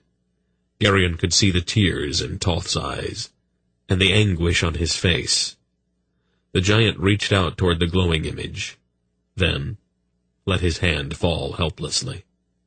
Saradas also raised her hand, it seemed almost involuntarily. Then she vanished. Chapter 24. "Are you sure she said Ashaba?" Belgarath asked intently. "I heard her too, grandfather." Geryon confirmed what Silk had just reported. "She said that the Child of the Dark had reached Malloreon and was journeying to the house of Torak at Ashaba." "But there's nothing there," Belgarath objected. "Belden and I ransacked that place right after Vomimbre." He began to pace up and down, scowling darkly. "What could Xandramoss possibly want there? It's just an empty house." "Maybe you can find some answers in the Book of the Ages," Silk suggested. Belgarath stopped and stared at him. "Oh, I guess we hadn't got to that part yet," the little man said. "Saradas told Vard that he was supposed to give you the book. Oh, he didn't like it very much, but she insisted." Belgarath's hands began to tremble, and he controlled himself with an obvious effort. "Is it important?" Silk asked curiously. "So, that's what this has been all about," the old man burst out. "I knew there was a reason for bringing us here." "What is the Book of Ages, Belgarath?" Sinedra asked. "It is part of the Malloreon Gospels, the holy book of the seers at Kel. It looks as if we were led here specifically for the purpose of putting that book into my hands." "This is all just a little too obscure for me, old friend," Silk said, shivering. "Let's go get cleaned up, Geryon. I am soaked all the way through." "How did you two get so wet?" Velvet wanted to know. "We were crawling around in the grass." "That would account for it, I suppose." "Do you really have to do that, Lizelle?" "Do what?" "Oh, never mind. Come on, Geryon." "What is it about her that irritates you so much?" Geryon asked as the two of them went down the hall toward the back of the house. "I'm not really sure," Silk replied. "I get the feeling she's laughing at me all the time, and that she's got something on her mind that she is not telling me. For some reason she makes me very nervous." After they had dried themselves and changed into clean clothing, they returned to the warm, firelit main room of the house to find that Toth had returned. He sat impassively on a bench near the door, his huge hands folded on his knees. All traces of the anguish Geryon had seen on his face in the clearing were now gone. His expression was as enigmatic as ever. Belgarath sat beside the fire, holding a large leather-bound book tilted to catch the light, his eyes poring over it intently. "Is that the book?" Silk asked. "Yes," Polgara replied. "Toth brought it. I hope that it says something to make this trip worth all the trouble." As Geryon, Silk, and Toth ate, Belgarath continued to read, turning the crackling pages of the Book of the Ages impatiently. "Listen to this," he said finally. He cleared his throat and began to read aloud. "Know ye, O my people, that all down the endless avenues of time hath division marred all that is. For there is division at the very heart of creation. But the stars and the spirits and the voices within the rocks speak of the day when the division will end, and all will be made one again. For creation itself knows that the day will come, and two spirits contend with each other at the very center of time. These spirits are the two sides of that which hath divided creation. Now the day must come when we must choose between them, and the choice we must make is the choice between absolute good and absolute evil. And that which we choose, good or evil, will prevail until the end of days. But how may we know which is good and which is evil? Behold also this truth. The rocks of the world and of all other worlds murmur continually of the two stones which lie at the center of the division. Once these stones were one. They stood at the very center of all creation. But like all else they were divided, and in the instant of division were they rent apart with a force that destroyed whole suns. And where these stones are found together, There, surely, will be the last confrontation between the two spirits. Now the day will come, when all division will end, and all will be made as one again, except that the division between the two stones is so great, they can never be rejoined. And in the day when the division ends, shall one of the stones cease forever to exist, and in that day also shall one of the spirits forever vanish. Are they trying to say that the orb is only half of this original stone? Geryon asked incredulously. The other half would be the Sardian, Belgarath agreed. That would explain a great deal. I didn't know there was any connection between the two. Neither did I. But it does sort of fit together, doesn't it? Everything about this whole business has come in pairs from the very beginning. 2 prophecies, 2 fates, a child of light and a child of dark. It only stands to reason that there would have to be 2 stones, doesn't it? And the Sardian would have the same power as the orb, Polgara added gravely. Belgarath nodded. In the hands of the child of dark, it could do just about anything that Geryon can do with the orb, and we have not even tested the limits of that yet. It gives us just a little more incentive to keep Xandramos from reaching that Sardian, then, doesn't it? I already have all the incentive in the world, Tinedra said sadly. Geryon rose early the next morning. When he came out of the room he shared with Tinedra, he found Belgarath seated at the table in the main room, with a book of ages lying before him in the light of a guttering candle. "Didn't you go to bed, Grandfather?" "What? Oh, no. I wanted to read this all the way through, without any interruptions." "Did you find anything helpful?" "A great deal, Geryon. A very great deal. Now I know what Saradis is doing." "Is she really involved in this?" "She believes that she is." He closed the book and leaned back, staring thoughtfully at the far wall. "You see, these people, and the ones at Kel and Delesia, believe that it is their task to choose between the 2 prophecies, the 2 forces that have divided the universe. They believe that it is their choice that's going to settle the matter once and for all." "A choice? That's all? You mean that all they have to do is pick one or the other, and that's the end of it?" "Roughly, yes. They believe that the choice has to be made during one of the meetings of the Child of Light and the Child of Dark, and both stones, the orb and the Sardian, have to be present.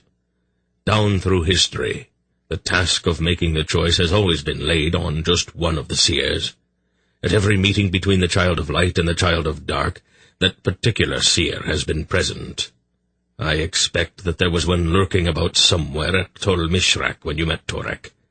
At any rate, the task has finally fallen to Saradis. She knows where the Sardian is. She knows when this meeting is going to take place. She will be there. If all of the conditions have been met, she will choose." Geryon sat down in a chair by the dying fire. "You don't actually believe all that, do you?" "I don't know, Geryon. We've spent our entire lives living out the pronouncements of the prophecy, and it has gone to a great deal of trouble to get me here and to put this book into my hands. I may not entirely believe all of this mysticism, but I am certainly not going to ignore it." "Did it say anything at all about Geryon? What is his part in all of this?" "I am not sure. It could be as a sacrifice, the way Agachak believes. Or it is possible that Xandramos abducted him just to force you to come after her and bring the orb with you. Nothing is ever going to be settled until the orb and the Sardian are brought together into the same place." "The place which is no more," Geryon added sourly. Belgarath grunted. "There's something about that phrase that keeps nagging at me. Sometimes I can almost put my finger on it, but it keeps slipping away from me. I have seen it or heard it before, but I can't seem to remember where." Polgara came into the room. "You are both up early?" she said. "Geryon is," Belgarath replied. "I am up late." "Did you stay up all night then, Father?" "It seems that way. I think that this was what I was waiting for. He laid his hand on the book in front of him. As soon as the others get up, let us pack and get ready to leave. It is time for us to move on. There was a light tap on the outer door. Geryon rose, crossed the room, and opened it. Vard stood outside in the pale grey light of the dawning day. "There's something I need to tell you," he said. "Come in." Geryon held the door open for him. "Good morning, Vard," Belgarath greeted the white-robed man. "I did not get the chance to thank you for this book." "You must thank Zaradas for that. We gave it to you at her instruction. I think you and your friends should leave. There are soldiers coming." "Malloreons?" Vard nodded. "There is a column moving out from Isle of Verkat. They will probably reach the village before noon." "Can you give us a ship of any kind?" Belgarath asked him. "We need to get to Malloria." "That would not be wise just now. There are also Malloreon ships patrolling the coast." "Do you think they are searching for us?" Polgara asked. "It is possible, Lady Polgara," Vard admitted. "But the commander at Isle of Verkat has ordered these sweeps through the countryside before, usually to round up any Murgos who still might be hidden on the isle. They stir around for a few days, then return to their garrison in Isle of Verkat. If this present excursion is merely one of those periodic searches, the troops won't be very thorough. They won't come into this vicinity for long. As soon as they are gone, you can come back here, and we will provide you with a ship." "Just how extensive is that forest out there?" Belgarath asked him. "It's quite large, ancient one." "Good. Malloreons are not comfortable in forests. Once we get back into the trees, it shouldn't be much of a problem to slip around them." "You will need to avoid the hermit who dwells in the forest, however." "The hermit?" "A poor, deranged fellow. He's not really an evil person, but he is mischievous. He likes to play tricks on travelers." "We will keep that in mind," Belgarath said. "Geryon, go wake the others. Let's get ready to leave." By the time everything was ready for their departure, the sun had risen over the low range of hills to the east. Tzadi looked out the door at the bright sunlight streaming over the village, sparkling also on the waves in the harbor. "Where is the fog when you need it?" he asked of no one in particular. Belgarath looked around. "We have got about 4 hours until the Malloreons get here. Let's use that time to put some distance between us and this place." He turned to Vard. "Thank you," he said simply, "for everything."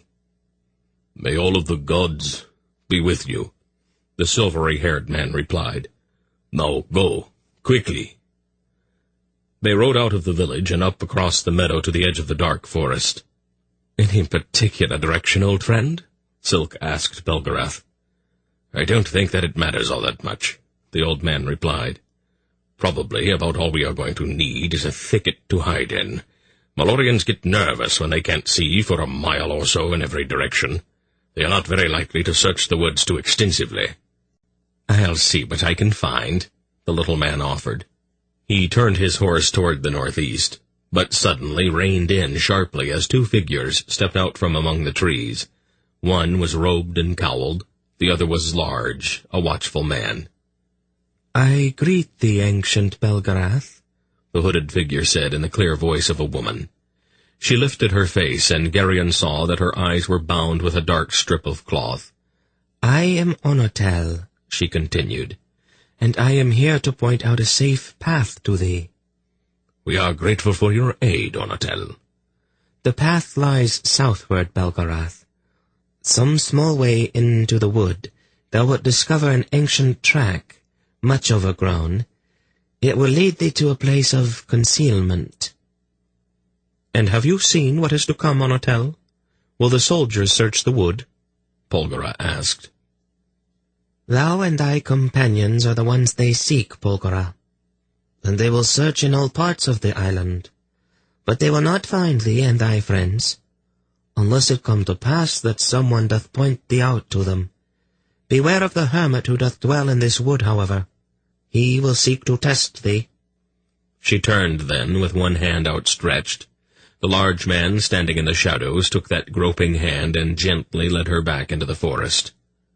How convenient, Velvet murmured. Perhaps a little too convenient? She would not lie, Lizelle, Polgara said. But she is not obliged to tell the whole truth, is she? You have got a very suspicious nature, Silk told her. Let us just say that I am cautious. When a perfect stranger goes out of her way to help me, it always makes me a little nervous. Let's go ahead and find this path of hers, Belgarath said. If we decide later on to change direction, we can do it someplace private. They pushed into the shadows beneath the spreading evergreens. The forest floor was damp and thickly covered with fallen needles from the limbs overhead. The sun streamed down in long, slanting shafts of golden light, and the shadows that had the faint bluish tinge of morning. The thick loam muffled the sound of their passage, and they rode in a kind of hushed silence. The track to which the seeress had directed them lay perhaps a mile back into the woods. It was deeply indented in the forest floor, as if at some time in the long distant past it had been much traveled. Now, however, it lay unused, and weeds and grass had reclaimed it. As the sun mounted into the sky, the blue cast to the shadows beneath the trees faded, and a myriad of tiny insects swirled and darted in the shafts of sunlight. Then, quite suddenly, Belgarath reined in his horse. "Listen," he said sharply. From far behind them, Gerion heard a series of sharp yelps. "Dogs?" Sadi asked, looking nervously back over his shoulder. "Did they bring dogs to sniff out our trail?" "Those are not dogs," Belgarath told him. "They are wolves." "Wolves!" Sadi exclaimed. "We must flee." "Don't get excited, Sadi," the old man told him. "Wolves do not hunt people." "I would rather not chance that, Belgarath," the eunuch said. "I have heard some very alarming stories." "That is all that they were, stories. Believe me, I know wolves. No self-respecting wolf would even consider eating a human. Now stay here, all of you. I'll go see what they want." He slid down out of the saddle. "Not too close to the horses, father," Polgara warned. "You know how horses feel about wolves." He grunted, then went off into the forest. "What's he doing?" Sadi asked nervously. "You wouldn't believe it," Silk replied. They waited in the cool dampness of the forest, listening to the faint yelping sounds and an occasional bell-like howl echoing among the trees. When Belgarath returned some time later, he was swearing angrily. "Whatever is the matter, father?" Polgara asked him. "Somebody is playing games," he retorted angrily. "There aren't any wolves back there."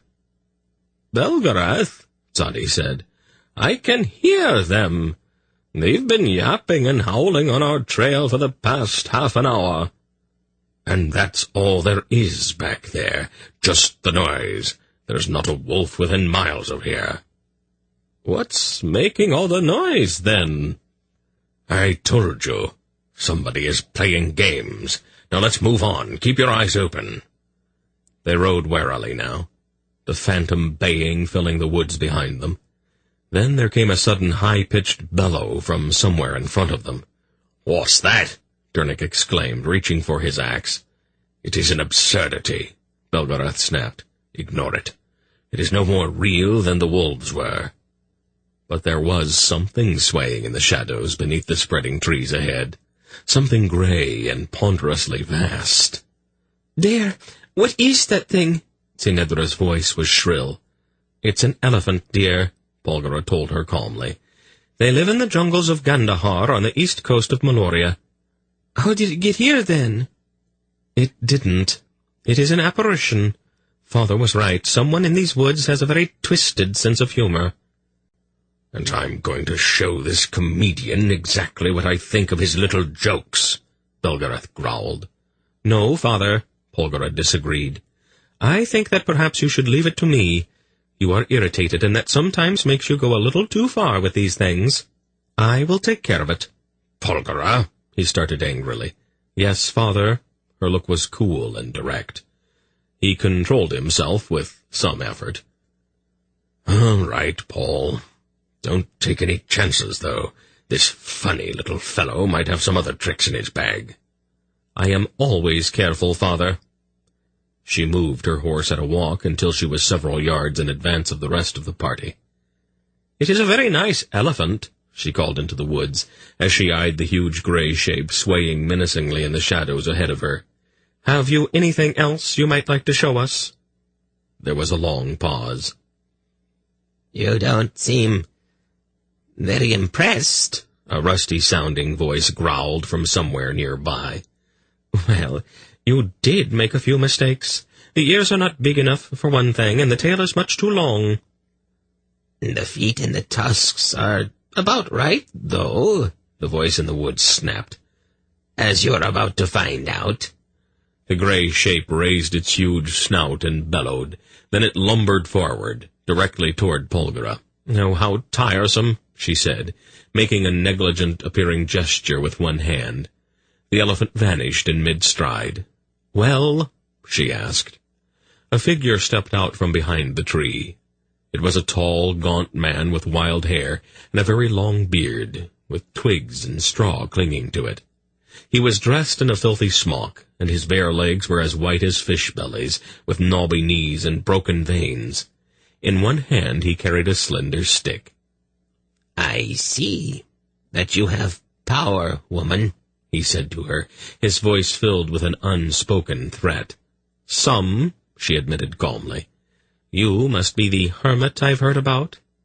A look of cunning came into his eyes. "Perhaps," he replied. "And who are you?" "Let's just say that I am a visitor." "I don't want any visitors. These woods are mine. I prefer to be left alone." "Oh, that's hardly civil. You must learn to control yourself." His face suddenly twisted into an insane grimace. "Don't tell me what to do. I am a god." "Oh, hardly that," she disagreed. "Feel the weight of my displeasure," he roared at her. He raised the stick in his hand, and a glowing spark appeared at its tip. Suddenly, out of the insubstantial air, a monster leaped directly at her. It had scaly hide, a gaping muzzle filled with pointed fangs, and great paws tipped with needle-sharp claws. Polgara lifted one hand, palm outward, and the thing suddenly stopped and hung motionless in the air. A trifle better," she said critically. "This one even seems to have a bit of substance to it." "Release it," the hermit howled at her, jumping up and down in a fury. "Are you really sure you want me to?" "Release it! Release it! Release it!" His voice rose to a shriek as he danced about wildly. "Oh, if you insist," she replied. Slowly, the slavering monster turned about in mid-air and then dropped to the ground. With a roar, it charged the startled hermit. The gaunt man recoiled, thrusting his wand out in front of him. The creature vanished. "You always have to be careful with monsters. You never know when one of them might turn on you." His mad eyes narrowed. He leveled his stick at her. A series of incandescent fireballs burst from its tip, sizzling through the air directly at her. She held up her hand again, and the smoldering chunks of fire bounced off into the woods. Geryon glanced at one and saw that it was actually burning, setting the damp needles on the forest floor to smoking. He put his heels to his horse's flanks, even as Dernick also spurred forward, brandishing his cudgel. "Stay out of it, you two," Belgarath barked. "Paul can take care of herself." "But, grandfather," Geryon protested, "that was real fire." "Just do as I say, Geryon. You will throw her off balance if you go blundering in there now." "Why are you being so difficult?" Polgara asked the madman who stood glaring at her. "All we are doing is traveling through these woods." "The woods are mine! Mine! Mine!" he shrieked and danced again in his insane caper of fury, shaking both of his fists at her. "And now you are being ridiculous," she told him. The hermit leaped backward with a startled exclamation as the ground directly in front of his feet erupted with a seething green fire and a boiling cloud of bright purple smoke. "Do you like the colors?" she inquired. "I like a little variety now and then, don't you?" "Paul," Belgarath said in exasperation, "will you stop playing?" "This is not play, father. It is education." A tree some yards behind the hermit suddenly bent forward, enfolding him in its stout limbs, and then straightening back up again, lifting him struggling into the air. "Have you had enough of this yet?" she asked, looking up at the startled man who was trying desperately to free himself from the branches wrapped about his waist. "Decide quickly, my friend. You are a long way from the ground, and I am losing interest in keeping you up there." With a curse, the hermit wrenched himself free and tumbled heavily to the loam beneath the tree. "Did you hurt yourself?" she inquired solicitously. Snarling, he cast a wave of absolute blackness at her. Still sitting on her horse with her unruffled calmness, she began to glow with an intensely blue light that pushed the blackness away. Again the look of mad cunning came into his eyes. Geryon felt a disjointed surge. Jerkily, one portion of his body at a time, the deranged hermit began to expand, growing larger and larger. His face was wholly insane now, and he lashed out with one huge fist, shattering a nearby tree. He bent and picked up a long branch and broke it in two. He discarded the shorter end, and advanced upon Polgara, swinging his great club. "Paul!" Belgarath shouted in sudden alarm. "Be careful of him." "I can manage, father," she replied. Then she faced the 10-foot-tall madman. "I think this has gone quite far enough," she told him.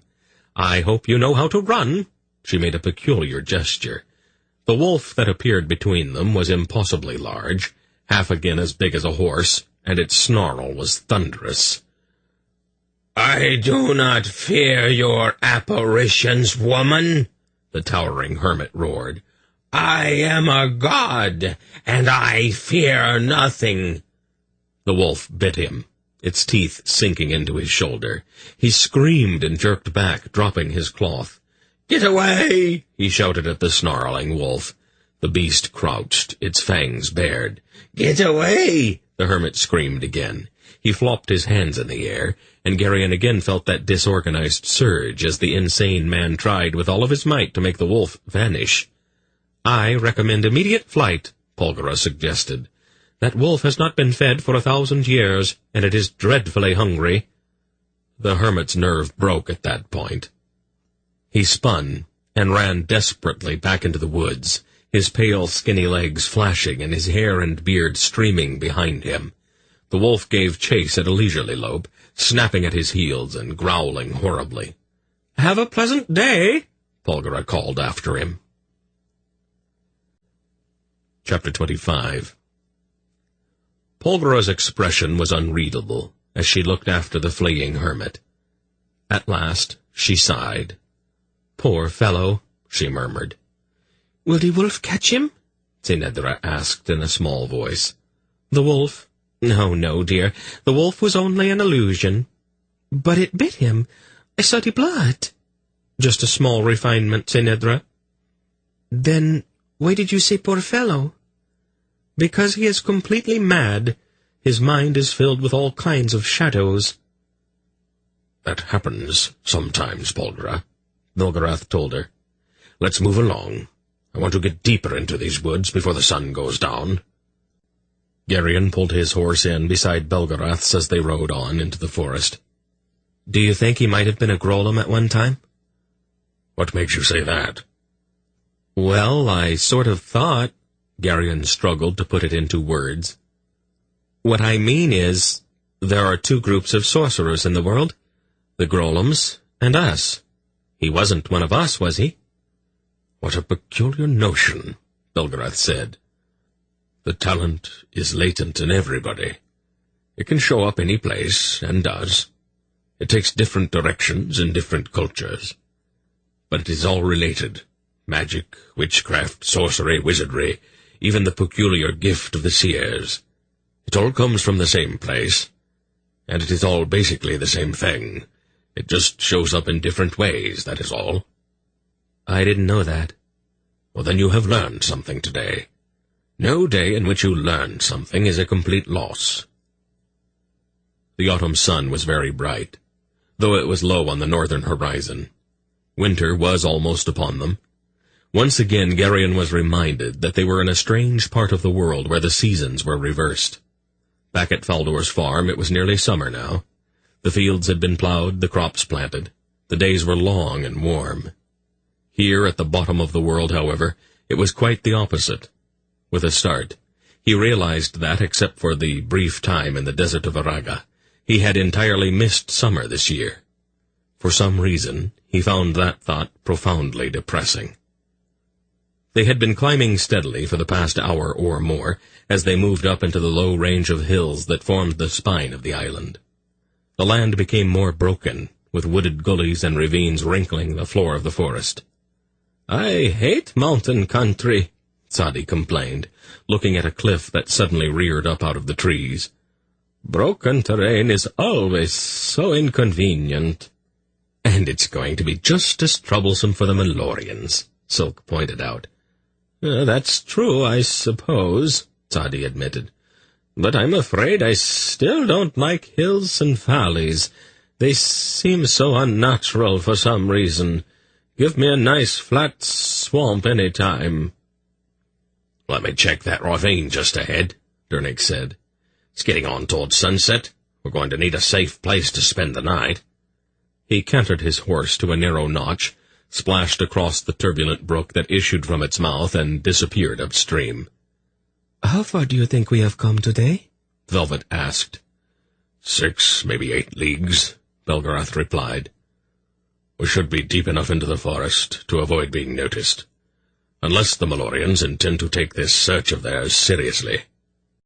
"Or unless that seeress we met accidentally happens to mention the fact that we are here," she added.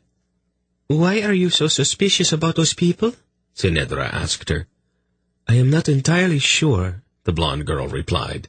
"But I get an uneasy feeling every time one of them sends us off in some direction or the other. If they are supposed to be so neutral, why are they going out of their way to help us?" "It's her academy training, Sinedra," Silk said. "Skepticism is one of the major branches of study there." "Do you trust her, Keldar?"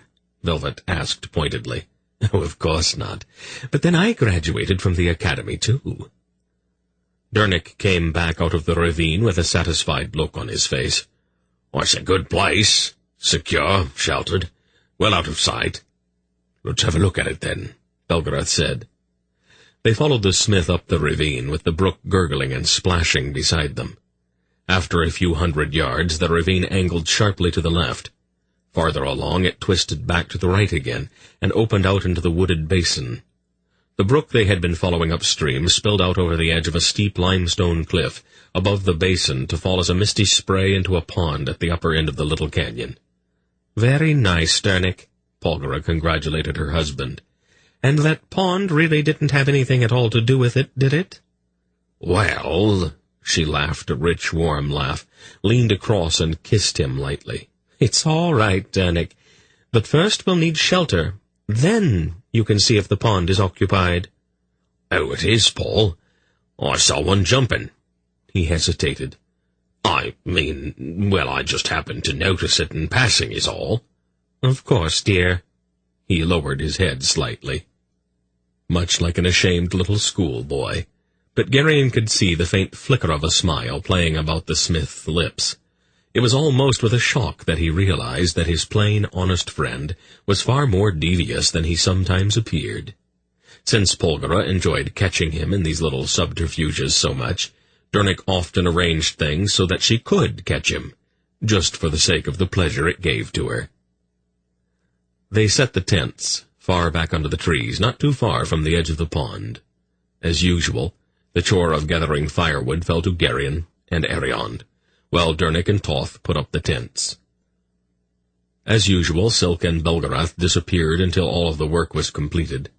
Sadi sat chatting with Velvet and Sinedra, his contralto voice somehow as feminine as theirs. As Polgara began to busy herself with supper, Dernick looked critically around at the campsite. "Well, I guess that's about it." "Yes, dear," Polgara agreed. "Do you need anything else?" "No, dear." "Well, I suppose," He glanced toward the pond. "Go ahead, Dernick. Just be sure to come back when supper is ready." "Are you coming, Toth?" Dernick asked his friend. As evening darkened their concealed basin, and the stars came out in the velvety sky overhead, they gathered about the fire and ate a supper consisting of lightly grilled lamb, steamed vegetables, and dark bread, all drawn from the supplies Vard had pressed upon them before they had left the village near the beach. "A meal fit for a king, Lady Polgara," Tzadi said expansively, leaning back. "Yes," Geryon murmured. Tzadi laughed. "I keep forgetting," he said. "You are such an unassuming fellow, Belgarian.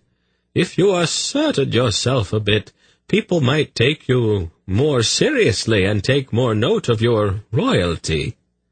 "I could not agree more, Tzadi," Zinedra said. "I'm not sure that's such a good idea at the moment," Geryon told them. "Just now I don't really want that kind of recognition." Sulk rose from the place where he had been sitting. "Where are you going, Keldar?" Velvet asked him. "I'm going to have a look around," he replied. "I will give you a full report when I come back, so that you can make note of it in the document you are preparing for Javelin." "You are not taking this situation well at all, Prince Keldar." "I just don't like being spied on." "Try to look at it as a friendly concern for your welfare. It's not really spying if you consider it in that light, now is it?" "It amounts to the same thing, Lisselle." "Of course, but it doesn't seem quite so unpleasant that way, now does it?" "Oh, very clever." "I thought so myself. Try not to get lost out there." He went off into the darkness, muttering to himself. "How long do you think the soldiers will keep searching, Grandfather?" Geryon asked. The old man scratched absently at his bearded chin. "It's hard to say. Malloreons don't have the same kind of brainless tenacity that Murgos do. But if the orders came from someone with enough authority, they probably won't give up until they have gone at least through the motions of making a thorough search." "Several days, then?" "At least." "And all of the time Zandramas is getting farther and farther ahead of us with my son." "I'm afraid that cannot be helped." "Don't you think the slavers' robes would deceive them, Belgarath?" "I don't believe I want to take the chance. Murgos have seen nascent slavers moving around down here for so many years that they don't give them a second glance. Malloreons are probably more alert. Besides, we don't know exactly what they are looking for. For all we know, they could be specifically looking for a group of slavers." Sulk quietly came back to the fire. "We've got company," he said. "I saw several campfires out there." He gestured off to the northeast. "How close?" Geryon asked quickly. "Oh, probably several leagues or so. I was up on top of that ridge, and you can see quite the distance. The fires are pretty well spread out." "Malloreons?" Dernick asked him. "Probably. I'd say that they are making a sweep through the woods." "Well, Father?" "I don't think we can make any decisions until daylight. If they're just making a cursory pass, we can probably sit tight. If they are serious about it, we might have to think of something else. We'd all better get some sleep, though. Tomorrow might be hectic." Silk was up the next morning before daylight. As the rest of them rose together about the fire in the growing light of the dawn, he came back down the ridge. "They are coming, and they are combing the woods inch by inch. I think we can be fairly sure that some of them will come up this ravine." Belgarath stood up. "One of you, put that fire out. We don't want the smoke to lead them right to us." As Dernick quickly shoveled dirt over their cook fire, Toth stood up and peered off across the basin. He tapped Belgarath on the shoulder and pointed. "What did he say, Dernick?" the old man asked. The smith and his huge friend exchanged a series of somewhat obscure gestures.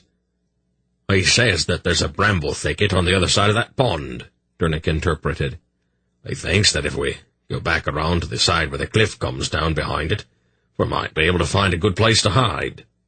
"Go look, then," Belgarath said shortly, "while the rest of us brush out any traces to show where we have been."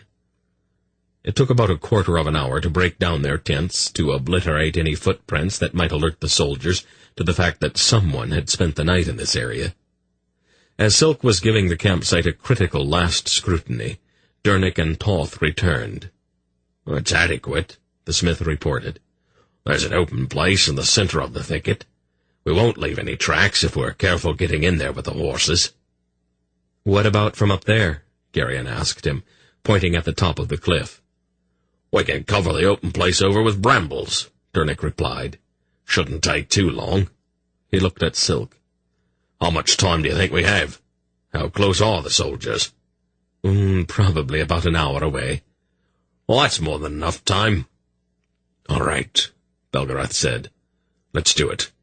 I would rather hide than run anyway." It was necessary to push the brambles aside to lead the horses into the center of the thicket. As Geryon and Silk carefully rearranged them to conceal the game trail that had given them access to the hiding place, Dornick and Toth cut enough of the long, thorny tendrils to roof over the opening in the center. In the very midst of the task, Toth stopped suddenly. His eyes grew distant, as if he were listening to something. His expression became oddly reluctant. Then he sighed. "Oh, what's the matter, Toth?" The giant shrugged and went back to his work. "Grandfather," Geryon said, "if there are Grolums with the soldiers, won't they look for us with their mines?" "It's not very likely that any Grolums would be along, Geryon. This is a fairly small expedition, and the church and the army don't get along very well in Malloreon," Silk told him. "They are coming, father," Polgara said to Belgarath. "How far are they?" "A mile or so." "Let's work our way out to the edge of the thicket," Silk suggested to Geryon. "I would sort of like to keep an eye on things." He dropped to the ground and began to worm his way among the roots of the prickly brambles. After a few yards, Geryon began to mutter a few choice curses. No matter which way he twisted, the sharp thorns managed to find any number of sensitive spots. "I don't want to interrupt your devotions," Silk whispered to him, "but it might be a good time for a fair amount of silence." "Can you see anything?" Geryon whispered back. "Oh, not yet, but you can hear them crashing around at the mouth of the ravine. Stealth is not a Malloreon's strong point." Faintly from far down in the ravine, Geryon could hear several men talking. The sound, distorted by echoes bouncing off of the twisting rock walls, came in odd bursts. Then there was a clatter of hooves on the rocks beside the tumbling brook as the Malloreons began their search of the narrow course. There were a dozen or so soldiers in the party. They wore the usual red tunics, and they rode their horses stiffly, like men who were not at all comfortable in the saddle. "Did anybody ever say why we are looking for this people?" one of them asked, sounding a bit surly about it. "You've been in the army long enough to know better than that, Breck," one of his companions replied. "They never tell you why. When an officer tells you to jump, you do not ask why, you just say, 'How far?'" "Ha! Officers," Breck spat. "They get all the best of everything. They never do any work. Someday, the ordinary soldiers like you and me are going to get sick of it. Then all of those fine generals and captains had better look out." "You're talking mutiny, Breck," his companion said, looking around nervously. "If the captain hears you, he will have you crucified on the spot." Breck scowled darkly. "Well, they had better look out, that's all," he muttered again. "A man can take being pushed around for just so long." The red-clad soldiers rode directly through the campsite Geryon and his friends had carefully obliterated, and rode along the edge of the pond. "Sergeant," Breck said in his complaining voice to the heavy man in the lead, "isn't it about time to stop and rest?" "Breck," the sergeant replied, "sometime, not too far off. I would like to get through a day without hearing you whine about everything that happens." "You don't have any reason to talk to me like that," Breck objected. "I follow my orders, don't I?" "But you complain, Breck. I am so sick of hearing you sniveling about everything that happens, that about the next time you open your mouth, I'm going to bash in your teeth." "I will tell the captain what you just said," Breck threatened. "You heard what he told you about hitting us." "How do you plan to make him understand you, Breck?" the sergeant asked ominously. "A man mumbles when he does not have any teeth. Now, water your horse, and keep your mouth shut." Then a stern-faced man with iron-gray hair astride a raw-boned horse came cantering up the ravine and into the basin. "Any signs?" he demanded curtly. The sergeant saluted. "Nothing at all, Captain." The officer glanced around. "Did you look into that thicket?" he asked, pointing toward the place where Geryon and the others were concealed. "We were just about to, sir," the sergeant replied. "There aren't any tracks, though." "Tracks can be brushed out. Have your men go look." "Right away, Captain." As the soldiers rode up to the thicket, the officer dismounted and led his horse to the pond to drink. "Did the general say anything about why he wants these people captured, sir?" the sergeant asked, also dismounting. "Nothing. That concerns you, Sergeant." The soldiers were riding around the thicket, making some show of peering through the brambles. "Tell them to get off of their horses, Sergeant," the captain said disgustedly. "I want that thicket thoroughly searched. That white-haired man back at the village said that the ones we are looking for would be in this part of the forest." Geryon muffled a sudden gasp. "Vard," he whispered to Silk. "He told them exactly where to find us." "Yes, so it would seem," Silk breathed back grimly. "Let's get back a little farther into the thicket. Those soldiers are likely to get a bit more serious about this now." "The thicket is all thorn bushes, Captain," Breck shouted back his report. "We can't get in there at all."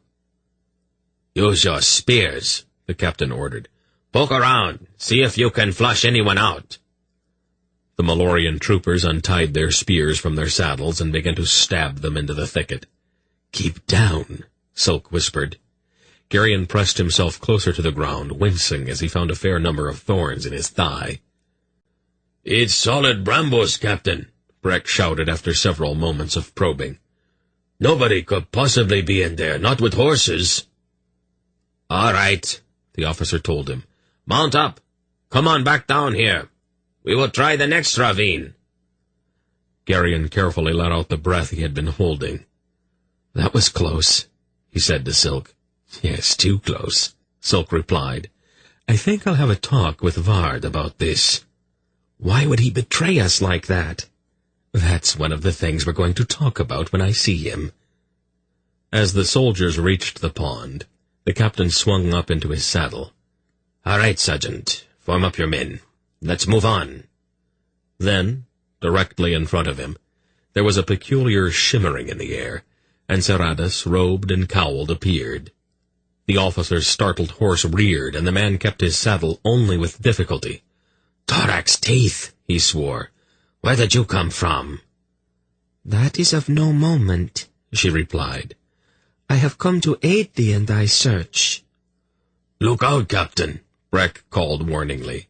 "That's one of those Thalassian witches. She will put a curse on you if you are not careful."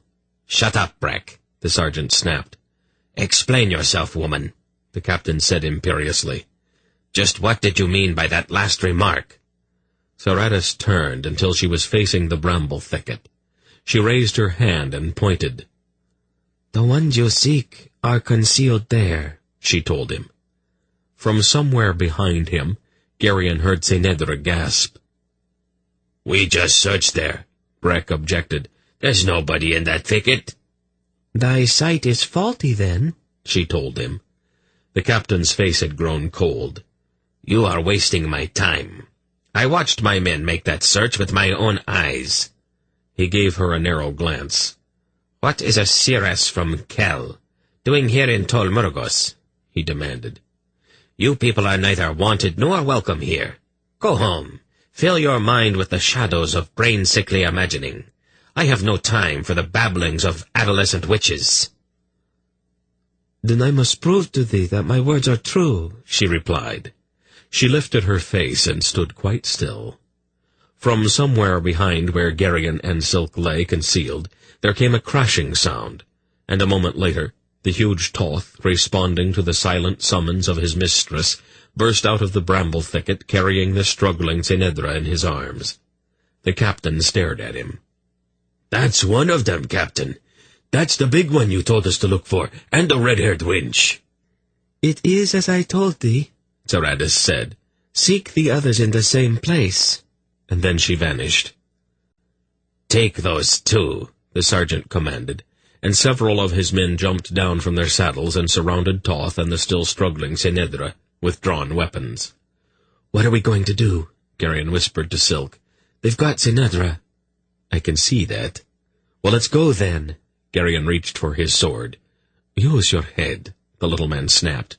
"You will only put her in more danger if you go running down there." "Geryon! Silk!" Belgarath's whispered voice came to them. "What is happening?" Geryon twisted around to look back over his shoulder and saw his grandfather peering through the brambles. "They've got Toth and Senedra," he reported softly. "It was Zoradis, grandfather. She told them exactly where we are." Belgarath's face went stony, and Geryon could see his lips shaping a number of curses. The Malloreon captain rode up to the thicket with the sergeant and the rest of his men closely behind him. "I think that the rest of you had better come out of there," he ordered. "I have your two friends already, and I know that you are in there." No one answered. "Oh, come now, be reasonable. If you don't come out, I will just send for more soldiers and have them cut down the thicket with their swords. No one has been hurt yet, and I give you my word that none of you will be harmed in any way if you come out now. I will even let you keep your weapons, as a gesture of good faith." Geryon heard a brief, whispered consultation back in the center of the thicket. "All right, Captain," Belgarath called in a disgusted tone of voice. "Keep your men under control. We are coming out. Geryon, you and Silk too." "Why did he do that?" Geryon asked. "We could have stayed hidden and worked out a way to get them all free again." "The Malloreons know how many of us there are," Silk answered. "That captain has got the upper hand for the moment. Let's go." He started to worm his way out of the thicket. Geryon swore, then followed him. The others emerged from the back of the thicket and began to walk toward the Malloreon officer. Durnick, however, pushed past them, his face livid with anger. He strode quickly down the slope to confront Toth. "Is this your idea of friendship? Is this the way you repay all of our kindnesses?" Toth's face grew melancholy, but he made no gesture of reply or explanation. "I was wrong about you, Toth," the smith continued in a dreadfully quiet voice. "You were never a friend. Your mistress just put you in a position where the two of you could betray us. Well, you won't get that chance again." He started to raise his hand, and Geryon could feel the surge as he gathered in his will. "Durnick!" Belgarath cried. "No!" "He betrayed us, Paul. I'm not going to let him get away with that." The two of them stared at each other for a long moment, their eyes locked. In that moment, something passed between them, and Durnick finally lowered his gaze. He turned back to the mute. "You and I are through, Toth. I'll never trust you again. I don't even want to see your face any more. Give me the princess. I don't want you touching her." Wordlessly, Toth held out Senedra's tiny form. Durnick took her, then deliberately turned his back on the huge mute. "All right, Captain. What now?" "My orders are to escort you all safely to Verkat, ancient Belgarath. The military governor there awaits your arrival. It will, of course, be necessary for me to separate certain of your companions from you, just as a precaution. Your power, and that of Lady Polgara, is well known. The well-being of your friends will depend upon your restraint. I am sure you understand." "Of course," Belgarath replied dryly. "And do the plans of your military governor involve dungeons and the like?" Silk asked him. "You do His Excellency an injustice, Prince Keldar," the captain told him. "He has been instructed to treat you all with the utmost respect. "You seem remarkably well informed as to our identities, Captain," Polgara observed. "The one who ordered you detained was most specific, my lady," he answered with a curt military bow. "And just who might that have been?" "Can there be any doubt in your mind, Lady Polgara? The orders come directly from His Imperial Majesty, Kal Zakath. He has been aware of the presence of your party in Tol Murgos for some time now." He turned to his men. "Form up around the prisoners," he ordered. Then he turned back to Polgara. "Forgive me, my lady," he apologized. "I meant guests, of course. The military vocabulary is sometimes blunt. A ship awaits you at Verkat. Immediately upon your arrival there, you will set sail. His Imperial Majesty awaits your arrival at Rakhaga with the keenest anticipation." Here ends Book 2 of the Malloreon. Book 3, Demon Lord of Koranda, will reveal what the Emperor Zakath intends for the company, and lead us further into the dark designs of Zandramas and the strange ways of demons.